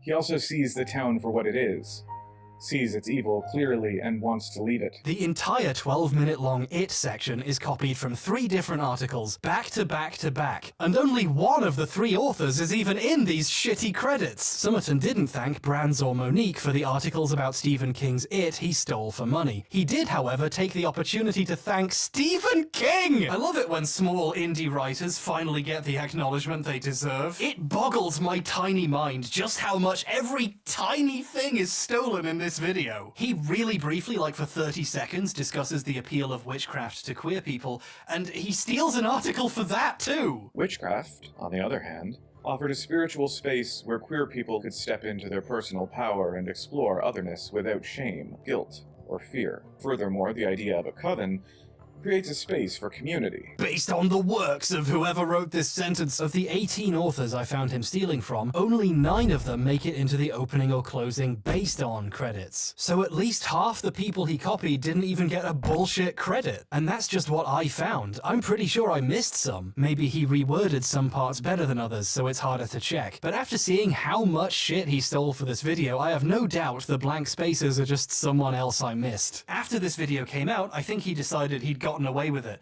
so he stopped using the based on the works of excuse and just went right back to stealing shit. Here's one of his next videos, Code Breakers, Queer Film Theory and Why It Matters. This video's opening credits are just James, and the description thanks no one, but it's still full of plagiarism. Replacing the queer agenda with a straight agenda does not mean there is not an agenda. Zinc Hero of YouTube loved this line by Summerton so much. What am I willing to bet he stole this line too? Place your bets! Directly into my pocket, because yeah, obviously, you fucking piece of shit! It also bears mentioning that if a filmmaker doesn't choose to queer history, that doesn't mean they're telling history like it was. It just means they're straighting history. Replacing the gay agenda with a straight agenda does not mean that there's no agenda. Summerton's fans praise him for the quality of his writing, unaware it's not his. Since the true authors' names have been erased from the story, they are prevented from learning who they actually enjoyed and being able to go read more. I find this genuinely sad. James, how do you manage to churn out so many high-quality videos so frequently? I know how. At one point, he starts explaining basic film theory. Not basic by nerd standards. I mean, it's like he's just reading Wikipedia. Actually, not like. Today, there are many different schools of film theory. So let's talk about them. The structuralist film theory emphasizes how films convey meaning through the use of codes and conventions, not dissimilar to the way languages are used to construct meaning in communication. An example of this is understanding how the simple combination of shots can create an additional idea. The blank expression on a person's face, an appetizing meal, and then back to the person's face. While nothing in this sequence literally expresses hunger or desire, the juxtaposition of the images convey that meaning to the audience. Marxist film theory is one of the oldest forms of film theory. Sergei Eisenstein and many other Soviet filmmakers in the 1920s expressed ideas of Marxism through film. In fact, the Hegelian dialectic was considered best displayed in film editing through the development of the montage, a Russian invention. Eisenstein's solution was to shun narrative structure by eliminating the individual protagonist in favor of telling stories where the action is moved by a group, and the story is told through a clash of one image against the next, whether in composition, motion, or idea. Formalist film theory is a theory of film study that is focused on the formal or technical elements of a film, i.e. the lighting, scoring, sound, set design, use of color, shot composition, and editing. It's a major theory of film study today. Formalism, at its most general, considers the synthesis or lack of synthesis but isn't this a little bit of the multiple elements of film production, and the effects, emotional and intellectual, of that synthesis and of the individual elements. For example, let's take the single element of editing. What's the difference between him doing this might study and how then someone Hollywood going continuity from editing a creates a more film major comforting school effect, and explaining non-continuity film or major jump cut editing might become more disconcerting or film, volatile. you know, Cringe. There's no other word for it. This makes me cringe. It's embarrassing. It speaks volumes what James thinks of video essays as a format. To him, reading Wikipedia is equivalent to what everyone else is doing. I don't know why you would make videos like this unless you were just in it for the money. Where's the joy of doing your own research, your own learning, and getting to share it in your own way? These videos are a cash grab with absolutely zero original thought or soul. I didn't think YouTube videos could have souls, but now I've experienced ones that don't. The end credits don't thank any of the people or wikis who wrote this video, just James and his co-writer Nick. Oh, and he thanks all his patrons who give him thousands of dollars to read Wikipedia to them without telling them. And this puts us onto a related problem with his videos. This might be obvious, but James is a little bit lazy. In Code Breakers, in between the rest of the stealing, he brings up the potential gay overtones in Legend of Korra between Prince Wu and Mako. Makos will they won't they with Prince Wu. But I thought the clips from Avatar looked a bit blurry for a video from 2020 when much higher quality sources were available. Did he just Google an old AMV shipping these two characters and download it and slap it in here? No, that would be ridiculous. Yes, of course he did. It was this one. It took 2 minutes to find. He just added black bars to the top and bottom because he's trying to pretend his shit is cinema. This is probably the laziest moment in video essay history. He's downloading other people's videos to use as backing for a voiceover he probably didn't write about characters whose names he can't pronounce. It's like staring into a low bitrate abyss, but it doesn't stare back. James stares back. The phrase, by James Somerton, is doing so much heavy lifting, he probably stole that from fucking Atlas. There's a section where he just reads the Stanford Encyclopedia of Philosophy's explanation of what homosexuality is. As has been frequently noted, the ancient Greeks did not have terms or concepts that correspond to contemporary dichotomy of heterosexual and homosexual. Probably the most frequent assumption of sexual orientation by ancient Greek authors is that people respond biologically to being either sexual or biological sex one is attracted to. Is another group of archaeologists argues that Drole had many parallels to ancient Greeks' understanding of same-sex attraction and sexual issues more generally. He looked up homosexuality in an encyclopedia and pasted it into his fucking script. Oh my god! The lack of effort is a running theme. James doesn't really care what he's saying and is just googling movie name gay, so the quality of some of the places he's copying are not very good. His coverage of Alien 3 in Society and Queer Horror, yeah, there's more people I didn't show you yet, is taken from, the Cracked article, 5 Terrible Movies with Awesome Hidden Meanings. People sometimes compliment James for his fancy opening titles with 3D movement and graphics, but he just bought these. Anyone can. Look, here's the place he got Society and Queer Horror's opening. I bought it. Now it's mine. Whee! The opening of Evil Queens, the highest production value part of the whole affair, is just more stuff he bought. I'm not criticizing him here, this is normal and fine, but it's a little surprising to realize James never did any work of any kind during the video making process. He buys the fancy looking bits and gets the rest from an AMV. Presumably he hired a co-writer so he could stop pretending he does any. But that makes the fact they're still full of plagiarism even more shocking. Kat looked at his video about Jeffrey Dahmer and found about 5 places he plagiarized without even checking too hard. Thus, the term homosexual overkill served to normalize heterosexuality, even heterosexual serial killers, while pathologizing homosexuality. Look how much effort he put into rewriting the thing he stole to hide it. His dedication to not coming up with his own ideas is almost creepy. This video was a couple months old when I started looking into James. This is recent, and I can't believe how much he's still stealing. The first words in the fucking video were stolen. We all like true crime. It's very suddenly become one of the most engaging forms of contemporary entertainment. He's really extruding the original words here. He's put so much work into changing it, it might have been easier to write something from scratch. But this is James we're talking about. He stops putting in the effort after the first few sentences. Again, both Bundy and Dahmer were serial killers who tortured and murdered dozens of people whose families are still alive and can see these tweets and posts on TikTok. He actually copies the previous section of the article right before, but Kat asked me before I play this part to ask you to pay specific attention to the change he makes here. There is a thirst for Dahmer, made apparent on TikTok and Twitter, with hordes of white women droning over how attractive he is. This change is part of a running theme throughout Somerton's work. Misogyny? In the parts of James's videos that he actually writes himself, or rewrites after stealing, he really doesn't like women. I didn't want to open this can of worms, but the thesis of the stuff he stole for this video gets completely fucked up by his rants about women being attracted to serial killers. He argues women are only attracted to Dahmer because he killed gay men and not women, which makes it easier for them to ignore the brutality of his crimes, and if he'd killed women, they wouldn't be so thirsty. Despite his cannibalism, despite the decades-long erasure of his victims, these women, and mostly teenage girls, are swooning over him.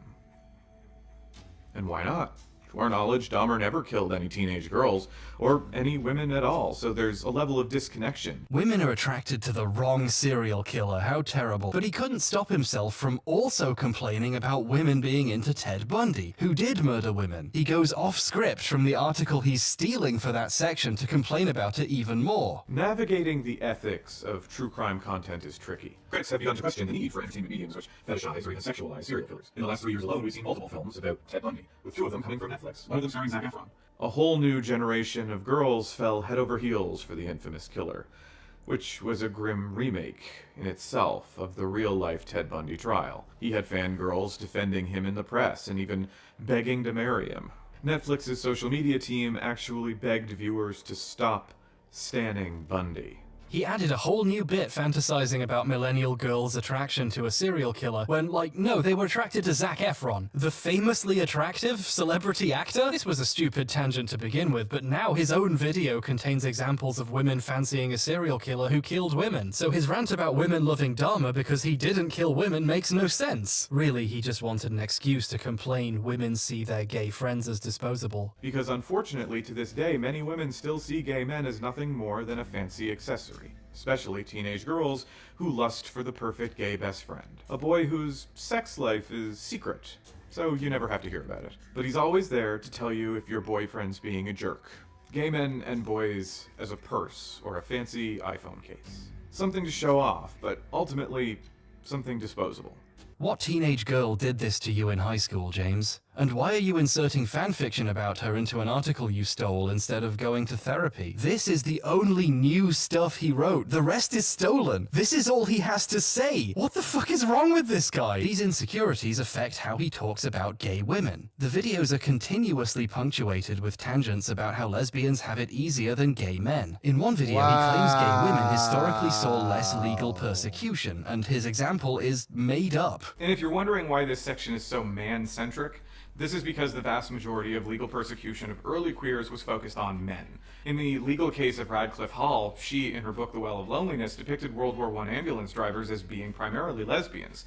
English courts were really not pleased with this depiction, but women who love women was such an uncomfortable topic for them that they threw her case out of the courts and just let her carry on in her happy life. Over here in reality, Radcliffe Hall was found guilty of obscenity and all copies of her book were ordered destroyed. He's rewriting history to pretend women had it better. This approach to female queers reaches a territory where he doesn't even accept other people's identities if he has a bone to pick. In one video, while trying to argue queer women have it better than men in Hollywood, he misgenders two showrunners. So why don't gay men get to represent themselves in media?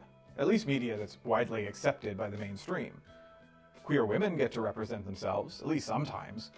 Look at animated hits like Steven Universe or She-Ra and the Princesses of Power. Indy Stevenson and Rebecca Sugar are trans-masculine and non-binary respectively, but for the purposes of James's point, they count as women. And if he really doesn't like something, he just assumes a straight woman did it. The only way I can possibly account for anyone saying that this is straight is a bunch of women and girls who are experiencing the most willful ignorance I've ever seen. His Yuri on Ice video just guesses anyone who interprets the characters not being gay must be a dumbass woman. He's shockingly committed to this principle. In a video that just came out, he claims he still gets comments on that video from straight women denying the gay anime is gay. Then again, that video still gets comments from usually straight women, no hating, but still, who incessantly deny that there's any queerness, coded or otherwise, present in that series. James, how do you know they're straight or women? Did they all say so in their comment? If you don't like something so you assume a woman wrote it, you're doing misogyny. There really isn't another word for this. It's pretty straightforward. Also, I just went through the last year of comments on that video and none exist that make this accusation. He's lying. He just made up straight women to get mad. As arbiter of gender, James also gets to decide who's queer and who isn't. I don't know who gave him this power, but it means he has a lot of fascinating opinions about Love, Simon. The film is based on a book by Becky Albertalli, a bisexual woman who was not public about her sexuality when the book was published. Albertalli was subsequently harassed for years, accused of writing a book about being gay without being queer herself and being a straight woman profiting off the queer community. In 2020, she came out publicly, with a quite powerful essay about how she was doing it specifically because of this type of shit. This event hopefully serves as a lesson not to make assumptions of people's sexuality and then write criticism based on those assumptions. But James didn't get the memo. In 2022, he managed to write a video complaining that many stories about gay people are written by straight women and used Love, Simon as the only example. Because their life experiences did not match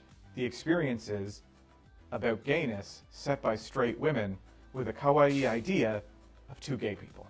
You have mass consumption media, which takes gay emotions and removes gay experiences, leaving a husk of empty gestures and unanswered questions, which feels more like a gambling addiction than even implied representation. James was years late to the party and still accused the openly bi author of being a straight pandering to the gays. I'd say I wonder what Becky Albertalli thinks about this, but I know what she thinks because she left a comment on his video explaining how shitty it feels getting lumped in with the straights yet again years after coming out, specifically after being treated poorly by people like James. When this happened, this is how he complained to his fan Discord about her. She isn't happy I included her in the straight female authors section. But I never said she was straight. James is still sore about this mild pushback. He now refuses to acknowledge Love Simon by name, referring to some unspecified incident. This is compounded through several other high-profile instances of gay media, specifically one which made waves in 2018, but that I will not explicitly mention,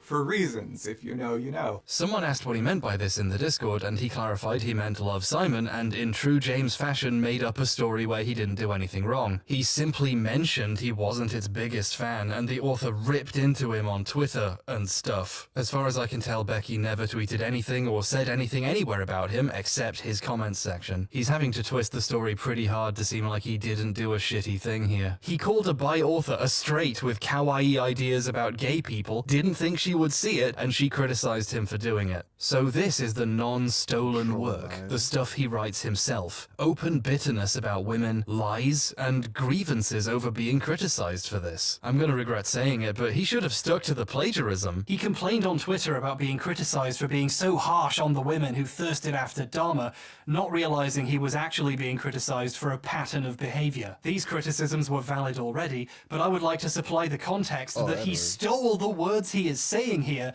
and reworded them to be more mad at women specifically. James, what the fuck are you doing? I am trying to maintain focus for once in a video and stick to the plagiarism, but I just can't get away from how this guy fucking sucks. James doesn't get caught stealing as often as he should do because he's cultivated an audience of younger queer people who don't read the kinds of stuff he's stealing from, and don't recognize open misogyny as long as it's qualified as white women. But on the rare occasion that he is caught, his solution is to private or delete the video and re-upload a slightly changed version and hope no one digs into this extremely suspicious behavior. For example, while I was doing preliminary research late last year, a funny thing happened. Somerton's YouTube community page was wiped. Hundreds of posts from over several years disappeared overnight. At this point, I'd spoken to a few of the writers Somerton had stolen from, and I wondered if maybe one of them had publicly accused him. But after doing some more looking, it turned out no, someone else had independently noticed they'd been plagiarized because there was still more. Seldom Musings, a WordPress blog, had made a post accusing Somerton of plagiarizing a blog post about Attack on Titan from 2013. And then I thought, wait, doesn't Somerton have a video from September 2022 called, like, Attack on Titan and the Death of Media Literacy? Well, he did. Finding an old link, it was suddenly set to private. Over 1.5 million views had been wiped from his channel. Huh.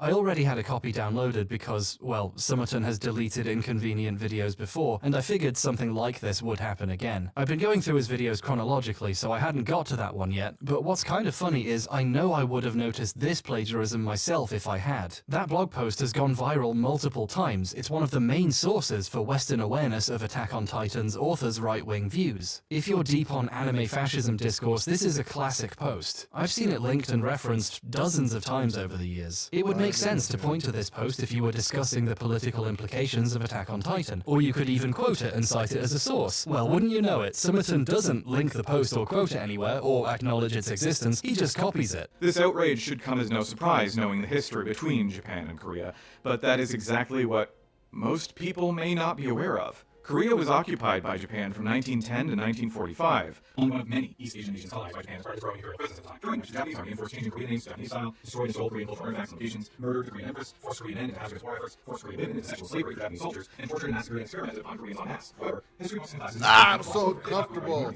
James doesn't acknowledge the writing he's stealing at all, though he does find the time to make a long opening sequence. James Somerton Presents, directed and edited by James Somerton, written by Nick Ergott and James Somerton. This site was active briefly in 2013, with a post in 2016 clarifying the blog was done. They came back 6 years later to talk about James stealing their work. The reluctance to paraphrase the same factual information speaks to a lack of imagination, not to mention a lack of research. He should be ashamed of the laziness of copying entire sentences into his script as if he wrote them himself. How can you say a fandom lacks media literacy when you can't even conduct your own research or compose your own analysis? Summerton saw the author call him a plagiarist and panicked and hid the video, deleted all his community posts so there was nowhere to leave a comment asking what happened this time. He was preparing for his plagiarism to go public and locking everything down. If what Summerton was doing was a defensible artistic choice, he'd be defending it, wouldn't he? He'd say, this is a normal thing to do and I'm going to keep doing it. Instead, he does it secretly and hides the videos when people notice.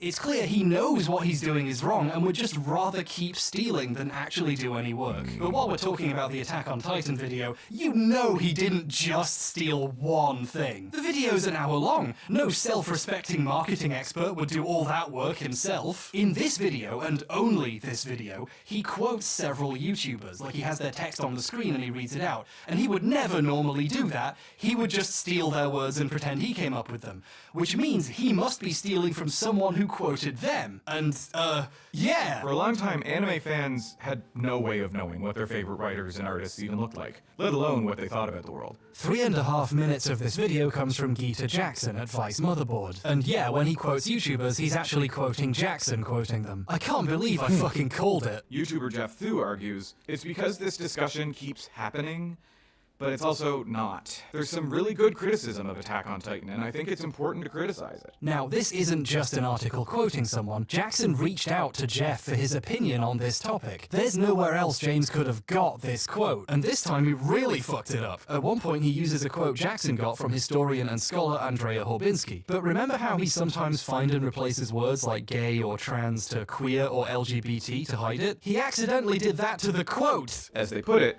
these fans insist that feminism and LGBTQ people don't exist in Japan, and that any anime depicting either is woke garbage or similar. These fans are extremely angry at attempts to discuss the depictions of female characters in anime as something that could often use improvement, or the inclusion of LGBT characters, period. This is the most amateur shit I've ever seen. This is sub-high school level plagiarism hiding. You don't find and replace text in the quotes, James! People in Summerton's official Discord server were asking what happened to the video. On January the 1st this year, he said the video was coming back up that day, and that it had to come down because of a missing source. That's a very strange way of saying, someone noticed me plagiarizing them and criticized me for it, and I deleted fucking everything. The new version he uploaded is a minute shorter. He just cut out the sections where he directly read the blog post. The video is even more stilted and strangely written than normal. The point Summerton was trying to make here was so important he was willing to steal it from someone else. Now that point is missing, and the surrounding conversation makes no sense. The new version opens saying the original had a citation error. But if that was the problem, why didn't he add a citation instead of deleting the section completely? Well, one reason might be he wants the credit for himself, but the other is if he added their name now, anyone who checked would see the author's new post saying he plagiarized them. Summerton's only way out is to hide it and hope no one notices. He doesn't want to stop stealing, he just wants to not get caught doing it. If he thinks he can get away with keeping something in, he does. The 3 minutes of the video, written completely by Geeta Jackson, are still in the new version, completely unchanged. As of recording this video, no one else seems to have noticed this yet, but if anyone does, he'll doubtless delete the video and re-upload a new version with that piece missing too and call it a day. James has done this repeatedly in the past. Several other videos open with text claiming they had to be re-uploaded to avoid a mysterious and unexplained copyright issue. One of them was Codebreakers. At some point it was taken down, altered to hide some but not all of the stuff he stole, and re-uploaded with a new title, Queering Cinema. By any means necessary. The opening titles still call it Codebreakers though. Every time he re-uploads the video, the name is different. It's very confusing. And his well-meaning fans assume that his constantly taking down of videos and re-uploading with pieces missing is a sign of his integrity. They talk about how much more they respect him every time he re-uploads a video like this. Every time, because he has to do it a lot. The reality is Summerton has had years worth of chances to be the man of integrity his audience wants him to be, and despite this being his full-time job, which he makes thousands and thousands of dollars doing, he would rather keep stealing. By the way, that re-upload of Codebreakers, Queering Cinema, around the time of the Attack on Titan drama, it disappeared again. As far as I can tell, it's still gone nearly a year later. Maybe some authors noticed what he did and said something. Maybe so many pieces had to be taken out there was nothing left. The frequency with which he's had to hide videos to cover this up is staggering. Scrolling up his Discord's video announcement page, you can see right away a shocking amount of stuff that mysteriously went missing without any explanation given. For some reason, Nick wrote a joke on this page about how to tell who wrote what part of each video. It's cute, but I'm going to take it as confirmation that if a section doesn't contain these words, neither of them wrote it. While I was browsing his public fan Discord, I found myself wondering about Nick, his co-writer. Does he know? Nick Hergott, also known as NT Hergott, is a writer, mostly for James's videos, but he does have a self-published young adult novel, so there we go. He's a better writer than James as far as I can tell, in the sense it doesn't look like he steals things. So, does he know what his boss is doing? I checked the fan Discord to see if they talk about the writing process, and I found Nick has a special section dedicated to previewing part of the scripts for upcoming videos, which is a really nice feature. Or it will be, if they wrote them. Nick showcases parts he's written, and as far as I can tell, they're actually his. And they're pretty decent, too. And sometimes he shows things James wrote. This is part of the script for a video called How Disney Tore Down the Owl House, and it actually made it into the video. Let me play it to you. Chapek, though, is in a unique position as far as CEOs of multi-billion-dollar corporations go. Disney is first and foremost in the business of making money, but unlike almost every other giant corporation, it doesn't want to be seen that way by the general public. Nick literally says, James wrote this. So at the very least, James Somerton wrote this text, right? Right? No! Chapek, though, is in a unique position as far as CEOs of multi-billion-dollar corporations go. Disney is first and foremost in the business of making money. It's an article by Julie Tremaine for the San Francisco Gate. I wonder how she feels about having her work reposted to an audience being told it was written by James Somerton. Holy shit! If it's any consolation, Julie, James Somerton's Discord thinks your writing is harsh but true. I love any time y'all talk about Disney. Jesus Christ, it wasn't y'all, it was someone else! It was them all! But the way this post was phrased implies Nick has no idea James did this. He probably saw the text his boss put in the shared script and assumed he wrote it, because if he didn't, that would be really fucking bad. And it's not just these two paragraphs. A solid 4 minutes and 40 seconds are taken from this article. What's weird is James actually acknowledges in the video he has no idea why he went on this tangent. So, what does all this have to do with the Owl House? Well, I just wanted to point out how big of a tool Bob Chapek is. He stole a bunch of words for literally no reason. They don't even connect to his point. He just needed to pad his runtime, I guess. Here's another section of the script Nick shared. This is from a draft of the Attack on Titan video. Wait, what's this? Shonan? Okay, shonen is a Japanese word. There's like 5 ways to spell it in English, and this isn't any of them. Here's how we translate Bisatsu Shonen magazine, where Attack on Titan was published. Has he never seen a single issue of Shonen Jump? This video sucked, by the way. He didn't know anything about the genre he was discussing, and now it turns out he can't even spell it. I hope this section was plagiarized. Then again, maybe this time Nick found something he liked in the script that James actually wrote. Nope. It's also stolen!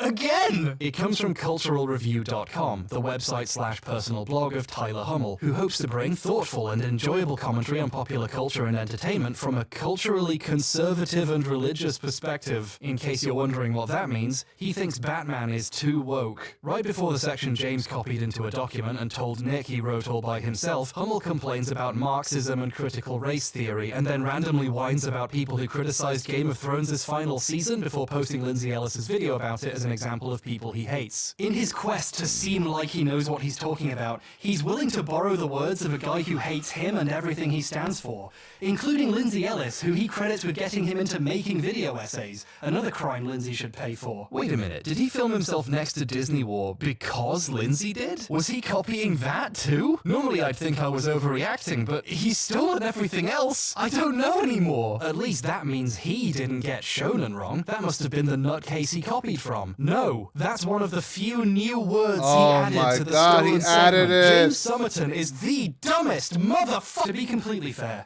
this piece of the script didn't make it into the final video, so it seems Somerton thought better than to steal from one of the most insane people in the world. But the fact Nick keeps accidentally showing pieces of the script James stole, assuming he did write them, implies even his co-writer has no idea he's doing this. I feel kind of sorry for Nick. His trust has clearly been violated here. He's been made a liar without his knowledge because he trusted his boss and, I assume, friend. That's a messed up situation to be in, seriously. I thought it would be worse if Nick was in on it, but it's the opposite way around, isn't it? It's so violating imagining people work for James and, I assume, make most of their income from working for him, and don't know what they're signing up for. I don't know how I would feel in his position, but not good. This sucks. Worst of all, I think James might be using Nick as a shield. Whenever any mention of the old plagiarism stuff comes up, James immediately brings up how Nick actually writes the videos, and there's no way he would plagiarize. I have a co-writer who came from academia, where plagiarism in academia gets you kicked out of school. Like, it gets you fired. Nick co-writes my videos. There is no plagiarism. It's like he's trying to redirect possible negative attention onto his unsuspecting co-writer. Whenever plagiarism comes up, James brings up how great Nick is for writing all the videos in a totally not suspicious way. Because if it was like somebody accusing me of plagiarism, especially recently, the videos are so heavily written by Nick that they would be accusing Nick of plagiarism, and I will not fucking tolerate that. Remember, James knows there is plagiarism in his videos because he did it. So when he responds by saying, no, Nick writes the videos and he would never do that, it's like he's setting him up to take the fall. Nick is an angel for tolerating me and writing the videos as well, like with his fantastic talent. So that I would just not tolerate. So either Nick is plagiarizing as well, and that's why the new videos still have a ton of plagiarism, or James is doing it, and now when it comes up, he throws Nick under the bus. But James isn't content pretending to make video essays, no. He wants to wipe on a bigger canvas. In 2022, James Somerton started an Indiegogo for a film studio he wanted to open called Telos Pictures, which intended to produce films focusing on LGBT characters and stories. His video pitching Telos included a series of ideas for miniseries, feature-length movies, and short films. For example, Final Girl, a short about a woman who had survived a typical slasher story. The initial goal of $6,000 was to make 2 of the short films, but with stretch goals for making more. The campaign made enough money to make almost all of them, over 86,000 Canadian dollars, so a bit over 63,000 in USD. Telos has been a runaway financial success for James. As of today, 18 months after raising over $64,000, more than 10 times its initial goal, Telos has made nothing. For people who supported Telos, updates on what's happening have been few and far between. A few months after the campaign ended, he claimed Final Girl, one of the short films on the slate, was in pre-production and had been expanded into a full movie, but they were having trouble with casting and were considering relocating to another part of Canada. The next update would come 7 months later, with the announcement James had moved to Toronto to try to find actors, and they dropped Final Girl and moved on to a new project, one which wasn't on the original list people funded, called The Listener. He'd be spending $20,000 to $30,000 of the Telos money on it, and as an apology for the lack of updates, he would be adding an update page to the Telos website later that week to keep people informed. 10 months later, this hasn't happened. The Telos website does, however, have a working donation page where you can give him more money for rewards up to and including getting to make requests about the films. What films? Months later, this July, he announced Telos had finally been incorporated as a real company. He called this a long and pricey process. Incorporating in Canada is a few hours of paperwork and costs $200 Canadian. He claimed an update was coming within a week. This was almost 3 months ago. The Telos Twitter account hasn't been updated in well over a year, but he recently opened the Telos Blue Sky page, which has made one post with a poster for a new movie supposedly coming in 2024, which isn't The Listener or any of the previously mentioned films. Every time I look in on Telos, I find no updates on what's happening, but I do find out about a new movie they announced. The website is currently claiming another new film called The Sub, estimated release 2023, is in pre-production.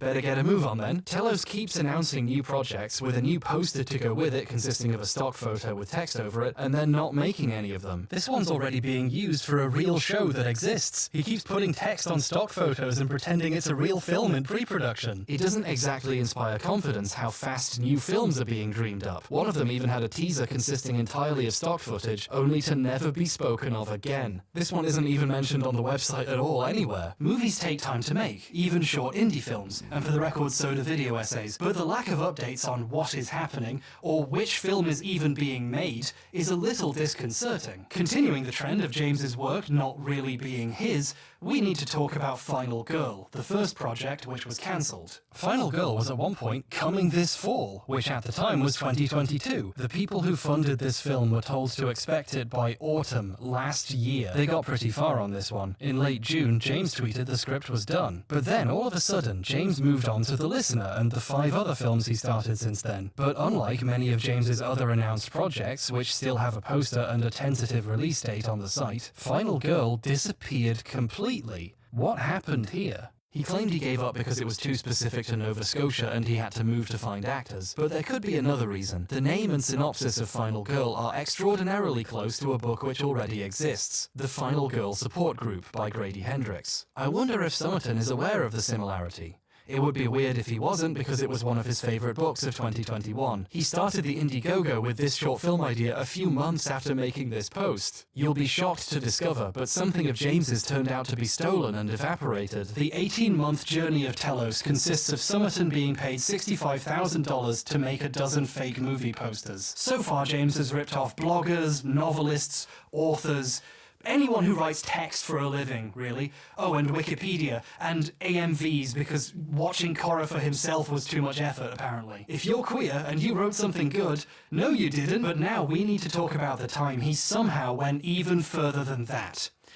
Let's talk about the time he ripped off another gay YouTuber. Remember Unrequited, the video that ripped off the celluloid closet and plagiarized Peter Howell? Before any of the celluloid closet stuff had even been discovered, James had already been caught ripping off someone else with the same video. How? How are there still more?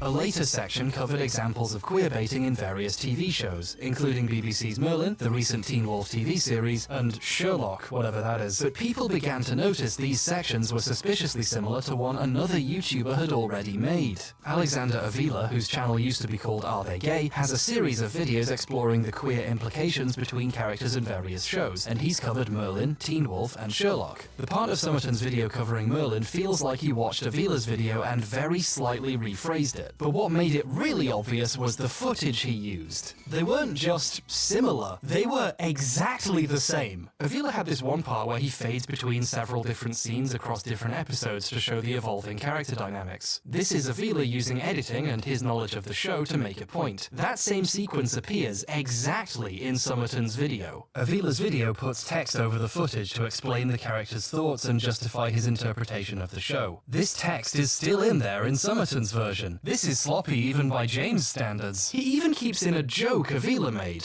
Oh, wasn't it, Prince? What? I think we'd probably get on. In case it wasn't obvious, Marvin Gaye's Let's Get It On wasn't in the original show. Avila put that in there for a joke. And you're not gonna believe this. We'd probably get on. Somerton stole Alexander Avila's video essay and reused it, and just recorded his own very similar version of the voiceover and jokes. It really is like a romantic comedy. Oh, come on, you've seen a romantic comedy, you know how this works. This is the worst and laziest example of plagiarism I've ever seen. Reusing other people's work like this is not right, especially when, you make a living making these videos. He only said things about the show Avila also said. It's extremely clear Somerton hasn't seen Merlin, he just reused Avila's work. The other sections covering Teen Wolf and Sherlock also had extremely similar looking sequences. He'd downloaded and reused several of Avila's videos. When this was discovered, Avila tweeted to Somerton about it, asking for proper credit and in the future to ask people permission before doing something like this. He also left a similar comment on the video, which finally got James's attention. The next day, Somerton set Unrequited to private and contacted Avila on Twitter. I reached out to Avila and asked him what they discussed, and he gave me permission to share these messages with you.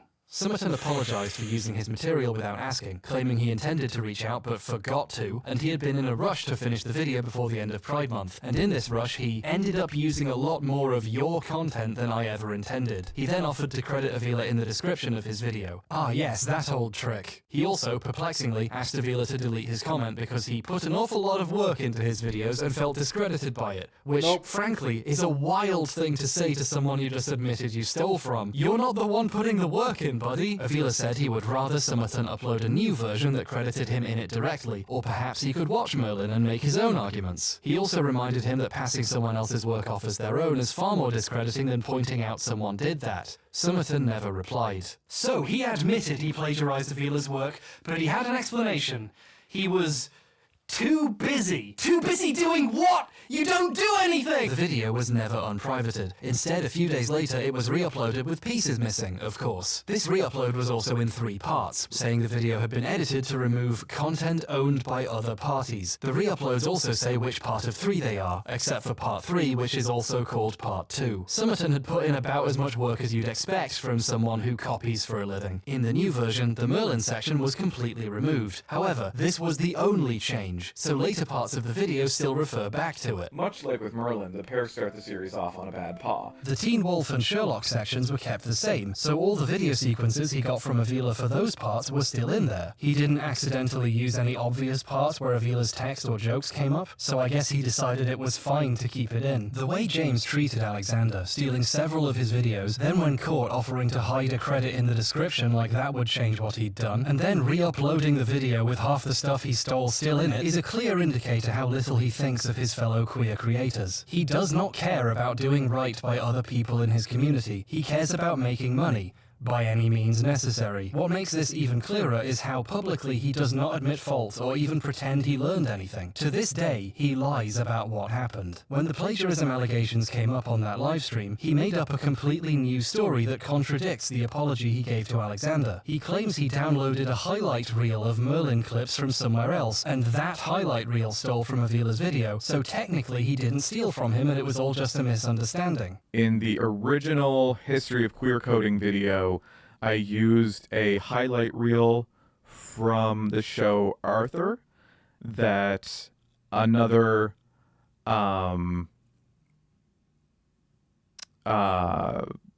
YouTuber had used, and I thought it was just a highlight video, but apparently it actually came from another video from the channel Are They Gay? He repeats and refines this story throughout the stream. And there was one where I took a highlight reel in 2020 from a highlight video that happened to be from a video from a YouTube channel. The only problem with this story is we have receipts. And I took a highlight reel to highlight the queerness in the Arthur show, Merlin show, and it was pointed out to me that that didn't come from a highlight reel, that came from an actual video, and it had been stolen from that video for the highlight reel that I took it from. Nick co-writes my videos. There is no plagiarism. There was, as I said, and I will say one more time, a highlight reel from the show Merlin that I took from a larger highlight reel video that was apparently sourced from a video from the channel Are They Gay? James admitted directly to Avila that he took from his work on purpose, although he intended to steal less. How considerate of him. James is lying directly to his audience to protect his reputation. He can't even own up to his behavior. He just keeps lying, and he didn't even stop stealing. A little while after the stream where the allegations came up, he made a post on Patreon to try to explain the allegations for people still asking about them. You have to be a patron to see it, so avert your eyes if you're not giving James money. In addition to repeating the lie, he got permission from Sean Griffin to adapt Tinkerbells and Evil Queens before making the video. He again states he got the clips from a highlight reel which got them from Are They Gay? Left to his own devices, James will just make up what happened. And since his paying customers haven't seen the evidence of him admitting he did it, they have no option but to assume it's true. James did this on purpose with multiple videos and is lying to his backers so they continue to support him financially. James, you've been to business school. You know there's a word for that. And even if I hadn't reached out to Avila and got that woefully hilarious confession, I could still have objectively proven he did it.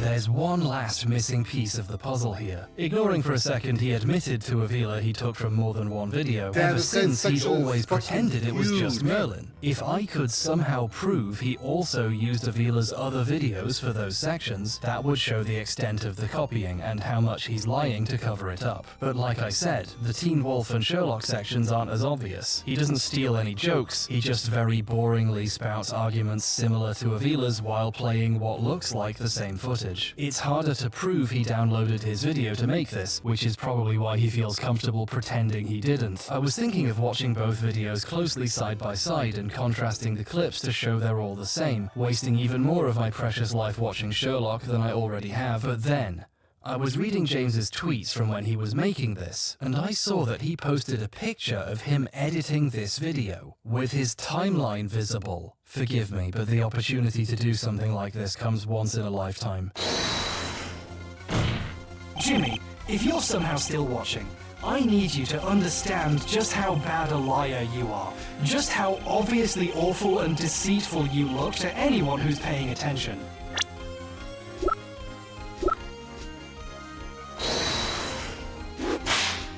Before you'd even uploaded the video, you posted a picture of the Sherlock section of your timeline, and the source footage is clearly labeled, "Are they gay?" You had proven you plagiarized Avila before the video was even done. Also, delete your channel. Let's get a big picture look at how much stealing James has done. As of making this motion graphic, there are 56 video essays on his YouTube channel dated after October 2018. A minimum of 22 contain some amount of plagiarized material. He also has 2 essays exclusively to his Vimeo page. According to him, YouTube flagged them not safe for work. These have a ton of plagiarism in them too. Several videos were taken down and then re-uploaded with parts removed, like Attack on Titan and a few others. I don't know how I should account for re-uploads on this list, but we should at least include videos which were deleted and never came back, like Codebreakers, and hey, welcome back Unrequited. He took that re-upload down too at some point. I wonder why. And let me be clear, this is just the plagiarism we know of. We could have easily missed the stuff in the other videos, or there could be more deleted ones we don't even know about. That's a minimum of 26 videos that steal stuff. Like James said, there's not 3 or 4 examples, there's hours of examples. An entire channel's worth of examples. This isn't a one-off mistake, or a misunderstanding, or a citation error. This is a pattern with no sign of stopping. There's no fixing this, and there's no undoing the damage he's done, directly and indirectly, by using so many people's work without credit for money.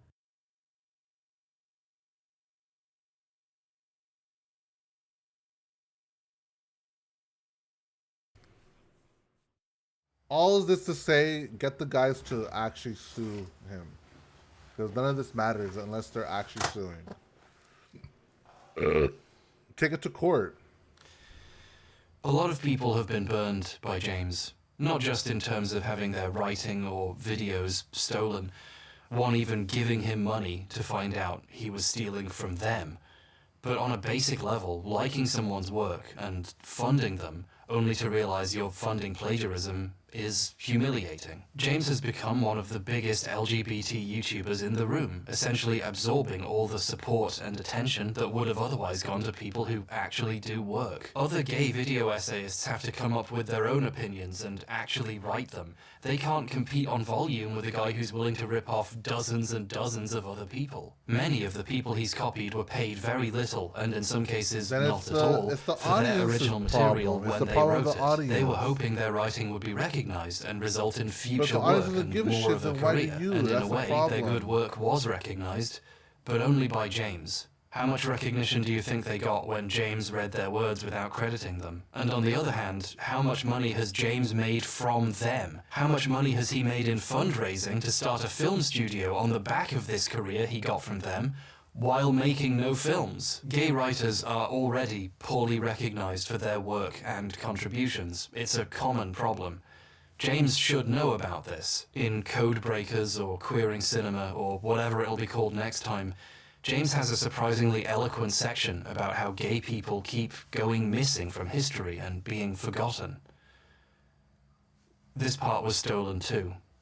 So as we start out on our lifelong personal journeys, how do we discover our queer identity if we don't know much about those who came before us? Stephen Spinks's column is extremely moving to read and genuinely important. And no one watching James's video had the chance to learn his name. James made a lot of money repeatedly re-uploading a video about the erasure of queer people. Okay, let me do this. And he did it by erasing queer people. I guess when he renamed it Queering Cinema by Any Means Necessary, he meant it. Every re-upload, the credits get longer. The list of people he's conned grows. The works he's stealing from aren't doing quite so well. This column was written in 2019 for Midlands Zone magazine, the UK's biggest regional gay publication. Due to the impact of the pandemic, Midlands Zone ceased production in 2020. This year, their official site went down, along with its archive of articles like this one. Googling the words James stole now gets you no results. I only found this plagiarism because I noticed it before the website fell off the internet. Good writing about queer living is hard to find and easy to lose. And in obscurity, it becomes even easier to pretend it was yours. None of the money he makes will go to the people who wrote the great lines his viewers enjoyed. They get to rot in the very obscurity he pretends to criticize, while James takes all the oxygen for himself to promote only himself and position himself as a crusader for real representation, while giving a speech he stole about how gay people keep going missing from the story. I wonder how that happened. It provokes a deep and meaningful question, I think. What is the real, tangible impact of gay erasure? There is something a little bit soul-crushing about watching a man be paid thousands and thousands of dollars to literally plagiarize the phrase, "What is the real, tangible impact of gay erasure?" This is the impact. I don't know what I'm supposed to do about this. I don't even know if I should be making this video. I was just trying to double-check 2 or 3 old plagiarism accusations, and I ended up finding a whole bunch more, and I have functionally made a drama video about some guy.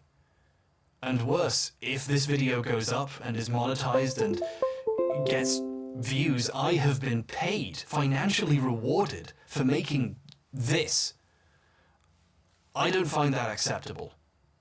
Especially not when the story is really about people who were never compensated for their work being stolen. So to make sure I have no financial incentive to make a video like this again, I'm going to be dividing any of the ad revenue this video makes among the creators James stole from. I'll be conducting a thorough examination of every video James has posted, including the many he has deleted I can find archives of, and contact everyone I can. At least the stuff he got from that weird right-wing guy isn't in the video, so he technically wasn't stolen from and doesn't need to be paid. You dodged a bullet for me there, James. It also occurs to me now that I will have to make a substantial donation to Wikipedia. Something that really got to me researching this video was watching James pitch himself as the queer creator to support. Making YouTube queerer entails giving him and his movie studio your money, and not the other talented people who have a fraction of his support. He extremely rarely recommends or speaks positively of any other creators, as if to him fellow members of his community are competitors. He acts like no... Okay, I'm done here.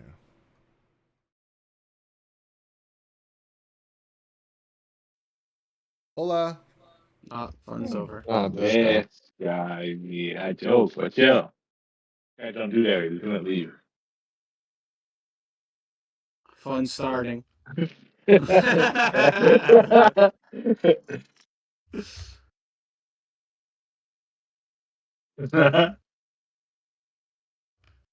are we playing? Marvel versus Capcom. Ow,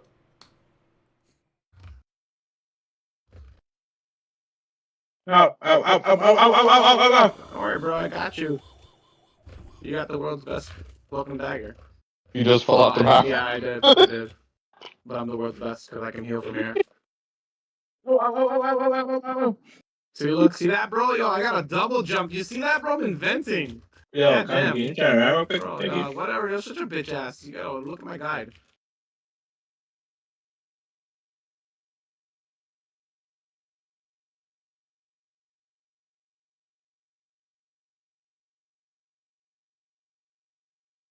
Oh.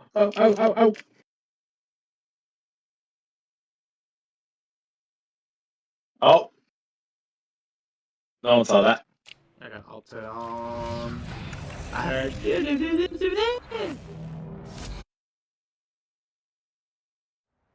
Damn, bro, this rocket is no bueno at healing. Sorry.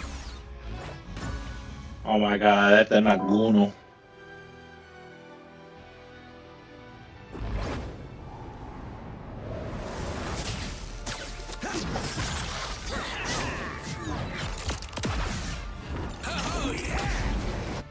Can't heal you, you loser, when you go in the fucking corner. Stupid penny.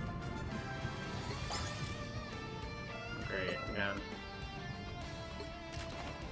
Quit. Every time I ult, I just die. That's just an I win button, bro. Press the button, they win, that's it. With that, whatever you call it, Doctor Strange. Bro, it's that fucking squid. That squid keeps killing me, man. Yeah, SpongeBob. Hey, SpongeBob. Oh my Yeah. God. Let's see.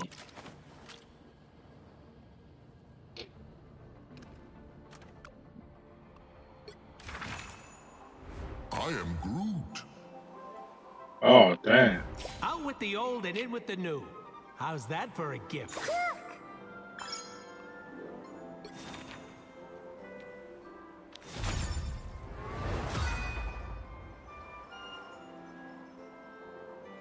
Bye, brother.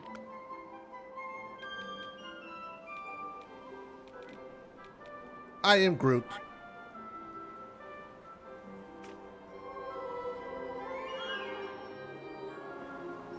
I am Groot.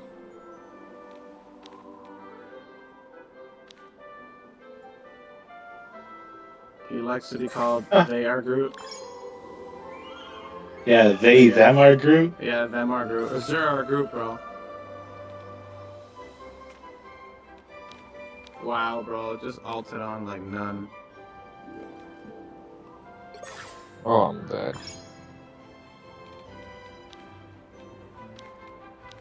I don't have another inch. How do I get these little stars? Achoo! I love winning.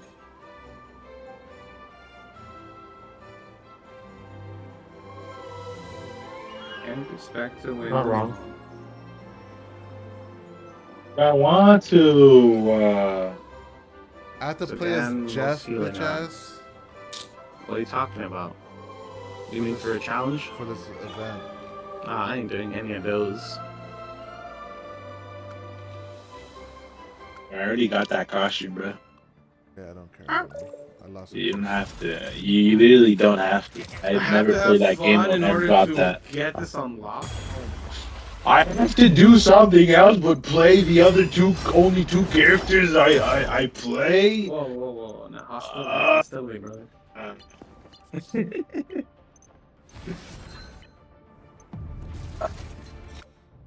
Alright, you guys still need to get levels. Whoa, we didn't back off of him? We did. Oh. Goofy. Yeah, right. That's how you sound like. Thank you for Not your funny. concern, though. I love you. Oh, fuck that game. The right heroes could make all the difference. Whoa! I didn't have to play. Hey, guess what character he's playing, guys? I don't know. You can't play goddamn Black Panther. I'm not a hero. Ooh. I'm the Punisher. Ooh. Ooh. Oh. Oh, honestly, tank. Not playing tank. Ooh. You don't have to. Fucking go whatever you want. I am. I'm going to name more. Good. Good. I got the costume, so I'm gonna play him. They'll be coming in 30 seconds. Hey, yo, I don't want to know when they're coming. In 30 seconds. On 30 seconds? Call me 30. What was that fucking video? Call me 30 seconds. What? Call me. Hello? Oh, that didn't work. Nothing, yeah. The battle starts in Even 5, Piki came over before they did. 3, 2, Yeah. 1. You have to stop them from securing the mission area. I've seen a lot of stuff I never signed up for in Special Forces.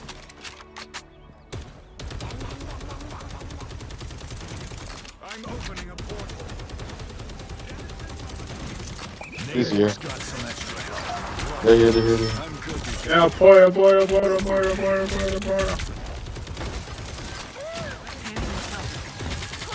Half of the portals, the other half walk. Oh, where's our tank?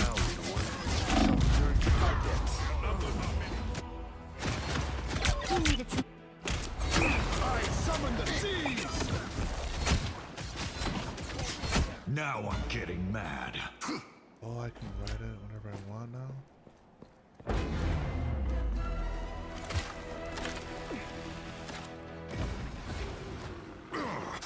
That's cool, you can go there. You need to stop that vehicle in its tracks. Battlefield ready again.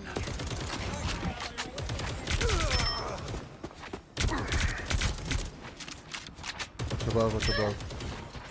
Enemy in front of us. Better stop that vehicle. Still, I'm trying to help. More tentacles than Gargantos himself. Oh shit. Behind us. This ass is hitting me.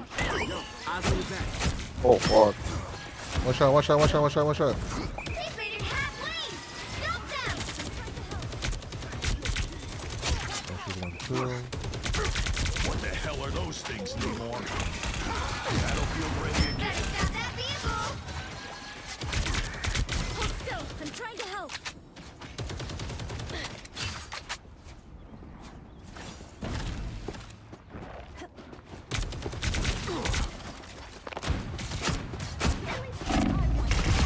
Got her. Yes. I got body by today. I'm hurt. Roll up. You lose, Dean. They ain't seen nothing yet. By Luna? Luna got you? Nah, Thor, motherfucker, Thor. Behold the god of thunder! Another bump in the road.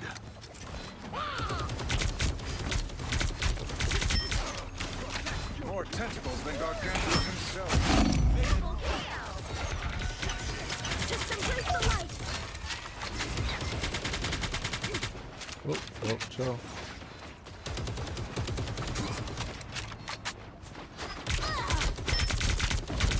Of course.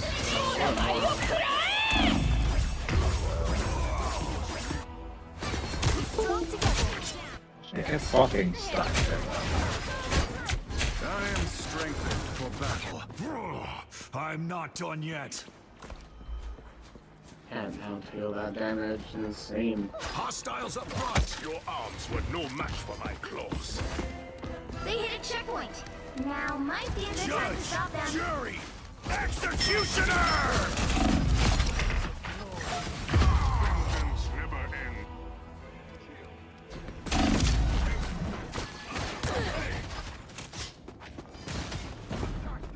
Now I'm getting mad.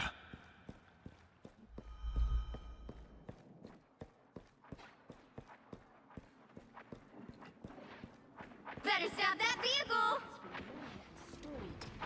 It must not end. Just embrace the light.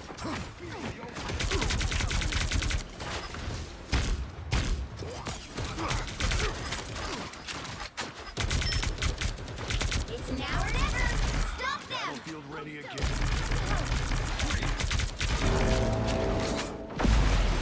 I am ready to put on a show.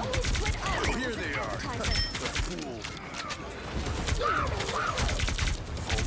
Still, I'm trying to help. I only got one person. Thanks for the target practice no more. Are you kidding me? Undefeatable.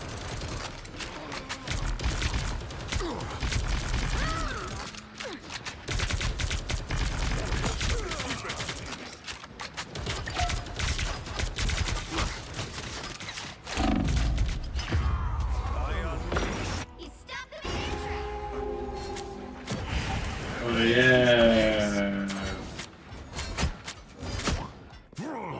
I'm not done yet.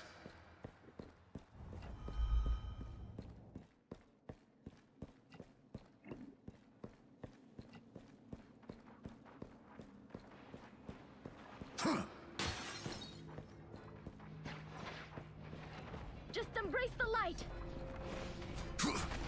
Heads up, hostiles.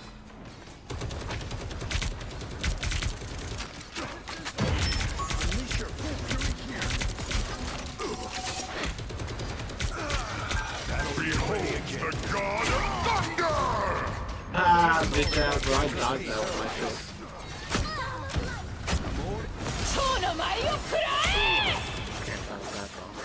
Need some ranged fire. Not even in the circle, and she. Yeah. I got her vulnerable.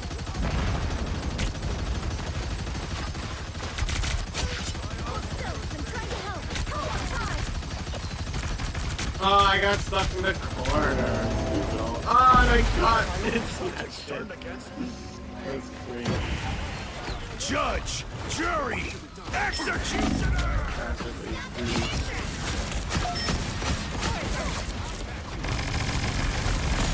Just embrace the light. Here they are, the fools. You call yourself a defender, strange? Ah, what? That took like a shit ton of damage in that spot.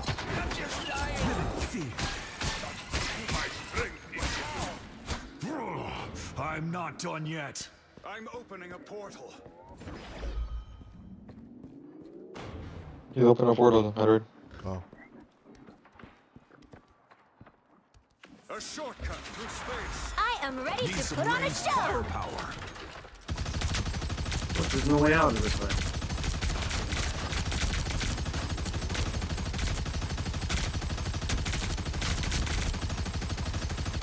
Boys, one shot.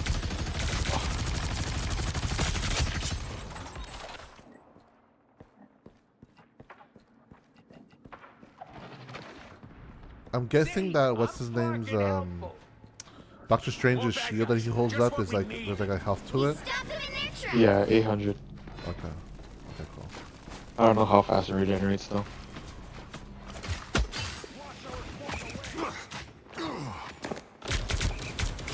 We don't need to push though. Oh, I fucked up.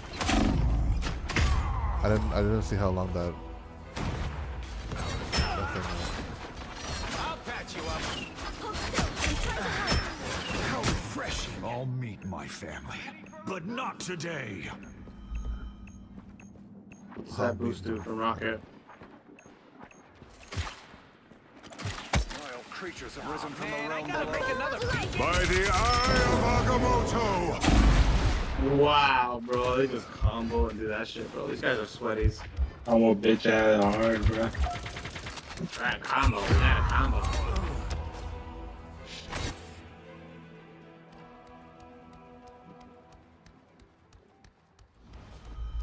Hold up, bro. Wait for. We're the only ones on the front. Today. Gonna put it over here. Don't give them another inch, or else. You're my kind of rodent. I never miss. What? Wow. Well, I took so much damage though. What the fuck? I'll take good care of you. Thanks for the Alright, put my house down, please. We are undefeatable. Holy shit.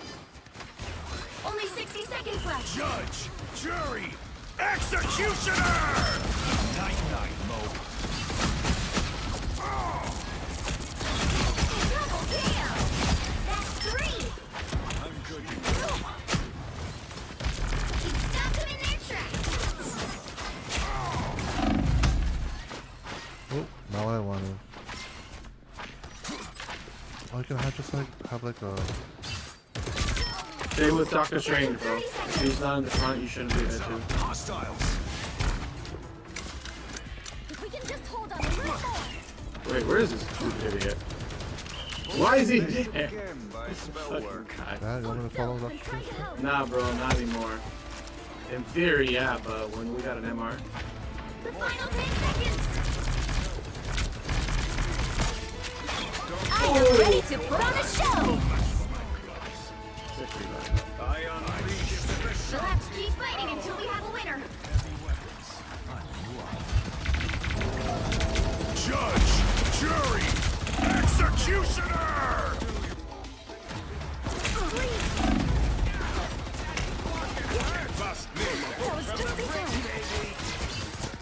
Just beating each other, bro. This is not over.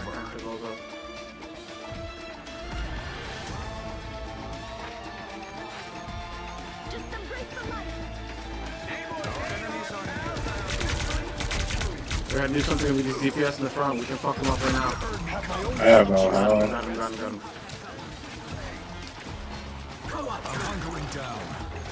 There you go.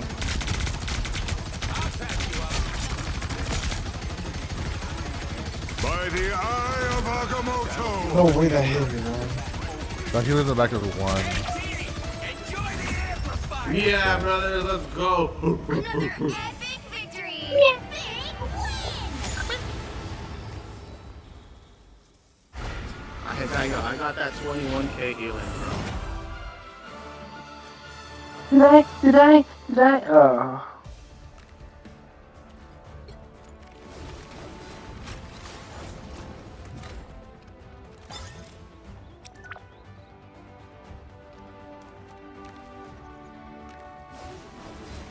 I wanna rock with you all night. Comp, yeah. Yeah. They got these two bozos moving over level. You're not ready for comp, bro. You're not ready for comp. You're not ready for You're comp. still level 8, bro. Come on. Chicho's not ready for comp. Man, that guy's not even awake. Hero. You did our place comp I'm in not any game. judging. I'm gonna play your comp, bitch ass motherfucking pussy bitch ass motherfucker. Pussy bitch ass motherfucker. Pussy bitch ass motherfucker. Choo. This is all I'm gonna be playing in comp.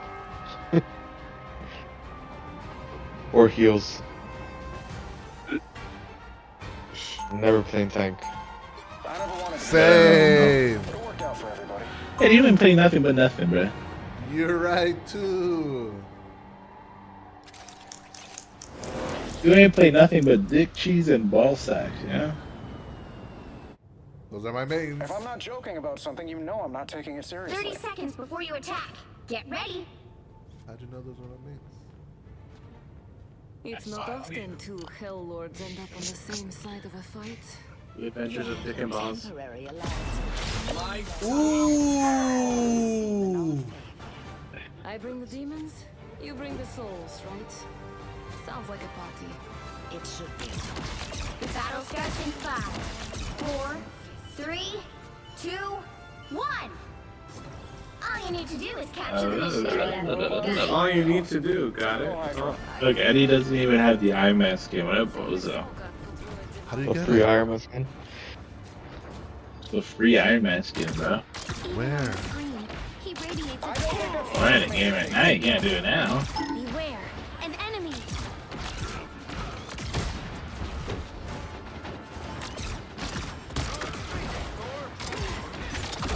Uh-oh. Looks like the mission area. Watch behind you. The Panther comes from your left. Panther coming left. Panther's nuts.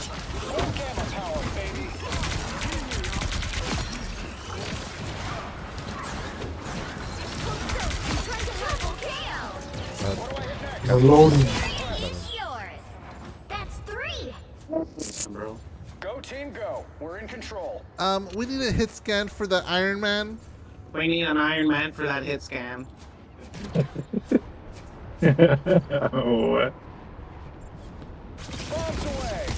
yeah, sounds like y'all do drugs on the daily, bro. That's a black. Our enemies are here. Anyone say fireworks? Bookshelves, I'm trying to help. Shane, look up behind you. Behind.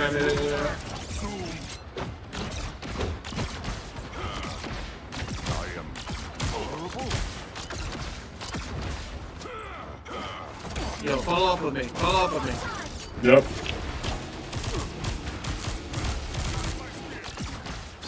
Us against the world. Yo, I hit a shot, bro. Oh. Keep going.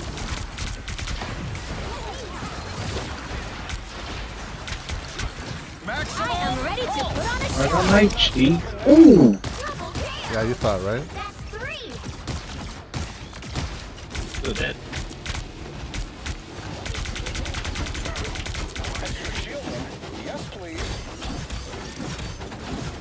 Look, they're trying so hard to get me. There's a black sir. The Luna got me. The Luna can only kill me. I'm gonna find whoever put me out last time. Have some patience, fools. Bethy fell. That's hilarious.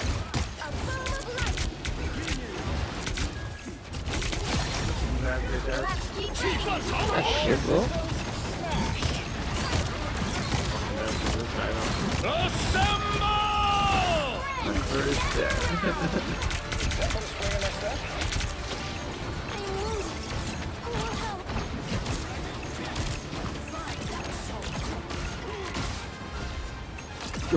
Oh shit. Alright, I'm awesome.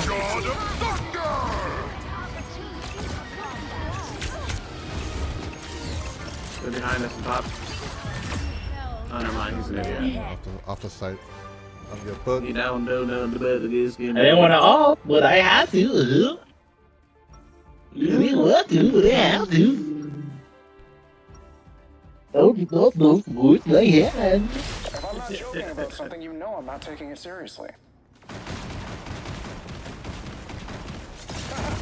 Look out below!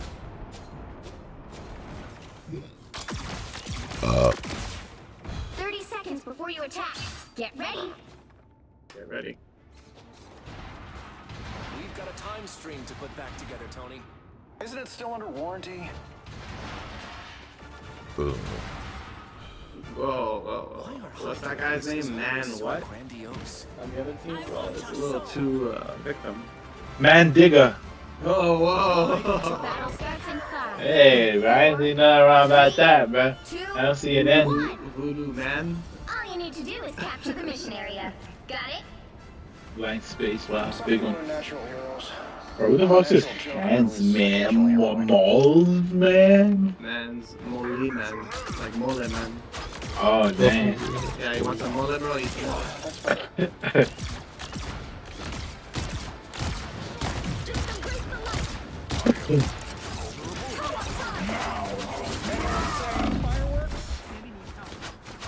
Looks like the mission area is yours to capture now. Hold still. I'm trying to. The mission area is yours. So let's go, let's fuck him out. Can I get a heal, please? Thank you. Look, let's get this Luna motherfucker. Alright, then, any help? Thanks, appreciate it. Just embrace the light. Maximum! Black Panther, motherfucker. We are undefeatable. Right, she wait for my ult and then she use hers.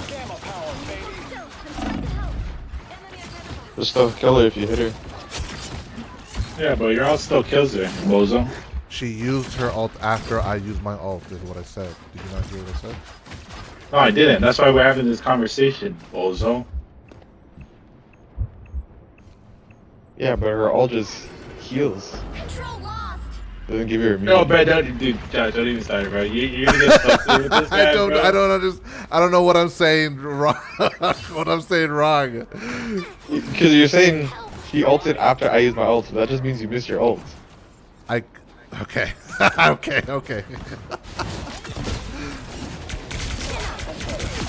All that matters is Edward is right here. Right? That's so funny. I'm stuck. I'm bandage, pick on me. I'm not fast, bro.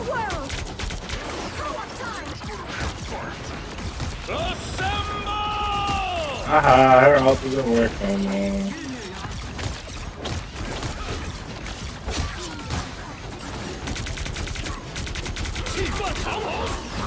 Targeted. The frig about to say, you only killed me with that? That's insane. I could have killed him in first so bad. Hulk is throwing now. Gotta go. I'm coming. I have No, we can't my go ult. in. We're wait for the Hulk now. I have my ult. I have my ult too. Yes, you should wait for the Hulk. And what is that? You get charged. You get charged for healing, right? Oh yeah, of course.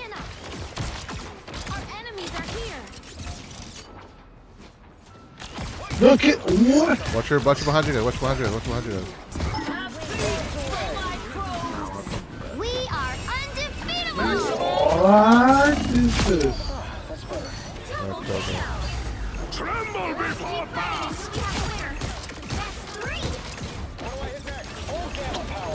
You're fat. Yeah, your mother. Pussy ass bitch. Pussy ass bitch. You've captured more than half of the mission area. Keep going. What's up? Alright, time from on. We need that ult genitals. Stairs or don't die. Just use it when they're like pushing on point and shit. Yeah, I'm waiting right now. We have Hulk on the wall, trying to heal Eddie. Oh, wrong button. Behold the god of thunder!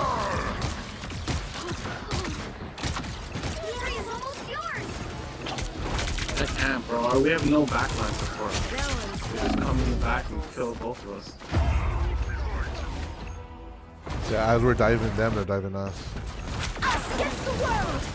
Iron Fist and Thor ulted us in the back. I'm gonna find a way to put me out. Yo, I wish I could kill this bitch. Keep fighting until we have a winner. I don't want to play this loser.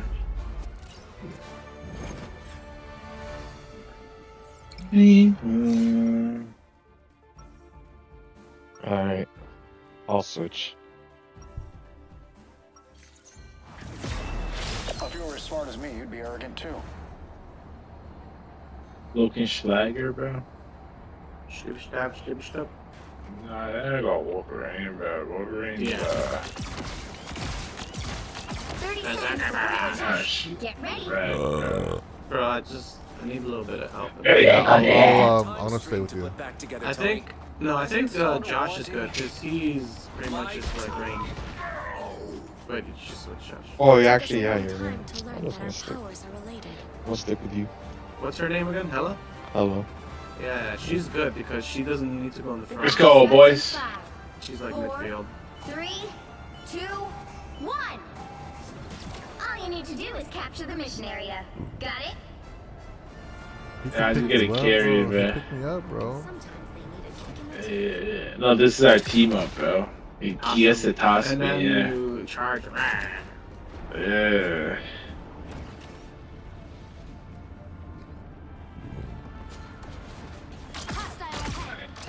Black Panther, second floor. This One's one's dying down the now. first fight, please. I tried it out. We are undefeatable.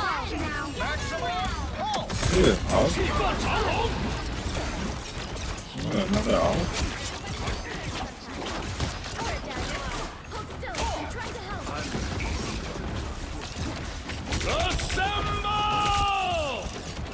I'm on tank too. I'm helping with the back line. Panther's one. I'll go try to chase him down. Yeah, help Thor. I'm coming outside. I mean, Hulk. Watch your left here. Look to left. You focus. He's using everything on me. Watch your back line.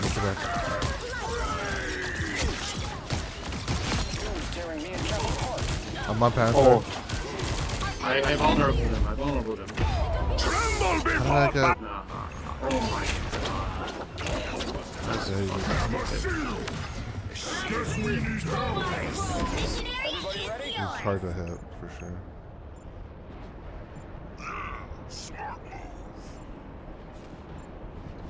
Alright, boys, we got it right here, look. Come on site now, the whole team's coming back. Whole team's coming back. Oh, I'm dead. We are undefeatable! What the fuck? How did she get her all back already? Wait, what? Why did my shift stop?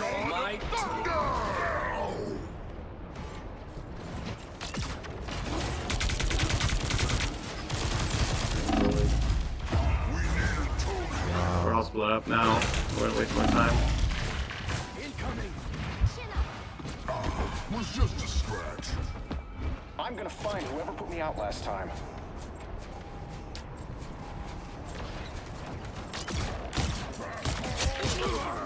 Oh my.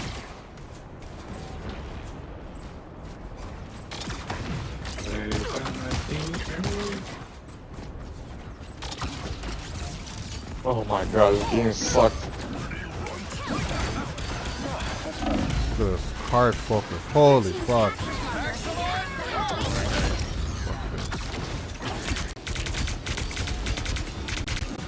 What?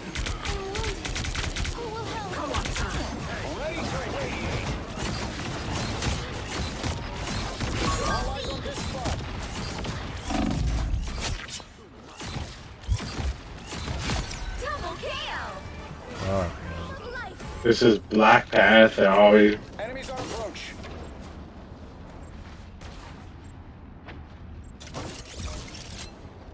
Yeah, I cut the microphone. They're back, they're back, they're back, they're back.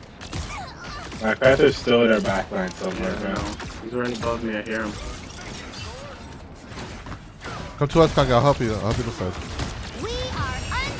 I see him. Okay, he's coming to me now. I see him. Oh More than half of the mission area.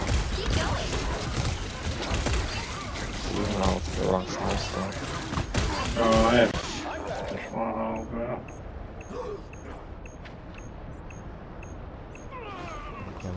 Just delay them. Oh, wow. I need assistance.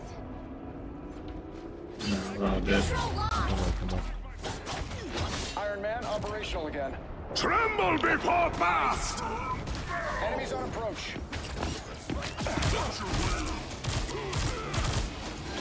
That's better. Chin up.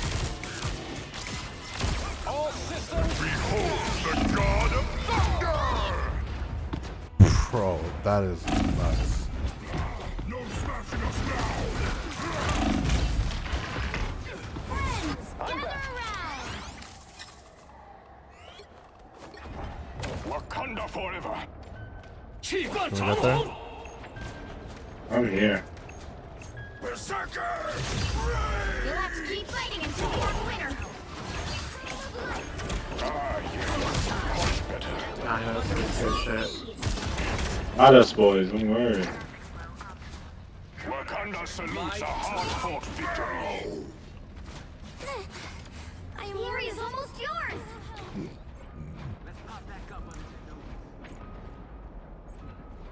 The enemy approaches. We are undefeatable.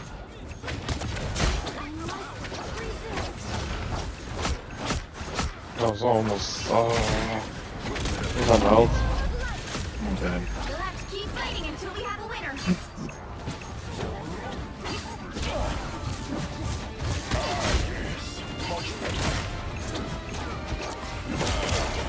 Put him back.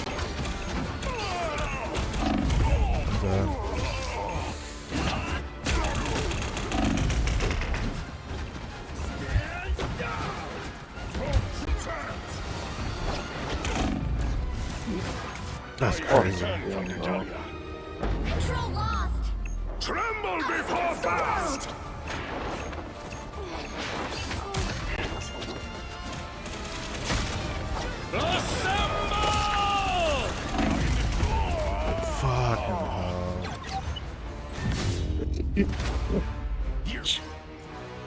That was the greatest Black Panther I've ever seen in my life. Crazy. See how much they fucking hated me? These guys are crazy. You can't expect to win them all.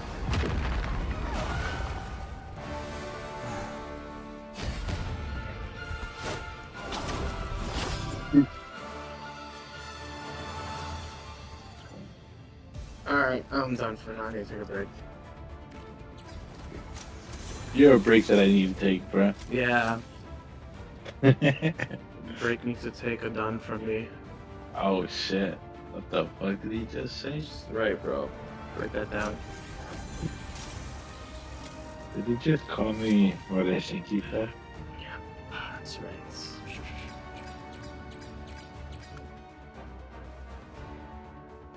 Break that me from straight.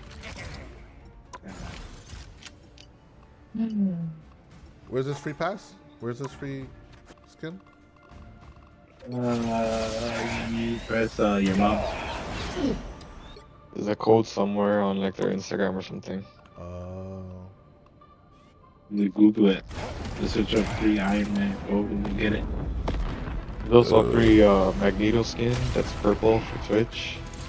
It's a Twitch drop or whatever. I don't know if it's still around though. I think there's a Spider-Man, but that's for PlayStation only. Oh, there's also actually I don't know about the Penny Parker one. There's a bunch of free skins. Oh, there's also a Hello one on the fucking Battle Pass. Yeah, I got that one. Thank you.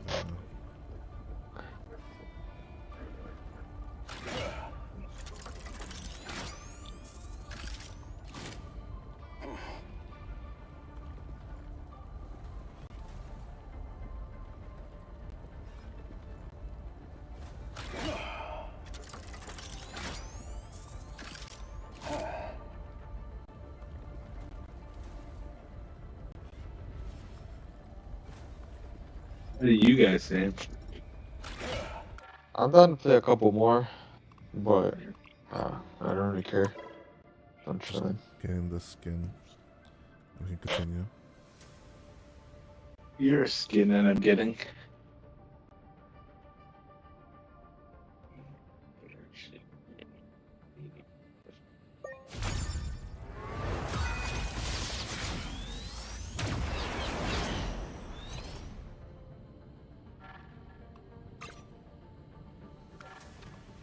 Get ready when you are. Oh, lie.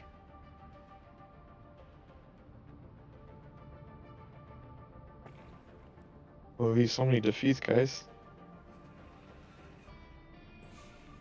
Yeah.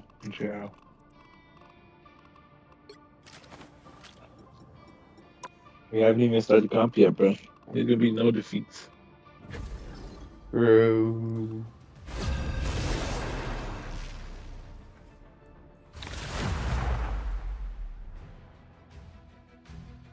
Alright, since Kangi's not here, I'll heal.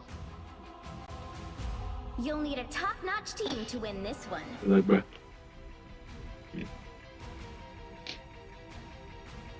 I'm in darkness.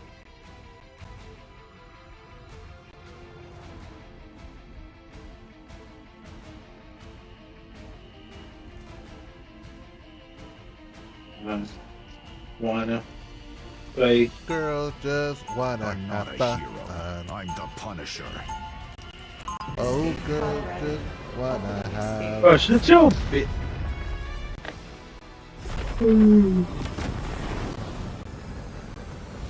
Oh my best nebula. Only cowards see shades of gray. 30 seconds before you attack. Get ready. You know, sometimes I wish I had a cool sword, but then I remember I have squirrels. Squirrels? Oh, yeah. They'll chew through anything.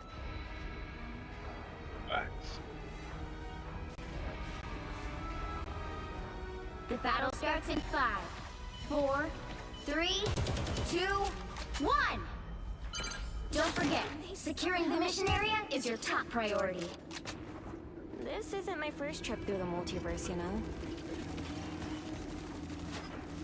Tippy Joe spotted bad guys.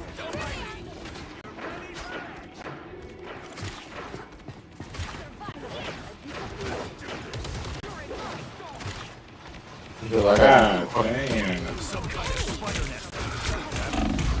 Holy fuck.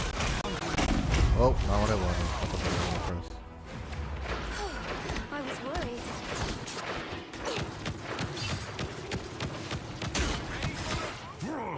I'm not done yet. You're welcome. A nice deep freeze.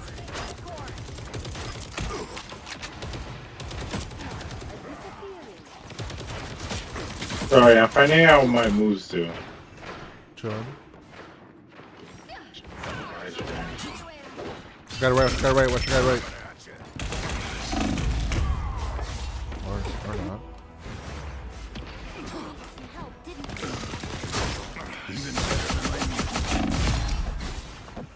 Now I'm getting mad.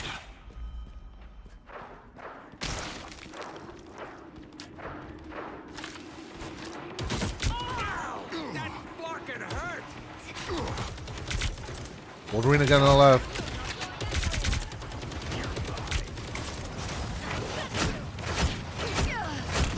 We are undefeatable! Go all to the ring. I'm good to go.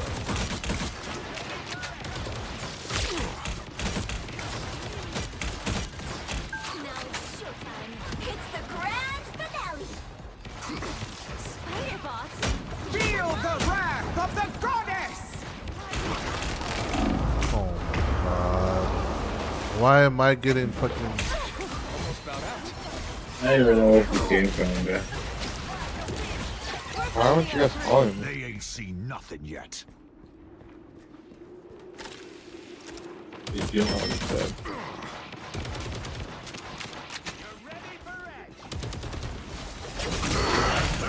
Look at this. I'm getting hard focus, bro. I was worried. Alright, I'm done. I won't shy away from a fight, but I'd rather be in the lab. This stuff is for professionals only.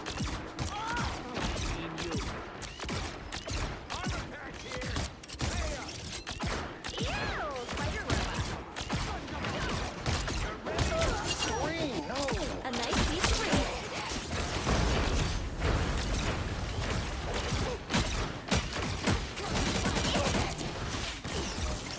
What put a spring in my step? Roll up.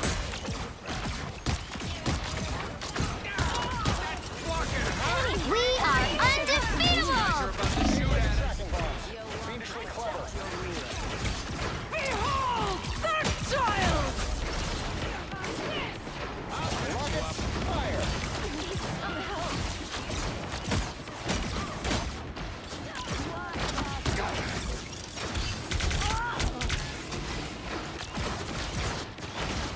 I don't know what we're doing. I have my ult. You can try to get up. Look at this. Look at this. Go in, bro. I have my ult. Let's go. Go, go, go, go, go, go, go, go, go, go, go, go, go, go, go. My good deed. Feel the wrath of the goddess! Everybody ready? A feast for my crows! Arachnophobia time! Yeah, I'm the only one on site, please. So out of style, magic. Bro, why is the penny fucker not ulting? Let's get that vehicle to its destination. Let's do this. I suck. You want to protect your rear. These players are cute, but deadly.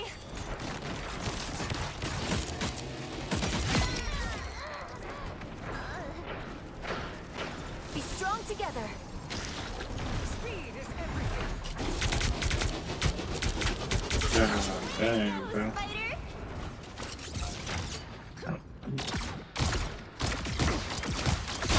Look at this. Look at this, bro. Bro, you're in the air. You're the only guy in the air. Obviously, they're gonna shoot at you. Have no one else to shoot at. He uses ability to come up to me and grab me down. I'm back. Wolverine, huh? I'm backing up how easy we're gonna sit.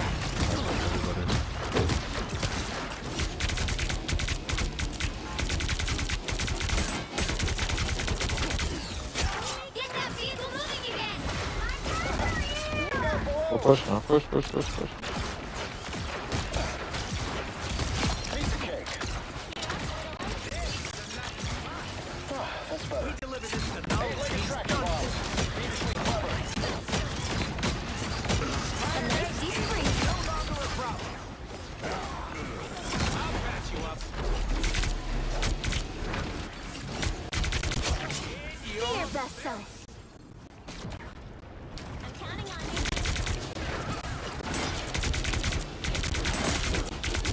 Penny Parker.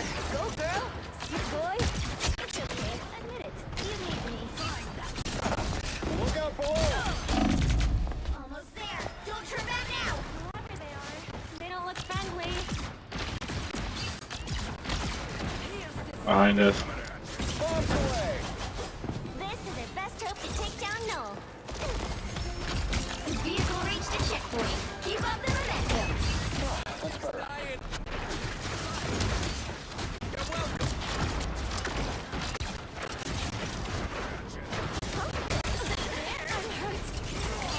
A nice deep freeze.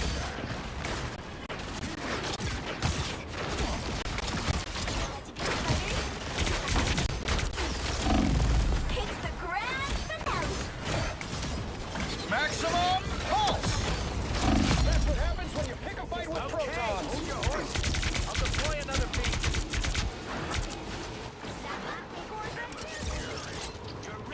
We're headed beneath the surface. Follow me. Powering up.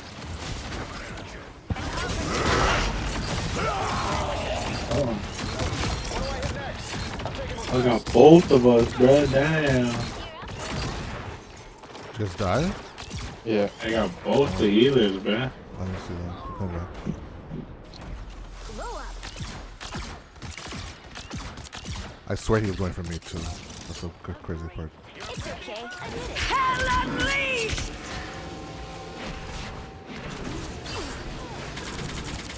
Get that vehicle moving again. Don't mind me. Holy. The hell altered only try to get me. As expected. You literally killed Josh. Yeah, you literally killed me first. last time. This guy's Bro, you should see it. You should see it on my screen. I'm in the air right beside her, and she's only trying to attack me. I don't want to hear it. If I didn't say that you died, first, bro. yeah, okay. He died He first. died first. But I'm saying that what I saw, she used half her ult just to get me. You're paranoid, bro. I'm gonna find whoever put me out last time. Thank you so much.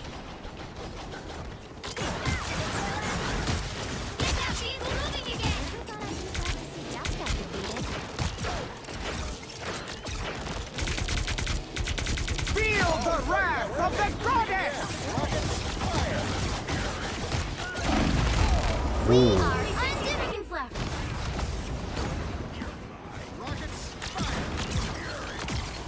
Don't mind me. I'm just dying. I'm gonna find whoever put me out last time.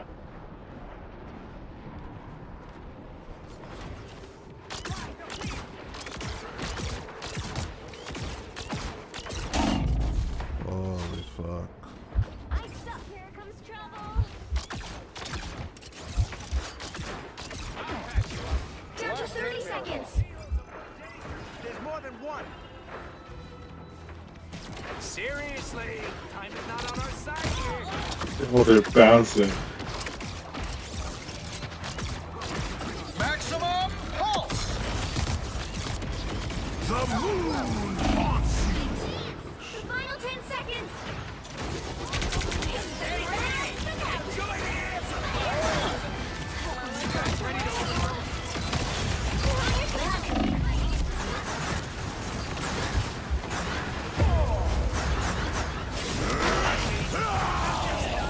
A nice deep freeze.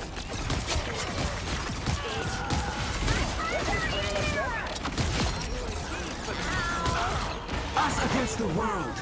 Oh, no, you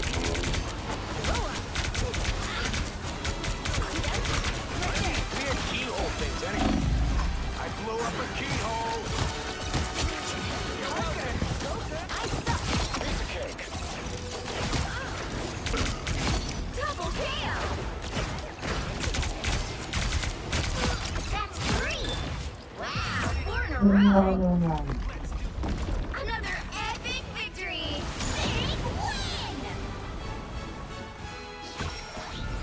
That is good stuff.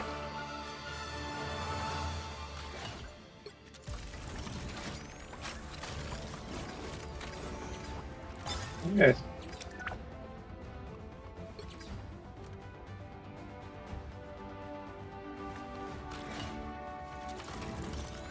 Check my scoreboard.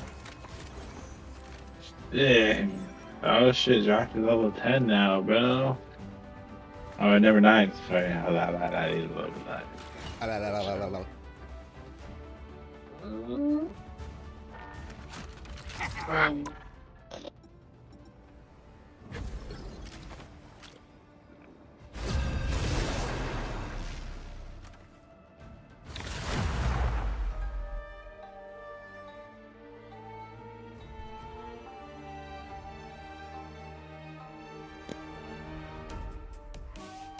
The right heroes could make all the difference.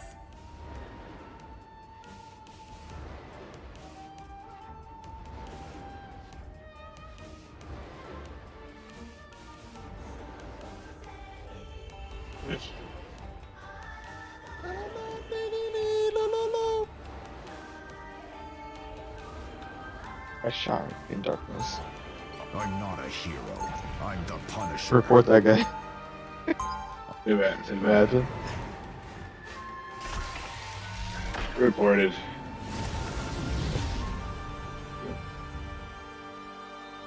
You know a word I don't like?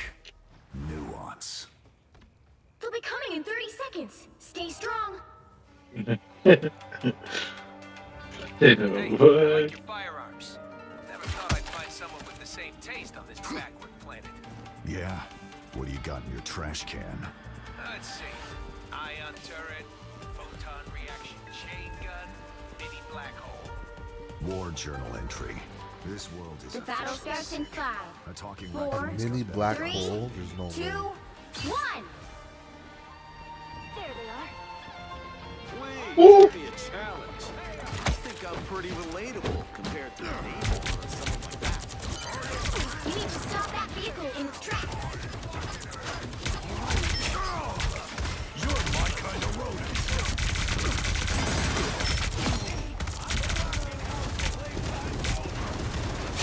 It's too easy when you never miss. What do you want? Hello.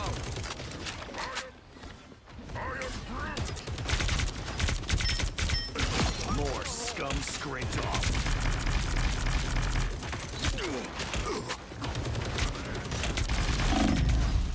Oh! Thank you. Oh, again! Thank you, again. You need me.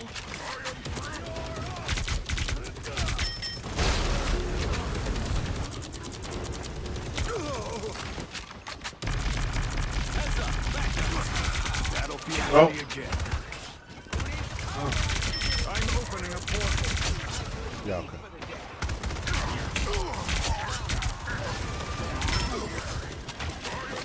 Hey, Petey!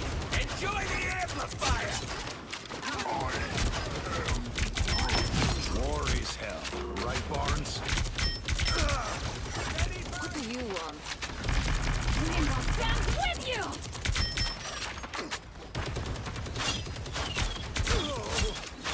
You stopped them in their tracks. We are undefeatable! Out of sight!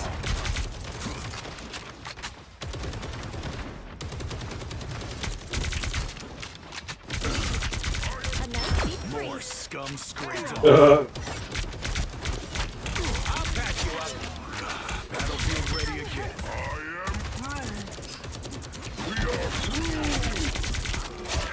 God damn, Groot, that's crazy. That's some wild shit. What do you want? They haven't left spawn, bro. You stopped them in their tracks.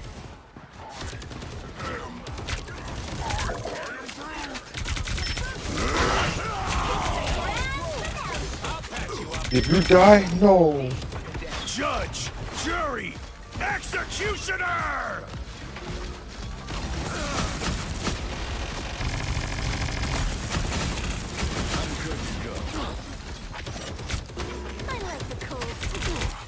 I thought Trick has no shield.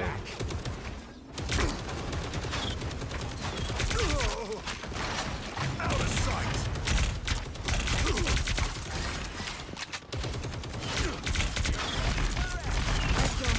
We got company. Us against the world. Wolverine's up here. Oof. Here's how you. Co-op time. Am I the worst or something? Oh my god, I am the worst.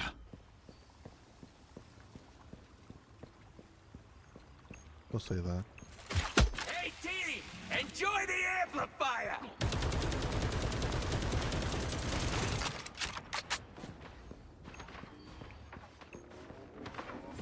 Rainbow stands with you!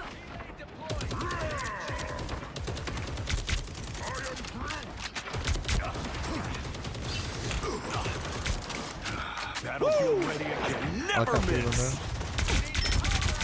He's stopping in his tracks.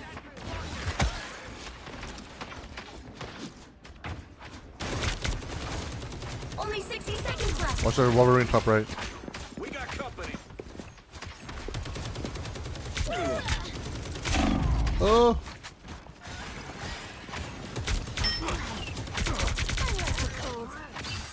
Stand back the other way.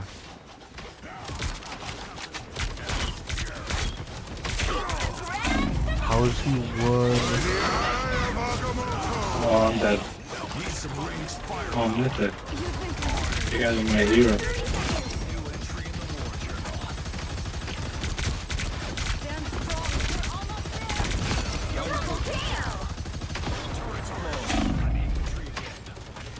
Us against the world!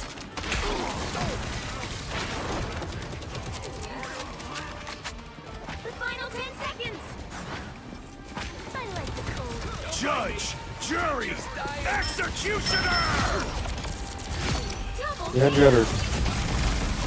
Keep fighting until we have a winner. That's 3! Wow, 4 in a row!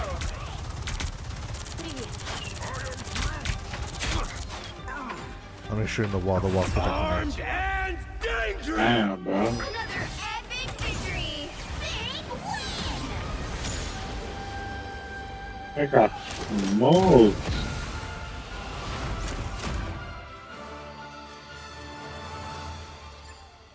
Big win.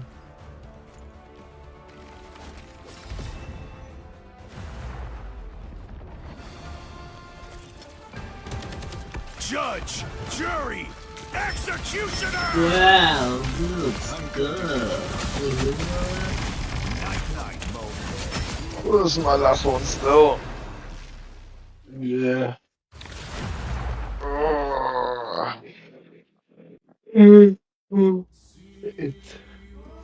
Wait till that Chicho motherfucker gets out later. Chicho, bitch ass looking bitch ass motherfucker, bitch ass head ass bitch ass looking bitch ass motherfucker. Bitch ass motherfucking bitch ass motherfucking bitch ass. What did it get in? Oh, we were in them.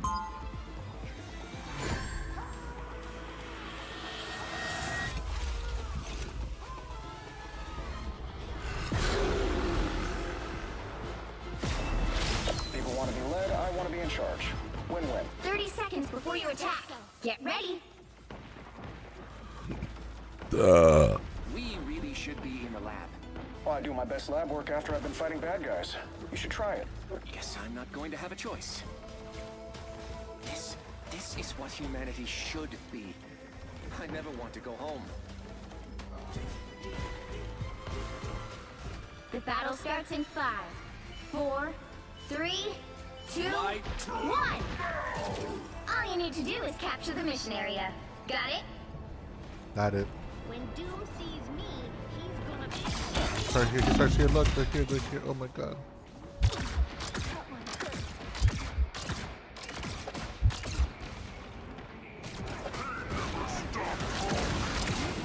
I need healing.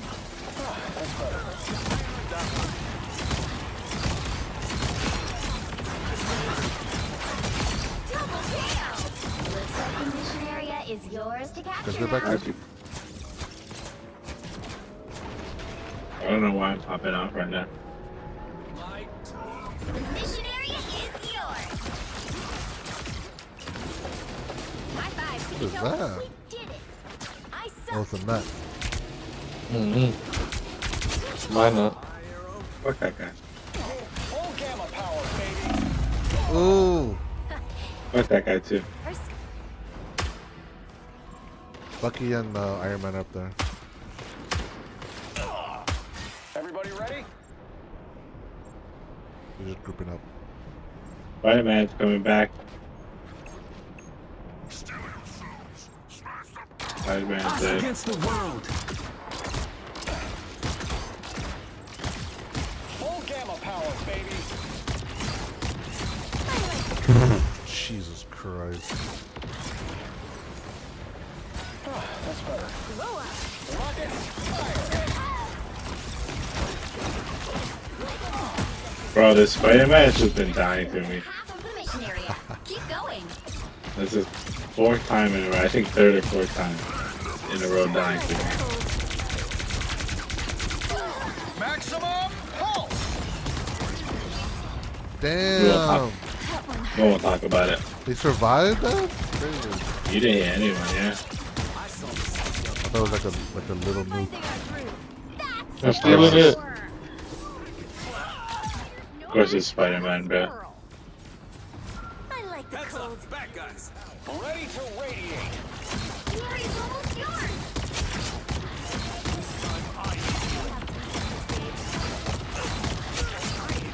Oh my god.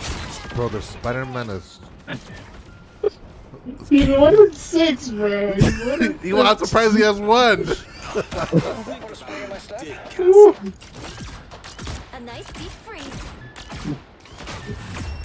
Yeah, he's 1-6. I swear 5-0 to the mind, bro.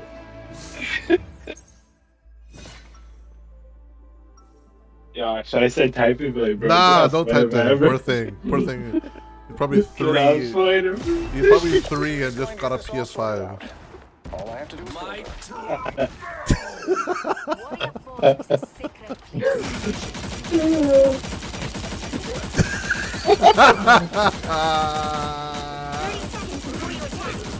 Yeah, he said it, bro. Saving the world one more time, right, Tony? That's what we do, Bruce. That's what we do. Alright. He's gonna, bro, he's gonna switch. No, not switch, he's gonna pop off though. He's gonna pop off. The battle He's starts gonna, in 5, for his TikTok. 4, 3, 2, 1. Yeah, that was part of it. Just, oh man, these guys made fun of me, so I had to show them the real. I did cover #1 about Fortnite player, or whatever. Yeah, look at him.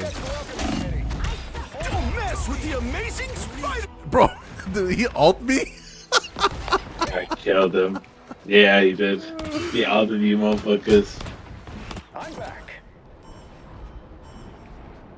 That's funny. My friends are here! Looks like the mission area is yours to capture now. To capture the mission area! I require some aid. Guardian Namor ready to radiate.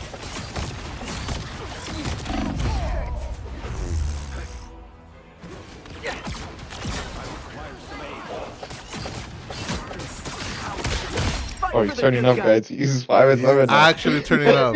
He's actually turning up. They're actually turning up, yeah. He actually said, "Hey, you know what? These guys made fun of me. Give me the controller, little bro."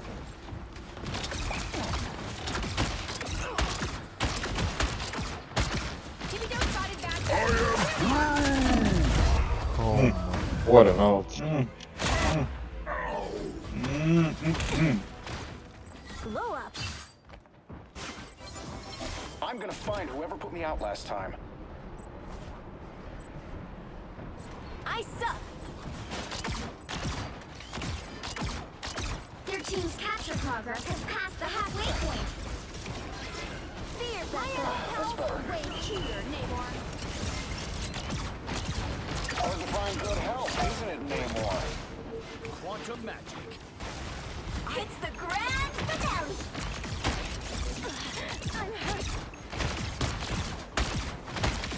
That's funny, man. Look, he's on there again.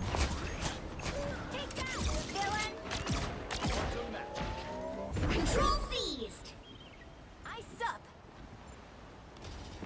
Go team, go. We're in control. Can't risk losing our advantage here. One step closer to saving the world.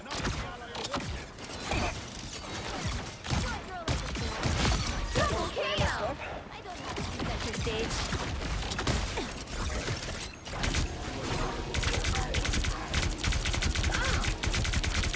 What do I hit next? I'm taking requests. Look at him. Double KO. We're finding our groove. Willpower. Quantum magic. Okay. Maximum pulse. Pick a fight with protons. Yeah, you got one. I'm hurt. Healing power.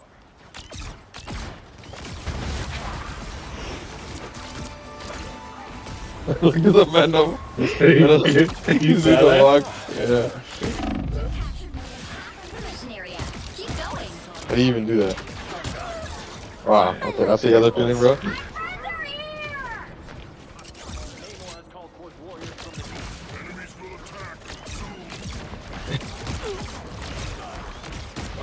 Oh, he shielded up, bro. I almost had him too. Look out behind you. Don't mess with the amazing Spider-Man. A nice deep hits the grand finale. The area's almost yours.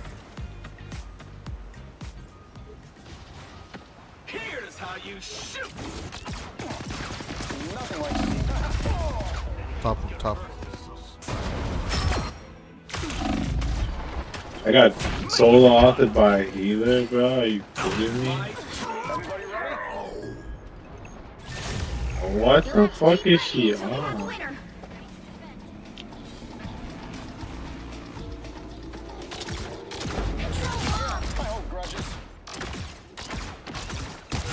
Double KO. They've almost got it.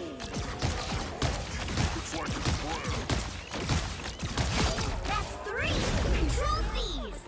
Born again. Keep fighting until we have a winner. Keep an eye on this spot.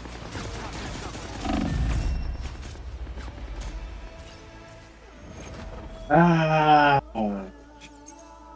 Gotta be a nice guy. Another epic victory. Big win.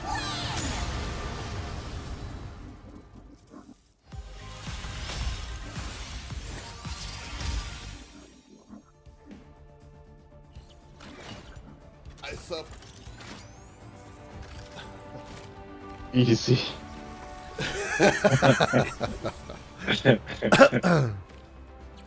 Good still. Someone had to be the gabagoop. Damn, I actually popped off, bro.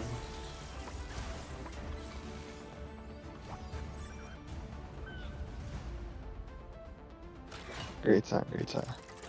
Yeah, dude.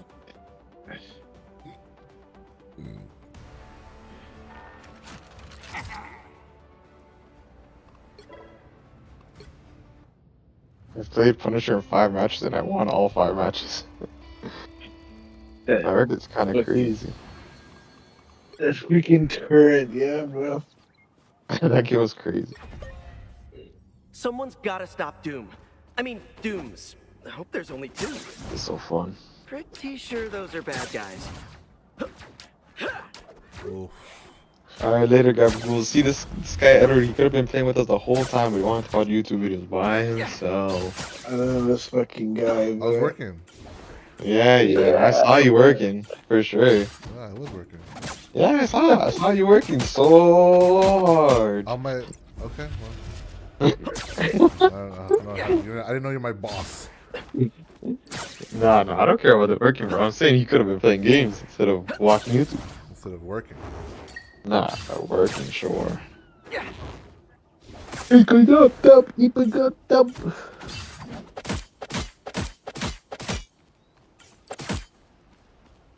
Alright. Oh look, there's your guy. Kong Gang. You'll be Gang, alright. gang, bang, bang? Someday. Yeah, yo, this guy's not working at all, Watch bro. out, they're headed our way. Oh shit! I'm Fire actually here drawing for the last like hours, bro. This guy's not working. Yeah. YouTube, bro. Fight for the good Yeah, guys I wish next I had a time. job like that, bro. I watch YouTube all day, bro. You guys are. Spider Fist is ready you guys to are punch. impossible. They don't have to convince you guys. anymore. World record percent. World record any percentage impossible. Yeah, bro. You saw the most YouTube videos watched in a day. Yeah, woo! Crack the whip. TikToks. That's it. So you E and then F? I don't like that. I'm not playing Spider-Man. Yo, because he's just too good for you, man. He's my man. Get your bitch ass off Spider-Man. Before you get hurt, bro. You guys gonna get hurt from Spider-Man. It's not Iron Man, bro. Wow, Spider Fist is ready to crack the whip. I say you can't. I run Spider-Man. Watch I out, say they're you headed our can't. way. This is damn, man. Yeah, woo! You better get back in that little clean seat. Yeah, and get back to watching your YouTube videos. Gonna get sticky. Whoa. Rude. Oh, you went down pretty hard. Erase, bro. Please, can we discover Aunt May's cherry pie dimension?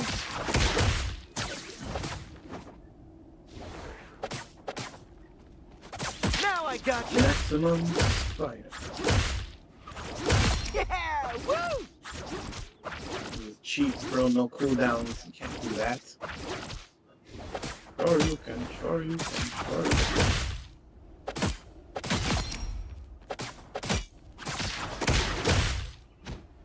Alright. Later, boys. Be sure those are bad guys. And stay down. What does... The fuck I have to say? It says many things, but my favorite thing is Hachi, Hachi, Hachi Ho. Hachi, Hachi, Hachi Ho. You're welcome, man. Remember that.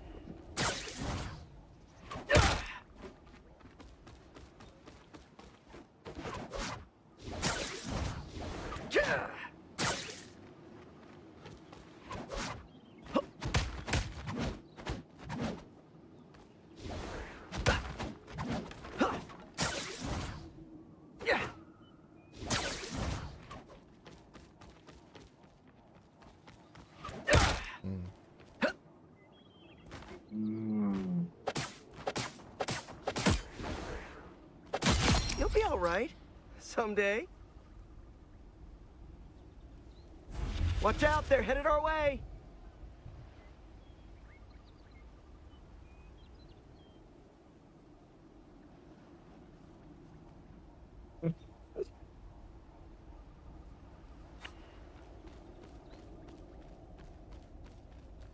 Spider Sling! Come here, so don't mess with the amazing Spider-Man! Tail! That's 3! Too sticky for you! Crack the whip! Yeah! Woo! Spider Sling!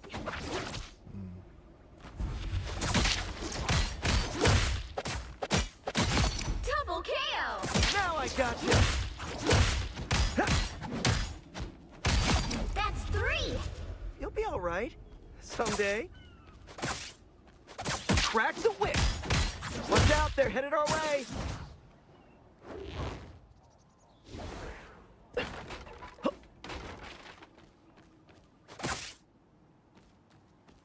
Crack the whip!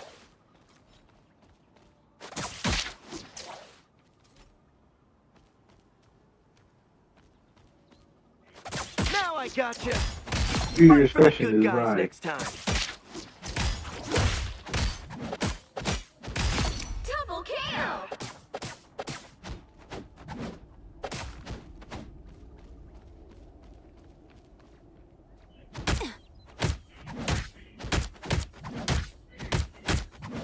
You'll be all right. Someday. Spider Slick! Double KO! Now I gotcha. Watch out, they're heading That's our way. 3! And stay down. Now! Please, can we discover Aunt May's cherry pie dimension? Crack the whip! You'll be all right. Someday. Gonna get sticky!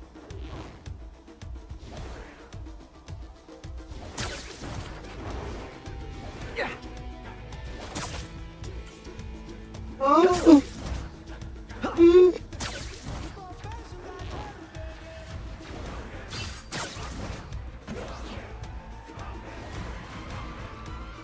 Crack the whip!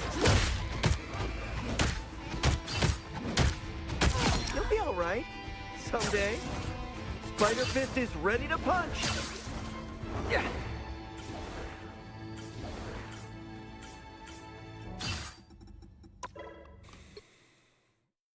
Should have been that out, buddy.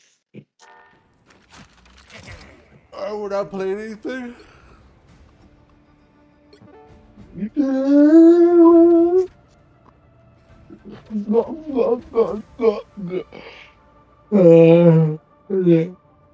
Not right now, at least. Probably later. I'm gonna just go play Spider-Man and take a nap or some bullshit, you know? Maybe kiss myself too, bro. I've been meaning to do that. Yeah.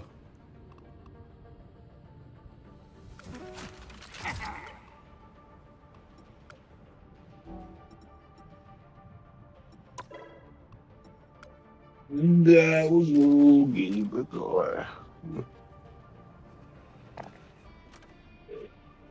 Alright, GG boys. I'll hit you up if I want to play BS Go. Because I kind of want to play BS Go in this bit. BS Bow? Yeah, BS Go. Alright, see you. Later, dude.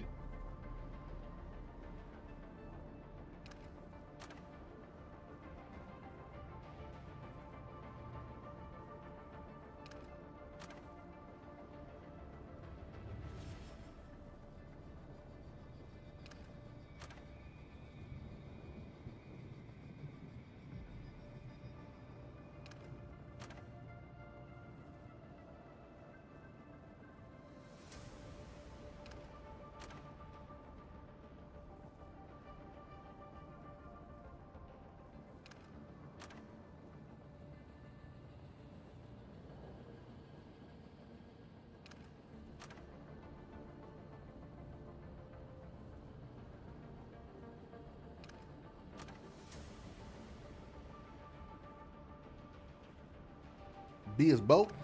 Alright, I'm gonna see what I could do in the meantime.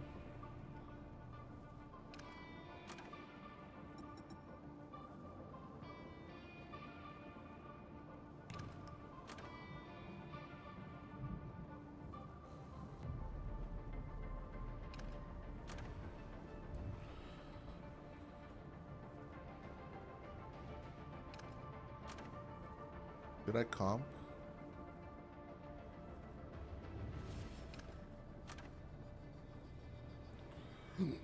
Be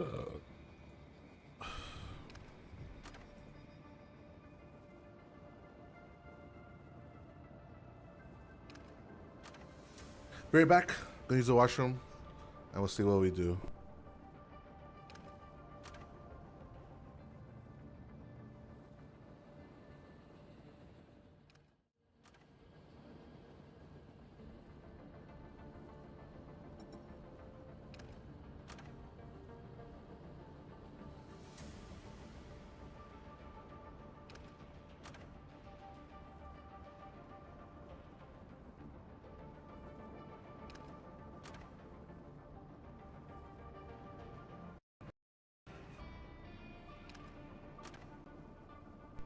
Yo, test, test, test. Okay, I'll be back. Give me 1 second.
Okay, I'm back. Sorry about that.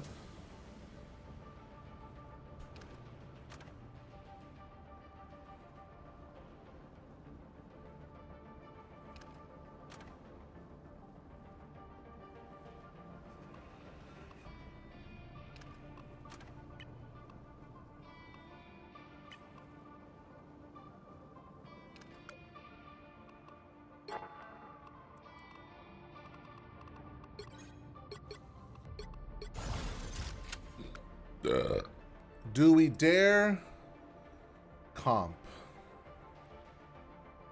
Do we dare comp?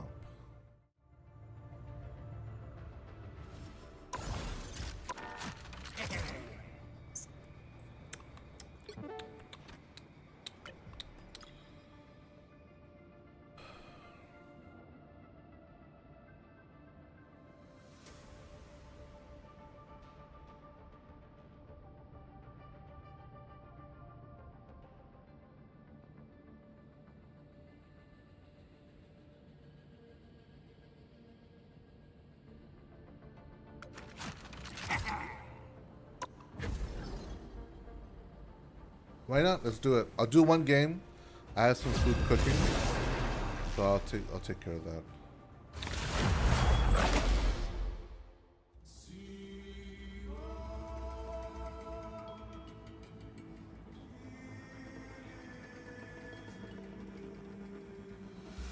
$14, $14, $10, $10, $10, $11, $17, $10. Bro, what is this queuing? I have 4 people on my team that are level 10. 1, 2, 3, 4 maybe.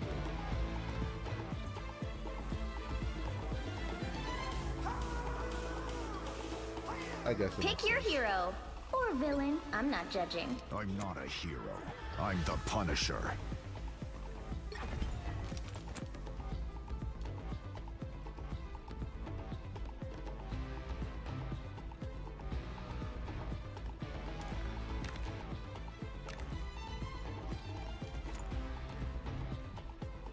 Where's my team? Oh my god. It already started. It's early in team. Where's my team?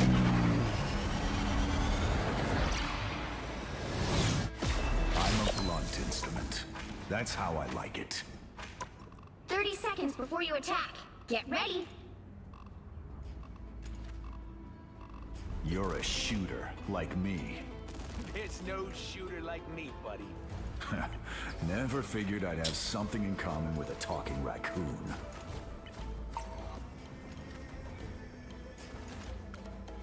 Hello, hello? The battle starts in 5, 4, 3, 2, 1. All you need to do is capture the mission area. Got it? I like hanging around Groot because he gets me.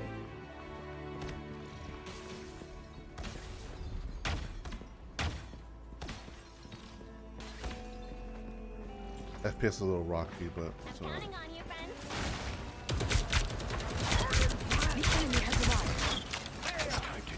Destroy the armor. Get that Hawkeye guy. Whatever that armor is, On the right, there's someone. yours to capture now. The mission area is yours.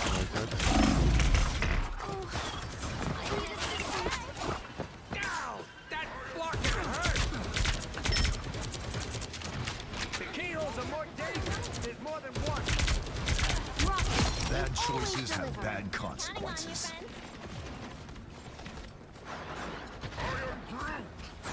I'll patch you up.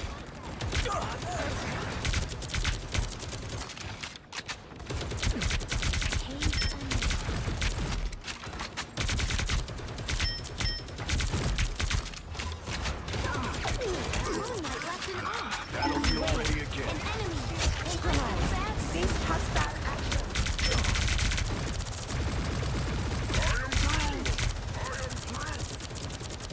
I need that wall down. I could shoot them better.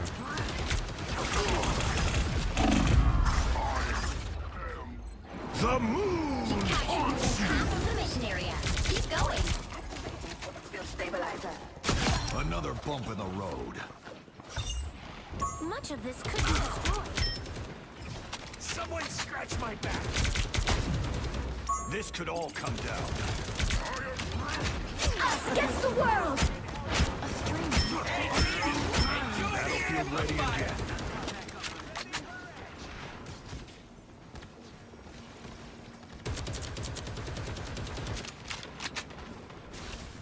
You know what to do, spiders?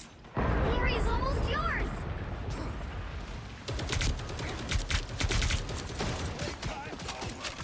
Friends, gather around! Hunkering down. Heads up, hostiles.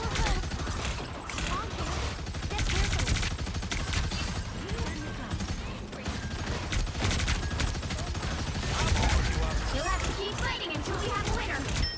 I'm good to My go. girl, you better get a look behind you. Do it in Tokyo.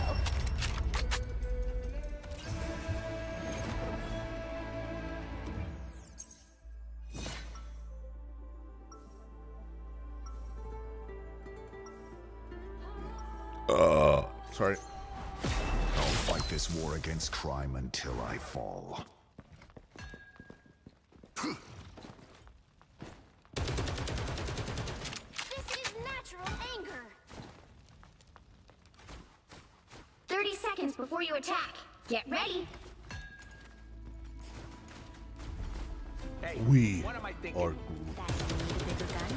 Bingo! Where do I find one? I don't know the spider. Sorry. Forget Tokyo, Spider. We should totally move here. The battle starts in 5, 4, 3, 2, 1. All you need to do is capture the mission area. Got it? This way If the slow. timelines are merged again, I wonder which version of me will survive. This is natural anger. I'll patch you Focus on the up. battlefield. Keyhole things are dangerous. Fire mode. Smoke screen. Looks like the mission area is yours to capture now. The mission area is yours.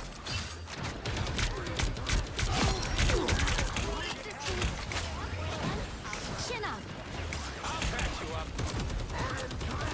Spider skin is located in Ankh. The new home has been aware. An enemy. The moon haunts you. Go, spider. Judge, jury, executioner. Battlefield ready again.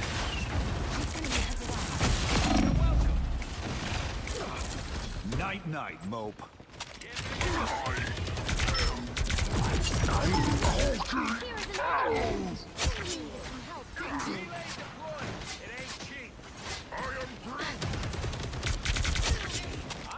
You captured more than half of the mission area.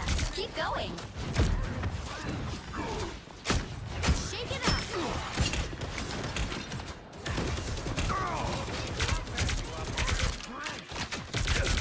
Watch me fall against the world.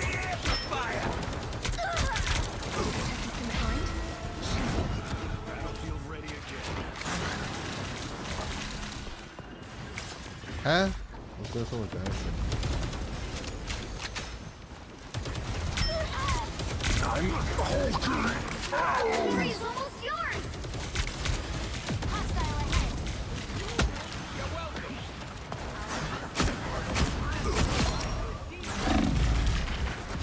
Double KO.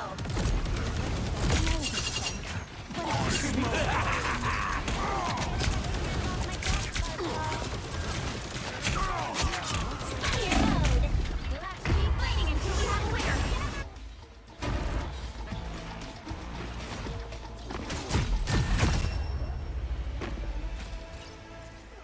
Is that GG?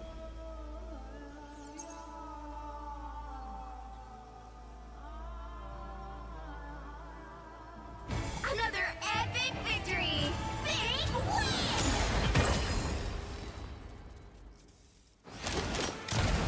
Yo.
Just started this game.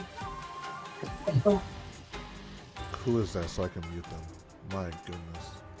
I've been playing Battle Royale.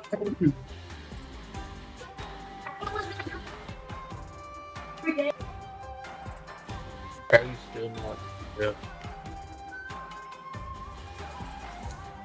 Not even 3 days, like.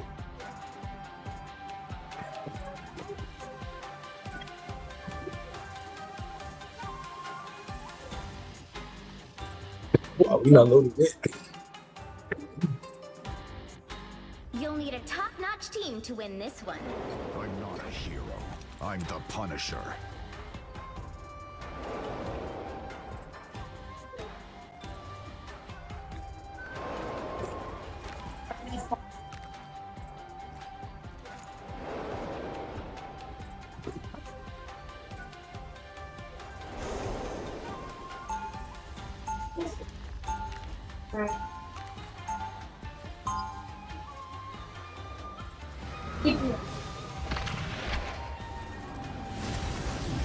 Yeah.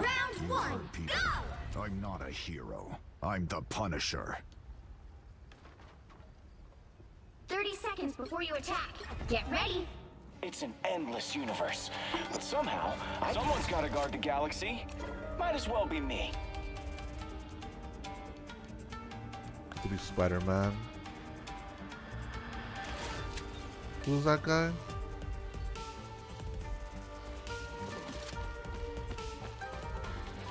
But both of us don't get anything with each other, right? 3, 2, 1. I heard you. More foes to conquer. Out of sight. I need assistance. Help get that vehicle to its destination.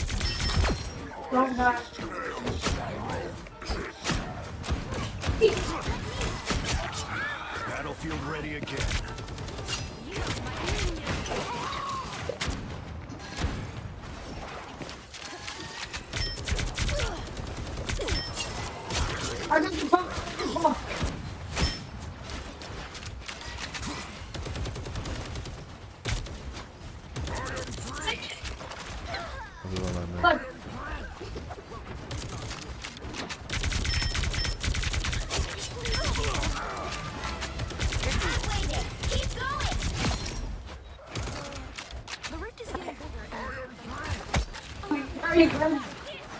Follow the web.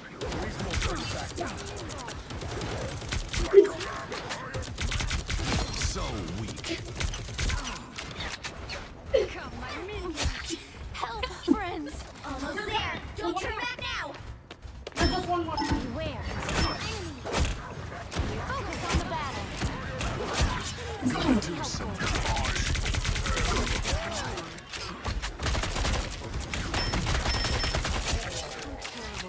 To injure a tree. The vehicle reached a checkpoint. Keep up the momentum. That's not nice.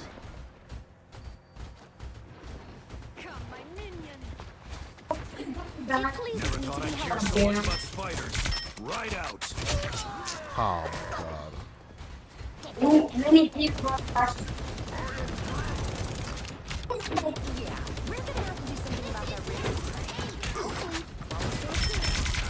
Battlefield ready again.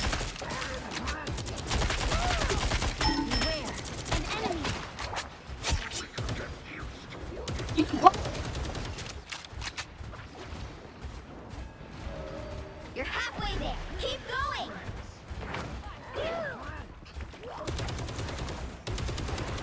This is natural anger.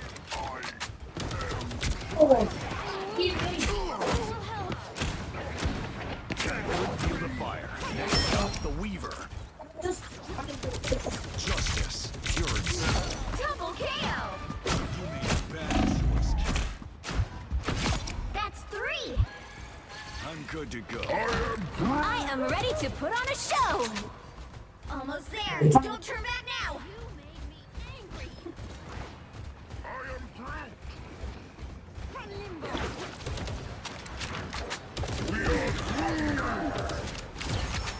The vehicle reached its end. Mess with the amazing Spider-Man! Us against the world.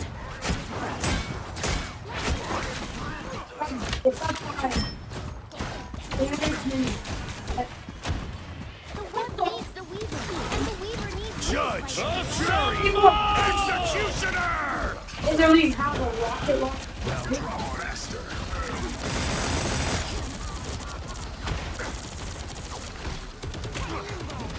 Never thought I'd have to take Cap down.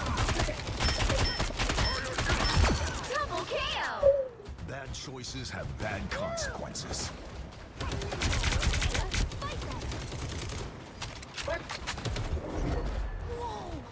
Where's the day?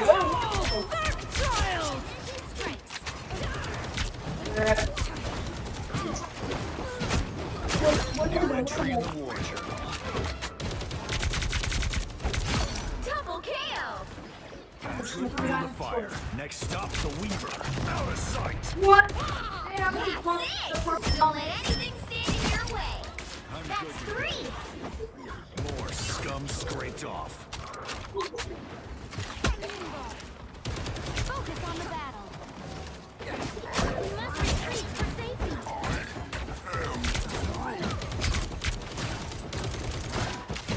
No. So close. This is your big chance. Help, friends. Gather around. The current score is 3-2-0.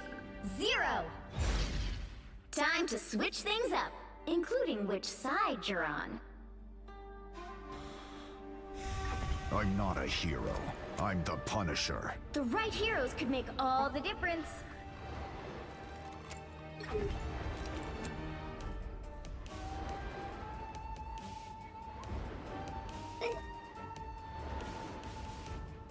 You think they would counter me if I went?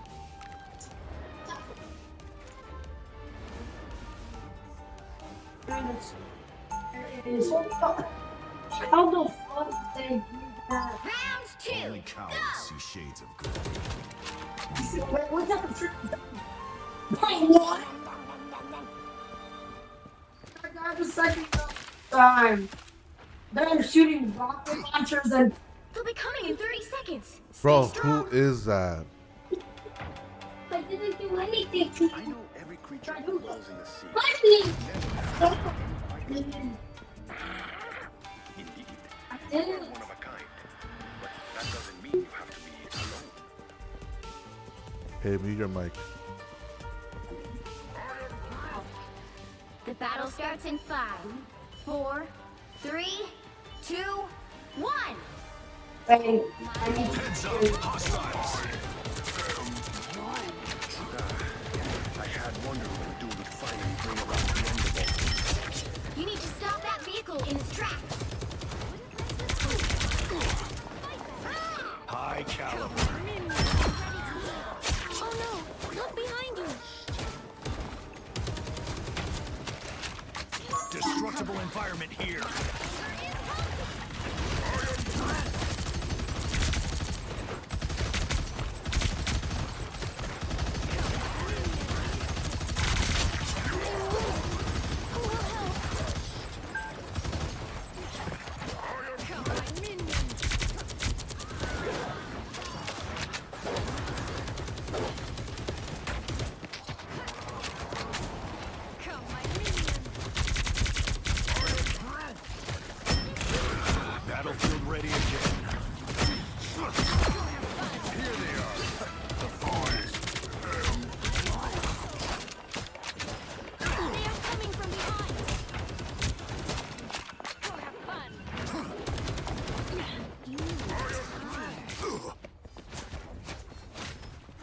Watch Heller behind us.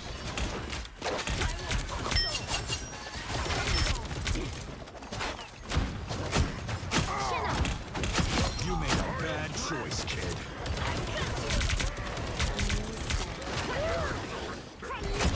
Double KO! I am Groot! I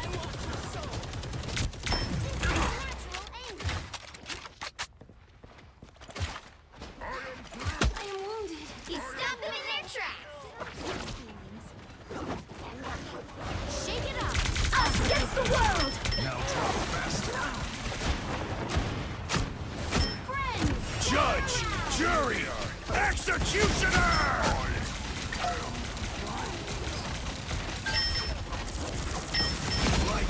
Hell up, leave!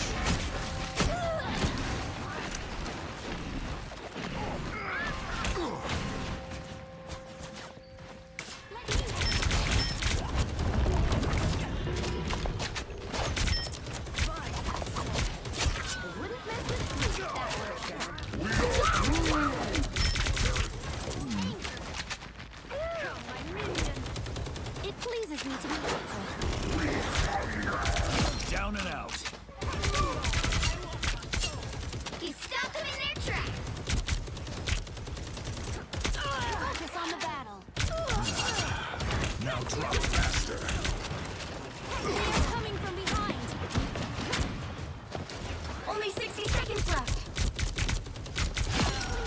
Don't mess with the amazing Holy. Spider-Man! Friends.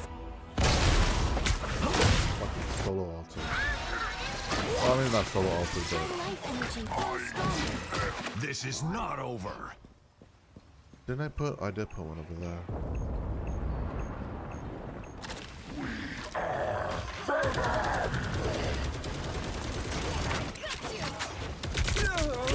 Down to 30 seconds.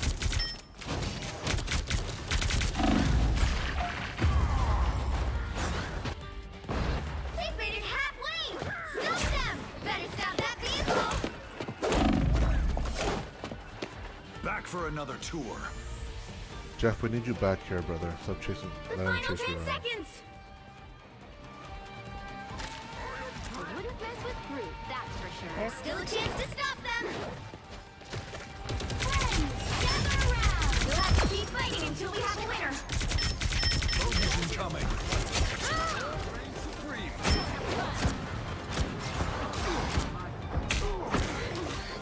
Help, friends. Right there. Final score, 3-2-0.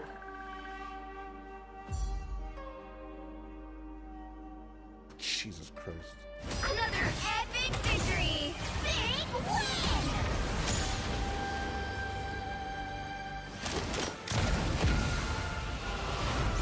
0-15, that is nuts. 13K. Bro, what is this scoring?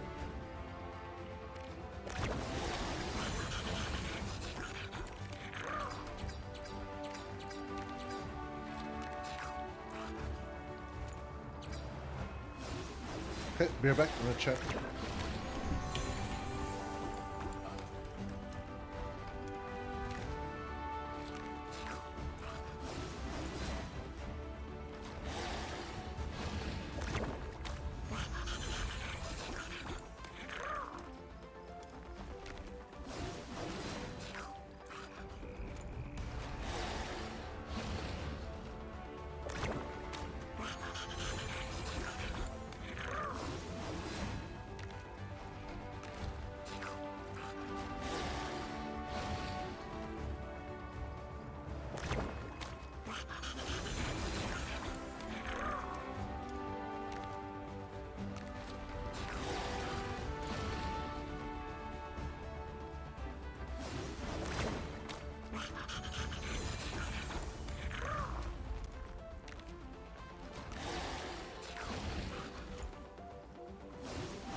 Yo. Okay, I'm back.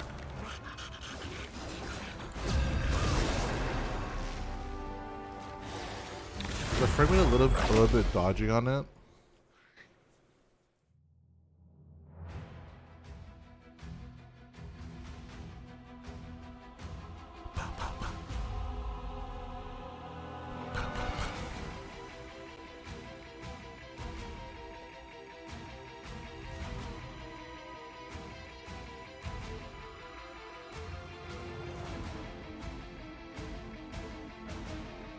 You'll need a top-notch team to win this one. I'm not a hero.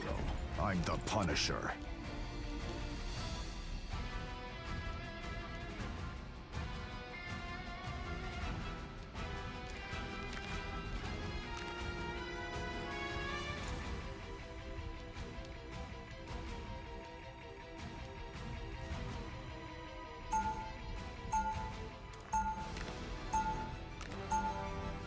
Escape pod ready. Opening escape capsule.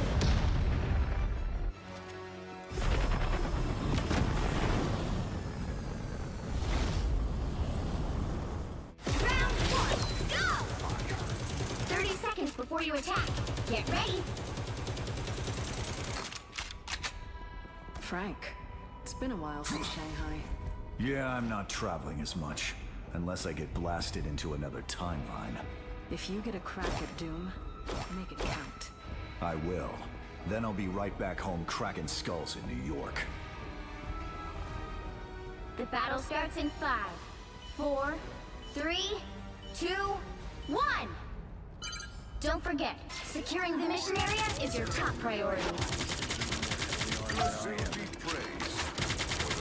Gathering across roads and rocks. Our adversaries gather. They're just dying. I'm good to go.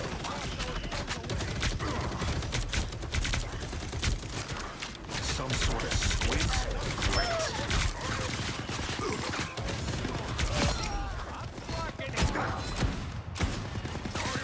I'll patch you up.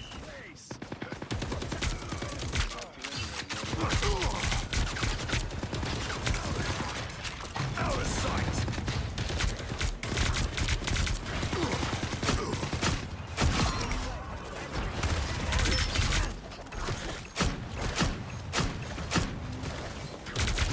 Double KO!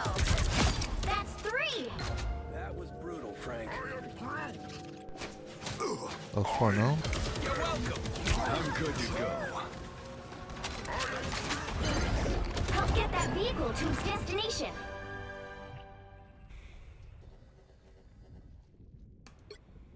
Oh my god.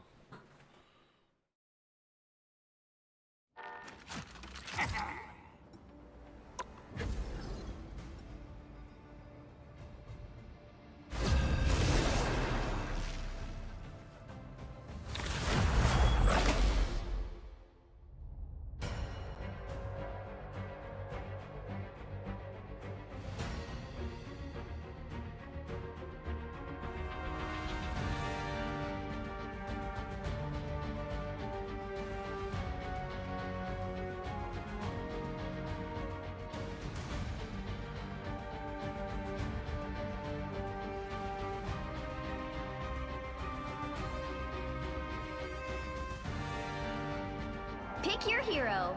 Or villain, I'm not judging. I'm not a hero. I'm the Punisher.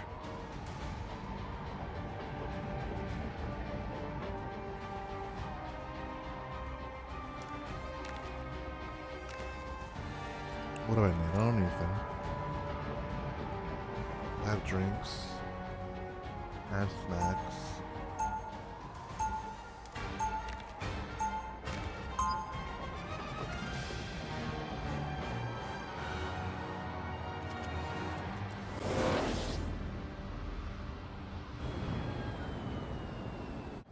Right is right, and wrong is wrong. 30 seconds before you attack.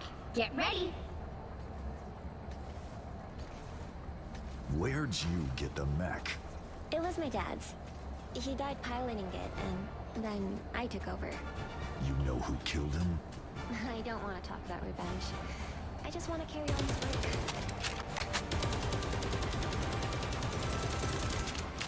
The battle starts in 5, 4, 3, 2, 1. All you need to do is capture the mission area. Got it? Intruders detected. Something big and nasty is knocking on the door in here.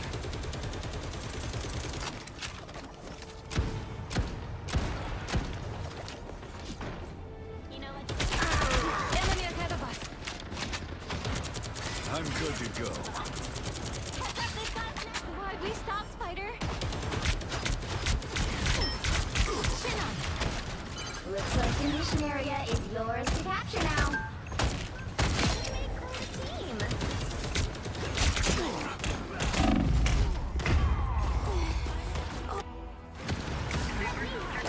That's what I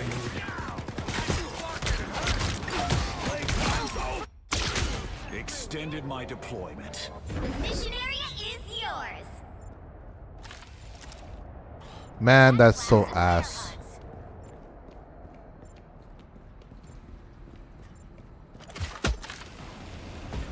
Holy shit. It does not need to do that.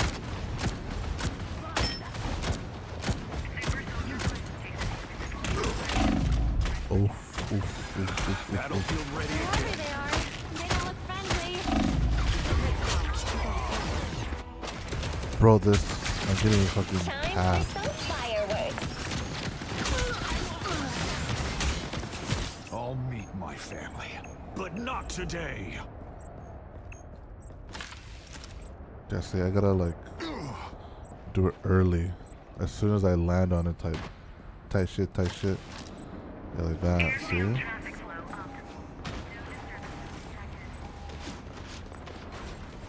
You've captured more than half of the mission area. Keep going. Shake it up. High caliber.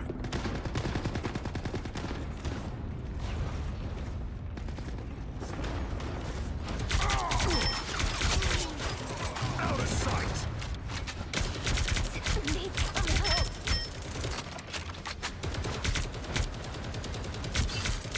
There they are. We are undefeatable. Armed and dangerous. Area's almost yours. Help, friend.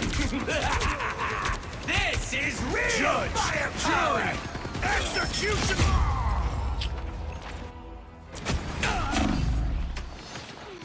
Judge, jury, execution.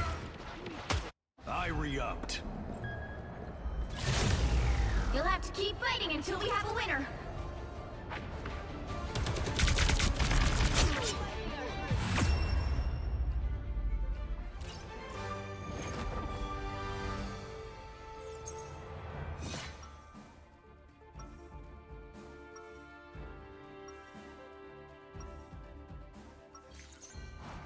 I'm a blunt instrument. That's how I like it. I am bursting with life energy.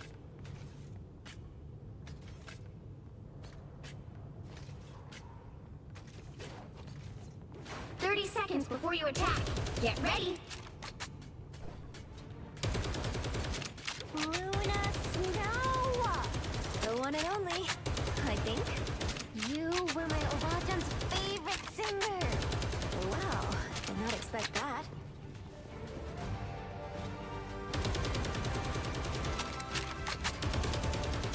The battle starts in 5, 4, 3, 2, 1.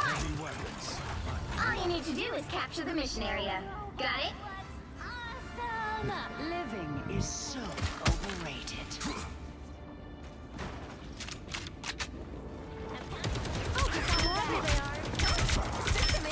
Judge, jury, executioner! Shit. I like the cold.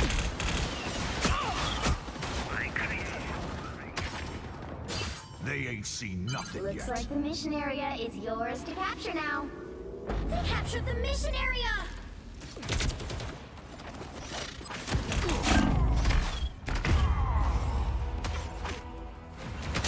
This is gonna hurt.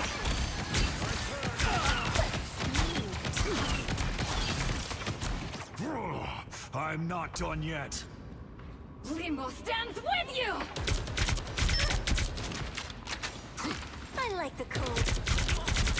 Woo! I never miss. Smoke 'em. Why did it do that, man? Good. Saves me bullets. Our enemies are here!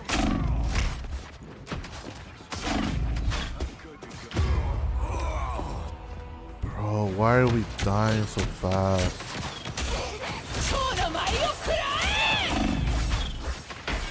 This is not over. Oh, their team's capture progress has passed the halfway point. Oh my god, why does it do that? Need some help. Focus on the battle.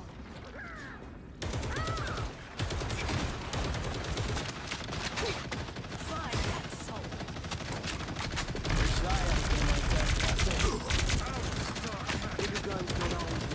I'm good to go. Spider mode. They've almost got it. Hostiles up front. We Judge, are jury, undefeatable. executioner. By the eye of Agamotto. Lights out for scum. Control seized. Not good though. Another one for us. Smoke screen. A nice deep freeze. I need medical support. Oh.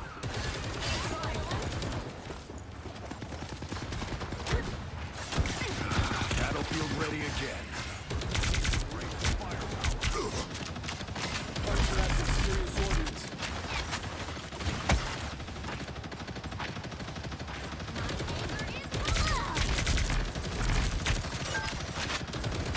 Out of sight.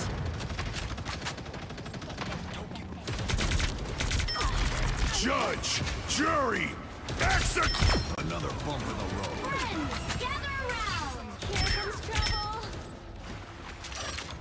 You know what to do, Spiders.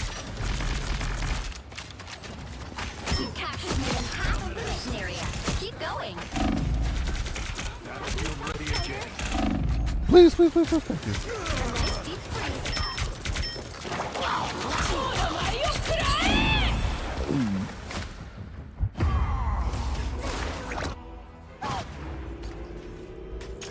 Control lost. Back for another tour. Well, we got nothing from. We didn't get to get overtime on that. Sucks.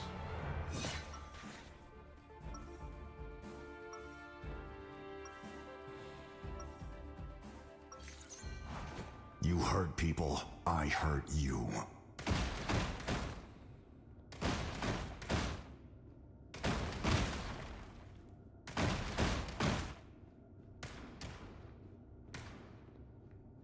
Seconds before you attack. Get ready.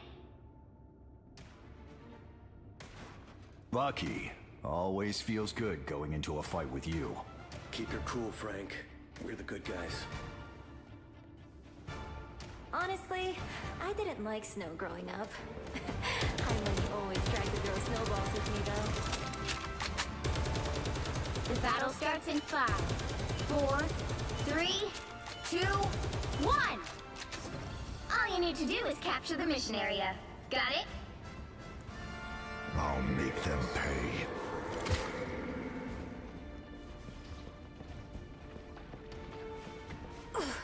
That one hurts. Whoever they are, they don't look friendly. System error.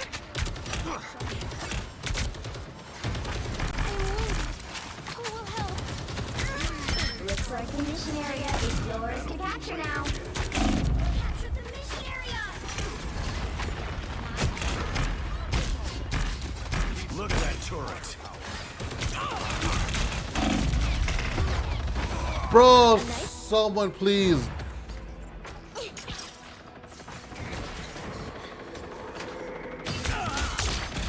Extended my deployment.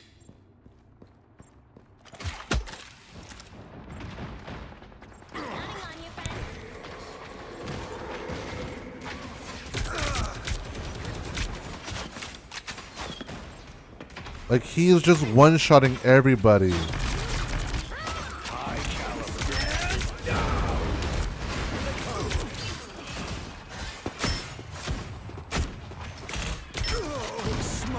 Look at her. Just... That one hurts.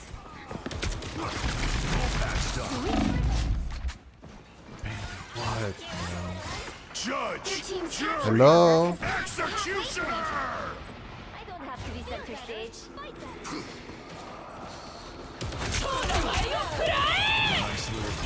Judge! Jury! Executioner! We are undefeatable!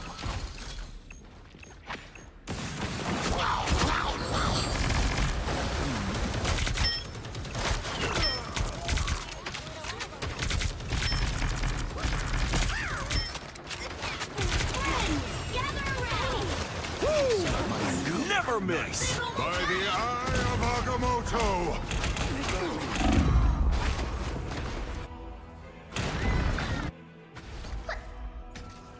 A feast for my crows! Now I'm getting mad. I am Groot. A nice deep freeze. I am Groot.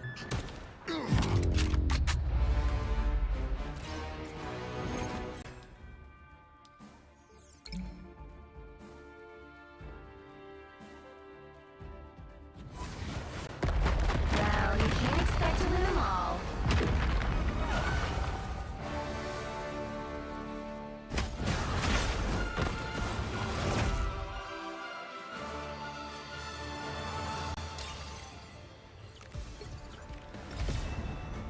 Bro, I don't care. I don't care. Oh my god. Just let me kill again, bro.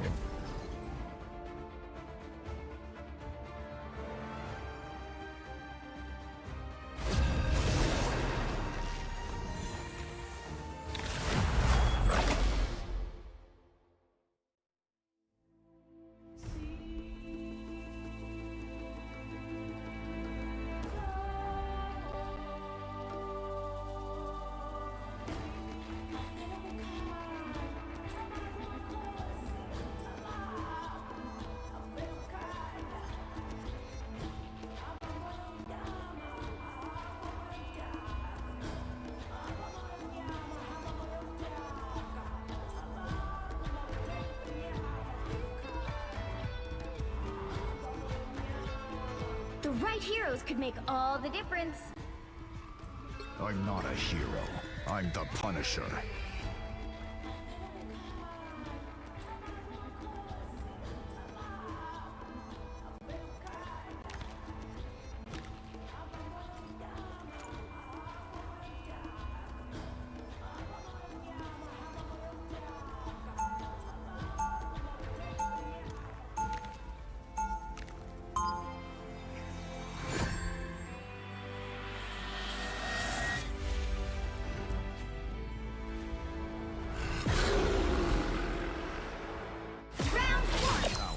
Shades of gray.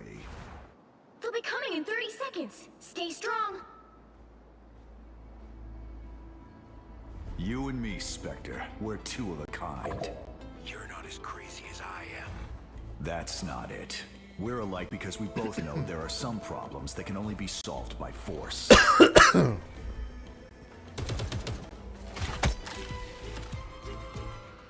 battle starts in 5, 4, 3, 2, 1. You have to stop them from securing the mission area. It's ours. Now hang on to it. You guys are actually here, right? You're welcome. Battlefield ready again. I'm wounded.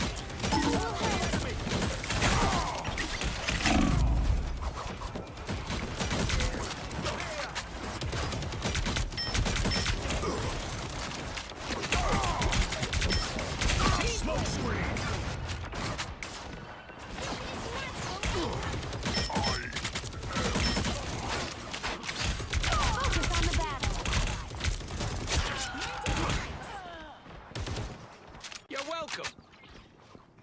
You're welcome.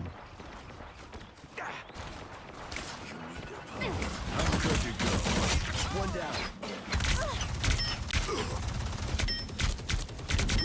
That's my girl. Pizzle that goes down, it does good.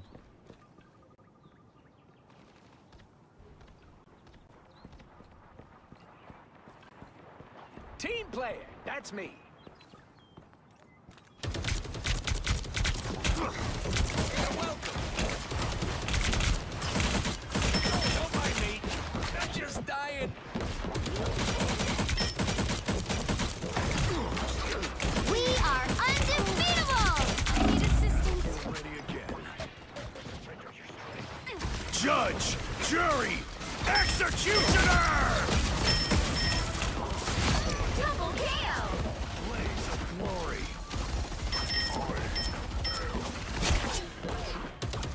Chin up. Smoke up. You're welcome.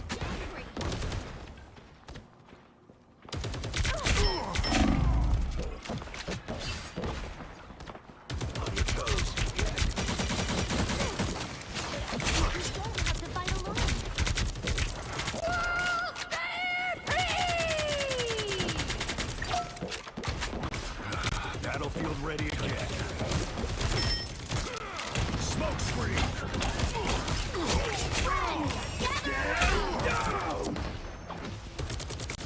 I am ready to put on a show. Who will help? That fucking hurt. My good out of sight. Chin up.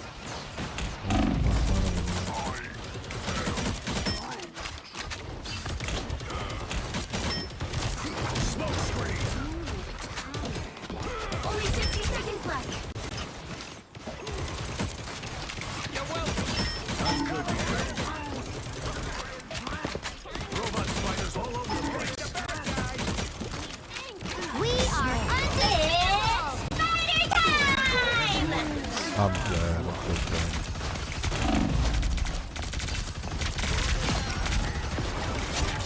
Man, I gotta make another beacon. Judge.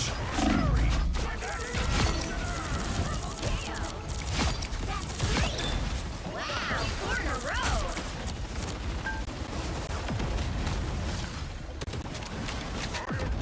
Don't mind me. I'm just dying. I'm good. Final 10 seconds! You can angle it? Bro, who's doing that? The current score is 0-0.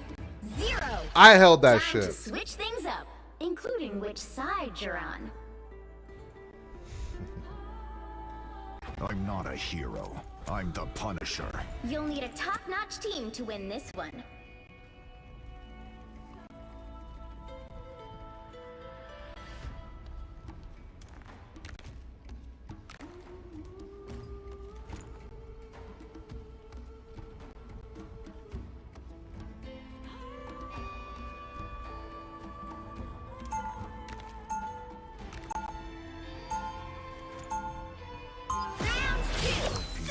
I hurt you. Khonshu forces we should retreat. No can do. I am Groot. Negative. 30 seconds before you attack. Get ready. Hold your horses. It takes a minute.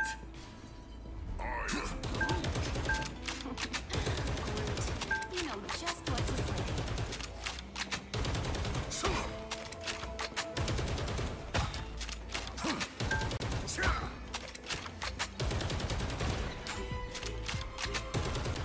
The battle starts in 5, 4, 3, 2, 1.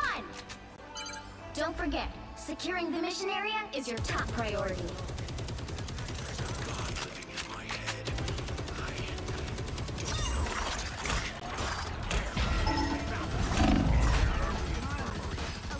Understood.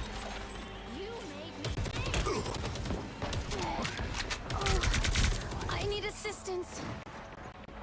Nice little boost. I found some out of sight. Back.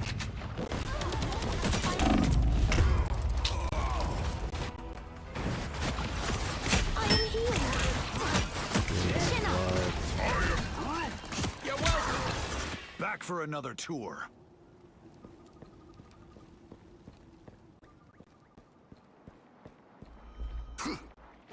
The moon haunts you!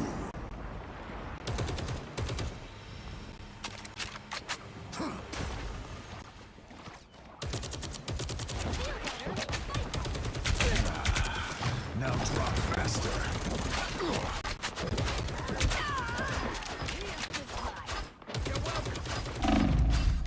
Our enemies are here. Robot spiders all over the place.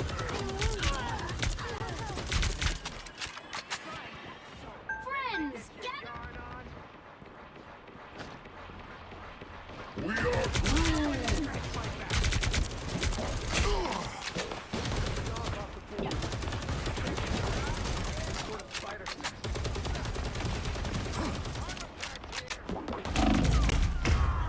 We are What is that, man? need some help. Anger is healthy. I'm not done yet. Have some patience. It popped a hole under me, and then I couldn't move.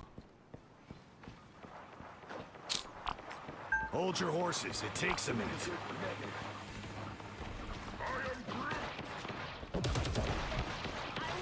I'll patch you up. It's spider time! Help, friends. I'm good to go.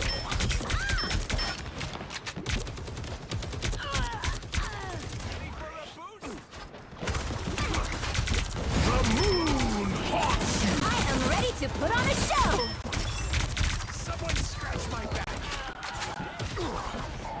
Something seems fishy here. Something seems fishy here. No more worries about spiders. Only 60 seconds left. I am Groot! I'm hit pretty bad. No can do. Battlefield ready again. Judge, jury, executioner! Double KO. You got them all. I defeated them all by myself. Final score: 1-2-0.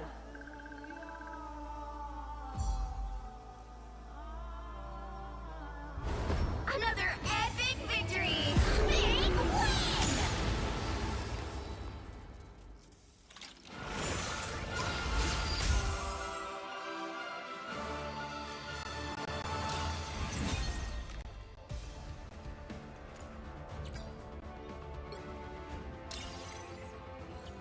Pulling teeth.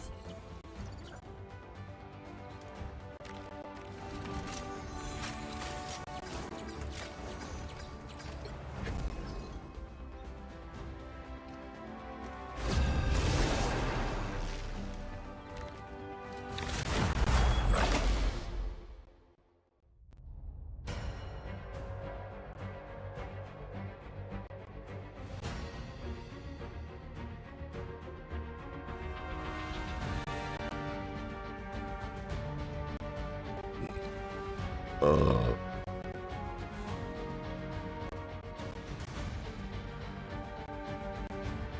$30,000. Pick your hero or villain. I'm not judging. I'm not a hero. I'm the Punisher.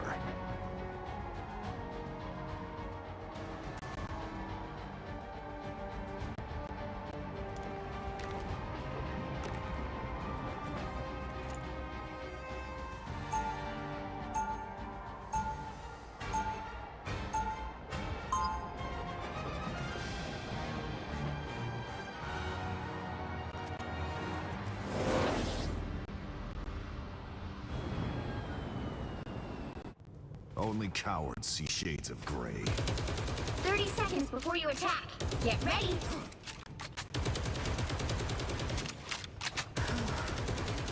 This place is spooky. It is, even for Hydra. Don't get separated. Oh, I won't. They say that music brings the world together. But right now, I think we need superheroes for that. I'm hunkering down. The battle starts in 5, 4, 3, 2, 1. All you need to do is capture the mission area. Got it? I've seen a lot of stuff I never signed up for in Special Forces.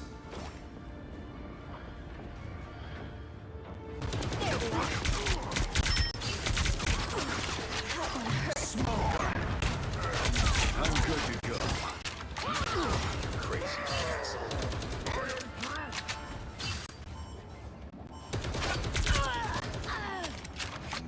Looks like the mission area is yours to capture now. The mission area is yours.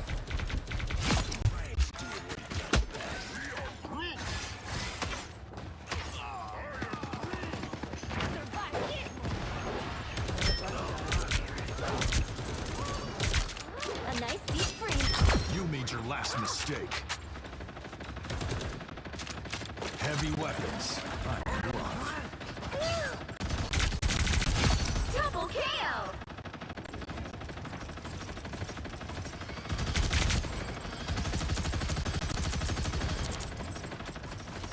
Well,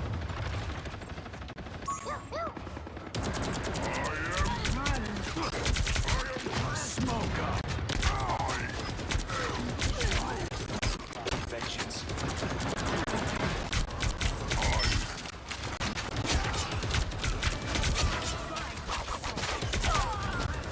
Vengeance is served. You've captured more than half of the mission area. Keep going.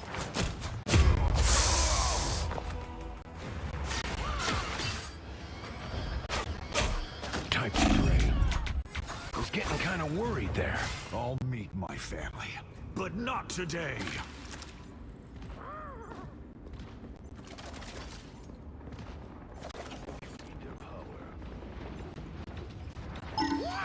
We're gonna get through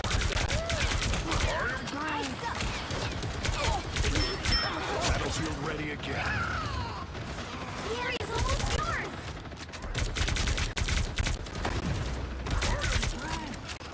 Judge, jury, executioner!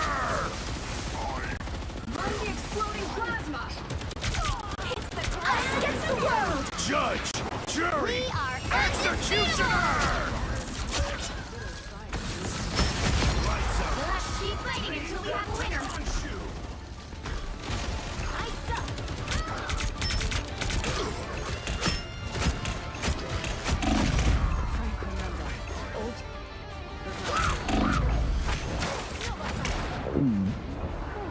I was worried.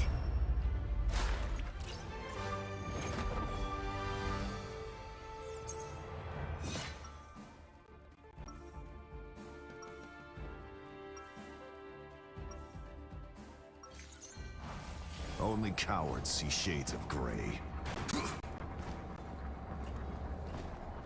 Deliverance accuracy? What's deliverance? Oh, my shotgun. 30 seconds before you attack. Get ready. Ah, the world-famous Luna Snow. I remember you from a long time ago.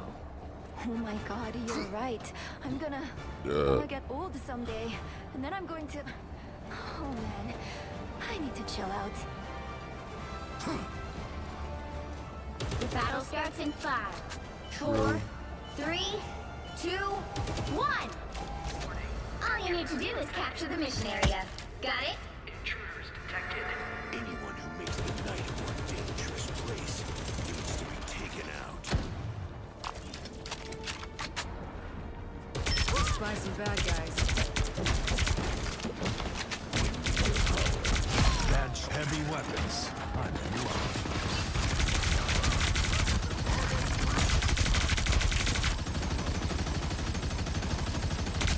Looks like the mission area is yours to capture now.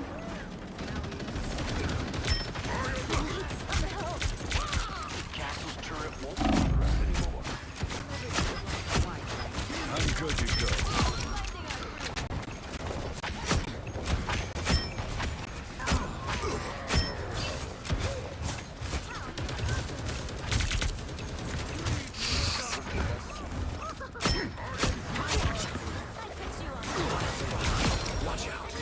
You need me.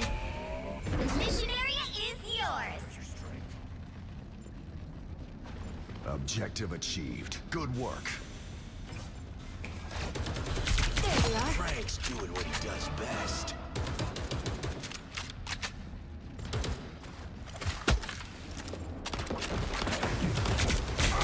I'm good to go.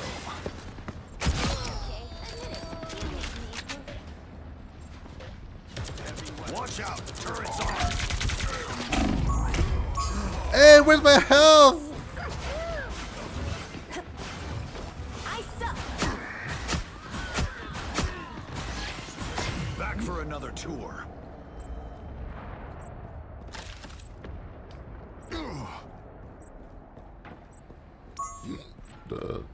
Us against the world. Judge, jury, executioner! You've captured more than half of the mission area. Keep going. I like the cold. Lights out for scum. Smoke screen.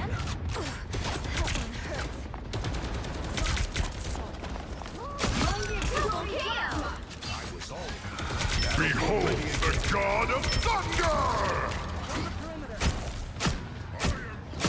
That's three. Watch out, turret's armed.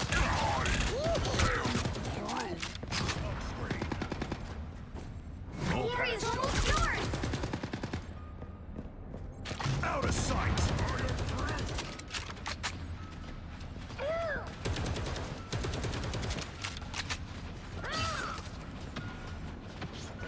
A nice deep freeze. Judge, jury, executioner!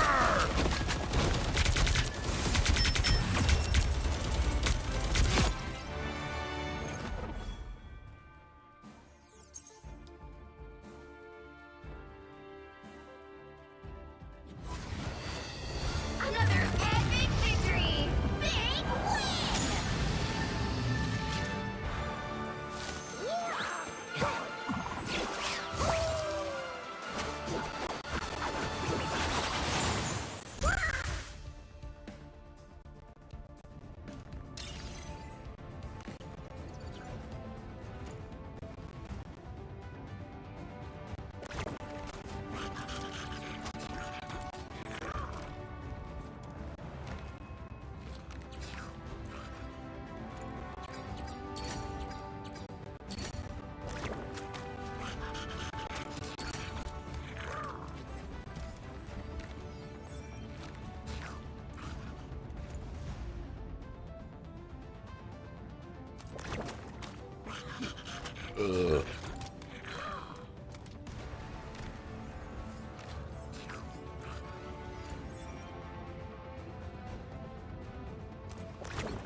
Should I open it?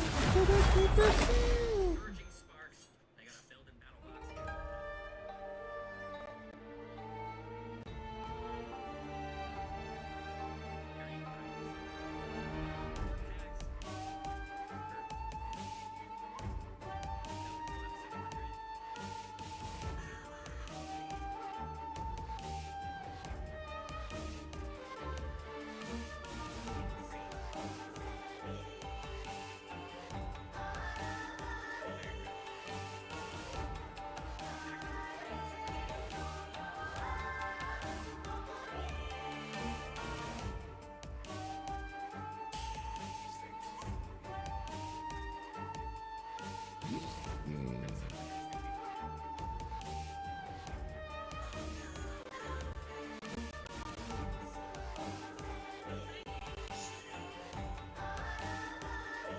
The right heroes could make all the difference.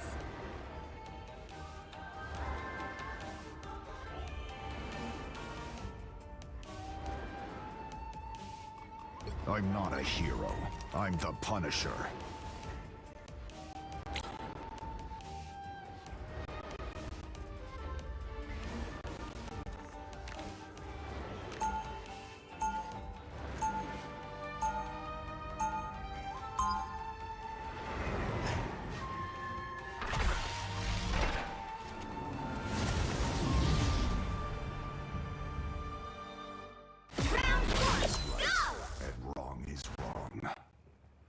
They'll be coming in 30 seconds. Stay strong.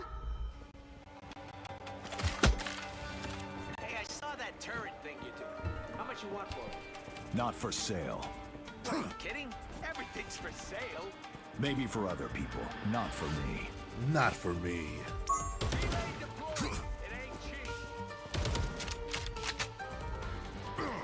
The Not battle for starts me. in 5, 4, 3, 2, 1. My I don't Need some ranged firepower. I'll patch you up. Banner is tactical support. Hulk is all heavy duty. Something We seems need to fishy. stop that vehicle in its tracks.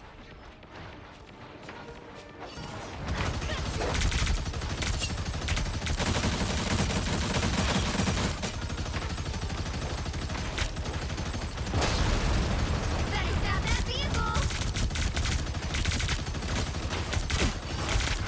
Battlefield ready again. Your god is suffering. Smoke up. You're welcome. I only wish I had done it myself. It's this Hawkeye, man. Always Hawkeye.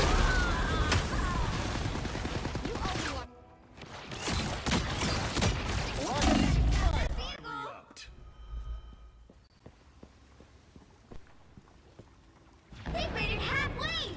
Stop them.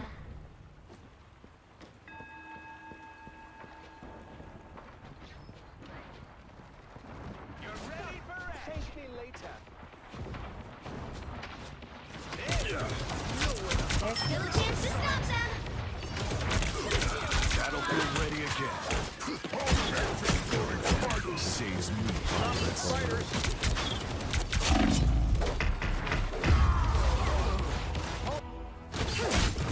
I gotta see it.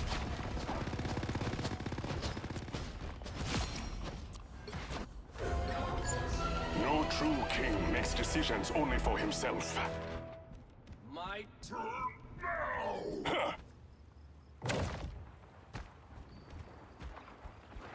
Someone scratch my back. Better stop that vehicle. I have discovered a nest of mechanical arachnids.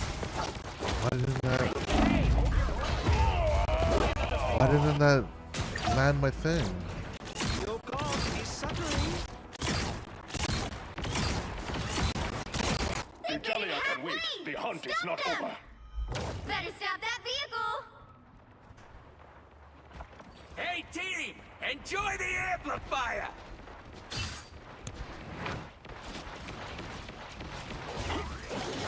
You're welcome! I took care of it! My aim is true. You'll want to protect your rear. Us against the world.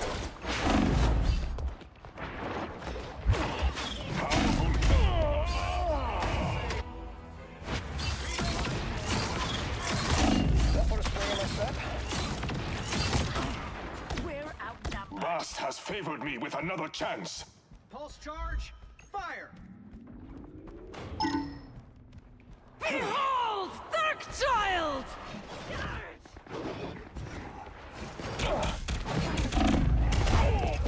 Chance to stop them.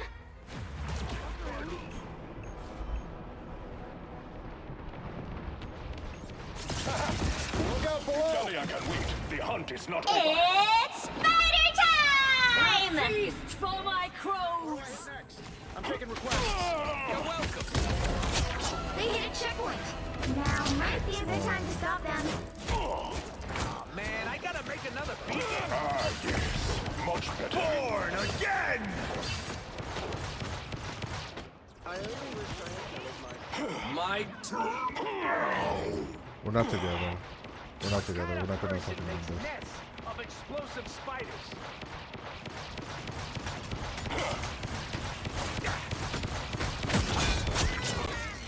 We are in it for welcome. Prepare yourselves. We needed Tony. This is bad. Hey, Teeny! Enjoy this! Tremble before fast! My aim is true. Get in there. Usually I love spiders.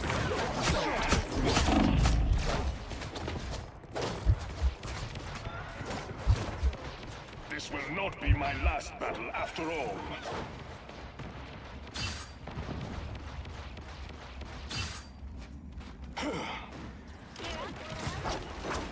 I'll patch you up.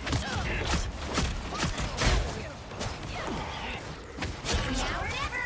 Stop them!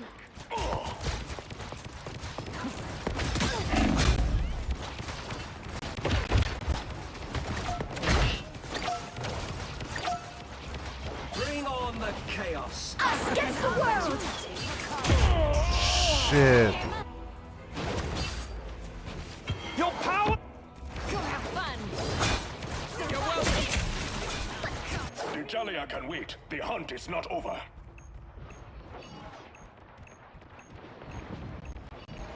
The Hawkeye's gonna be doing all the damage. Look how much kills he has. Someone scratch my back. His partner has left us a gift. Woo! I'll never miss. Guide my spear. Numbers are many. Stay strong. The raccoon has the heart of the tank. Bro, man. The spider nest is in tiny pieces. Don't give them another inch! From Dejalia. Focus. We gotta focus the Hawkeye, please. It's party time!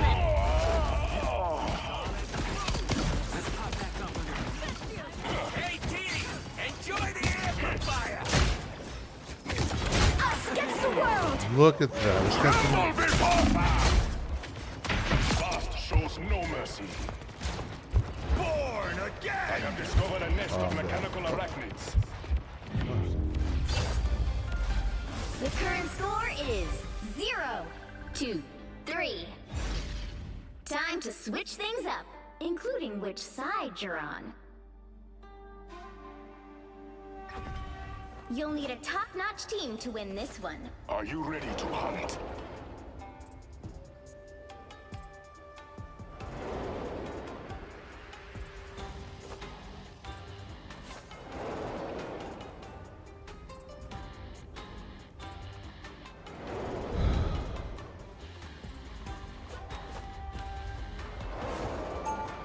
I'm not a hero. I'm the Punisher. Round 2, go!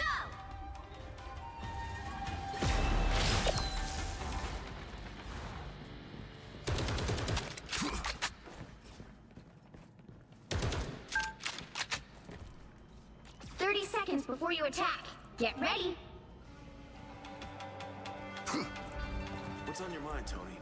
I'm just wondering if you can get an arrow through one of the eye holes in Doom's mask. I'll customize one just for that. Good man.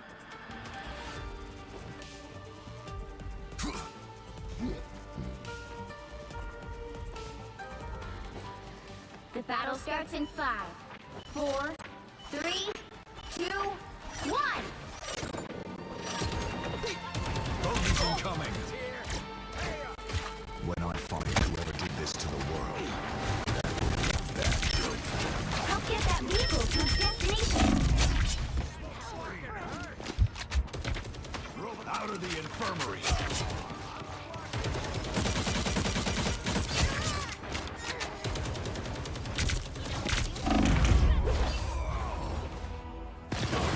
Bombs away!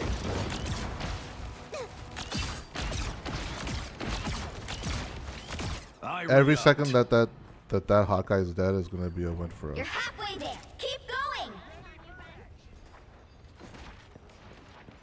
See? I'm fucking helpful. Tony's got it under control. Smoke on.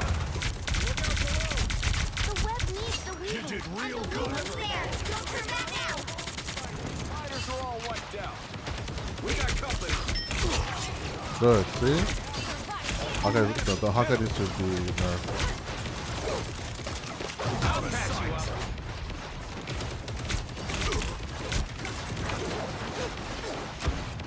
Tony's got it under control. The vehicle reached a checkpoint. Keep up the momentum. Look out below. Look at that one shot in. New entry in the war journal. Almost got one shot in. The web. This is a nice spot.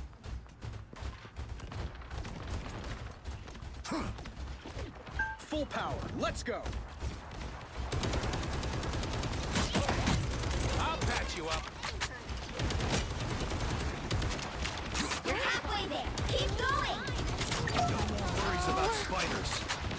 Judge, jury, executioner! Double KO. That's 3.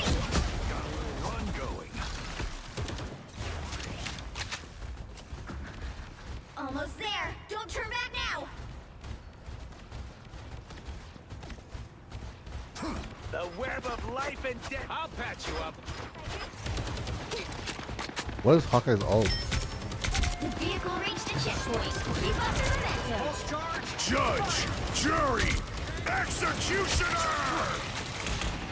Chin up. Who needs healing? Out of sight.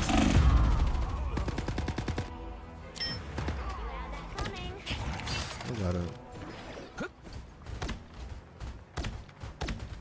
I'll meet my family, but not today. Oh, we're all doing really good. Never miss. Heads up, hostiles. Smoke screen. Electronic spiders? Come on, man. Here's how you Spider mode. That is so garbage. That's it. Don't let anything stand in your way. Down and out.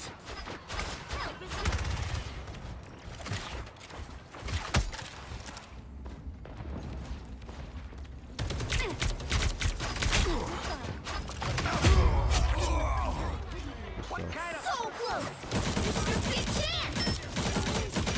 Who will help? Another bump in the road. Smoke screen. I'm good to go.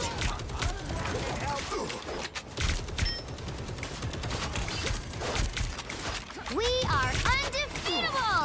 We got company. Nice shooting, partner. Some kind of spider nest here.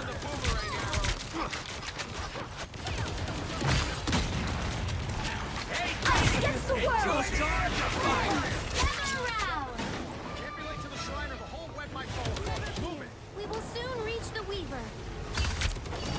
A disappearing. I'll patch you up. Judge, jury, executioner! I'm good to go. Double KO. Tony's got it under control. The current score is 3-2-3. Time to switch things up, including which side you're on. I'm not a hero. I'm the Punisher. The right heroes could make all the difference.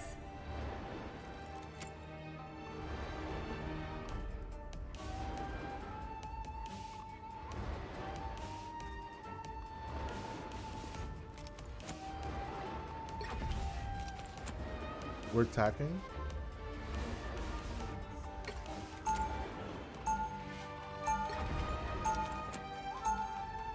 Round 3, Weapons are go! tools, and I'm the master craftsman.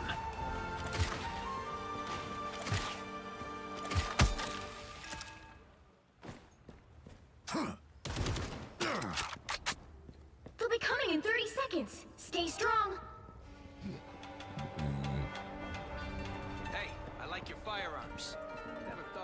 someone with the same taste on this backward planet. Yeah? What do you got in your trash can? Let's see. Ion turret, photon reaction chain gun, mini black hole. War journal entry. This world is The battle starts in 5, A talking 4, raccoon's got better 3, guns than me. 2, 1. Need some ranged firepower, Toes. These spiders are cute, but deadly. Eat unlimited ammo. You need to stop that vehicle in its tracks. Catch my back. Double KO.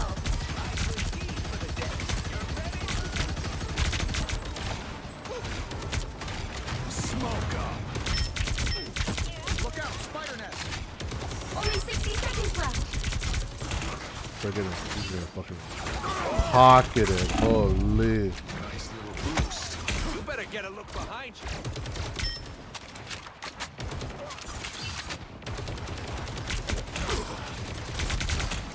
The healers in this game feel way too much. Vehicle, they've made it halfway. Stop them. Battlefield ready again. Out of Down sight. to 30 seconds. Us against the world. Hungering down. There's still a chance to stop them. Oh, I can't take him up there. Judge, jury, executioner.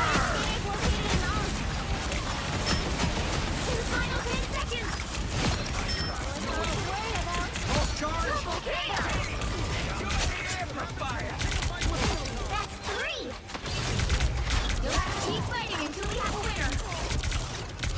Wow, 4 in a row. The current score is 3-2-3. Time to switch things up, including which side you're on. I'm not a hero. I'm the Punisher. You'll need a top-notch team to win this one.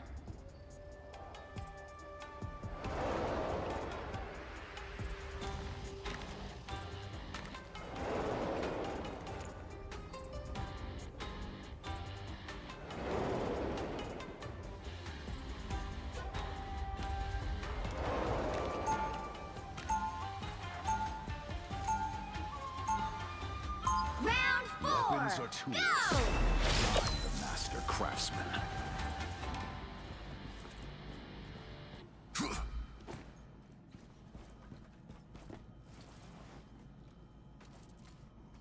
30 seconds before you attack. Get ready. Smoke screen. Hey, I saw that turret thing you do. How much you want for it? Not for sale. What, are you kidding? Everything's for sale. Maybe for other people, not for me. Oh, my wrist hurts now. What the fuck? The battle starts in 5, 4, 3, 2, 1. Shake it up. I'm shipshape. Down! That fucking hurt! Bad guy is a bad guy. No real difference between any of them. Help get that vehicle to its destination.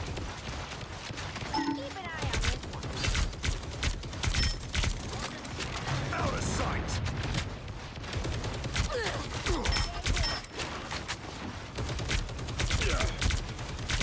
You gotta reboot, Tony. We need you. What kind of person makes mess? Us against the world.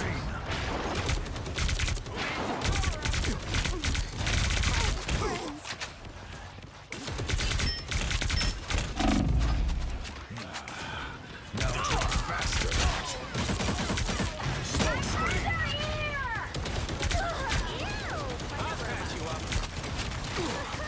A shame to ruin such amazing spider tech. I've got your back, Zero. Chin up. Smoke screen.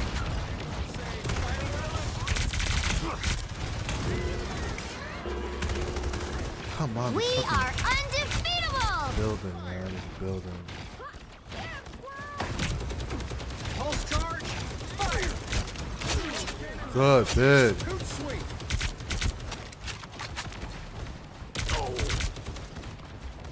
Much of this could be That's a yes. You're welcome. I'm good to go. Smoke screen. Locked and loaded. Just need a target. You made your last mistake. It's spider time! Judge, jury, executioner. Friends, gather around! Double KO!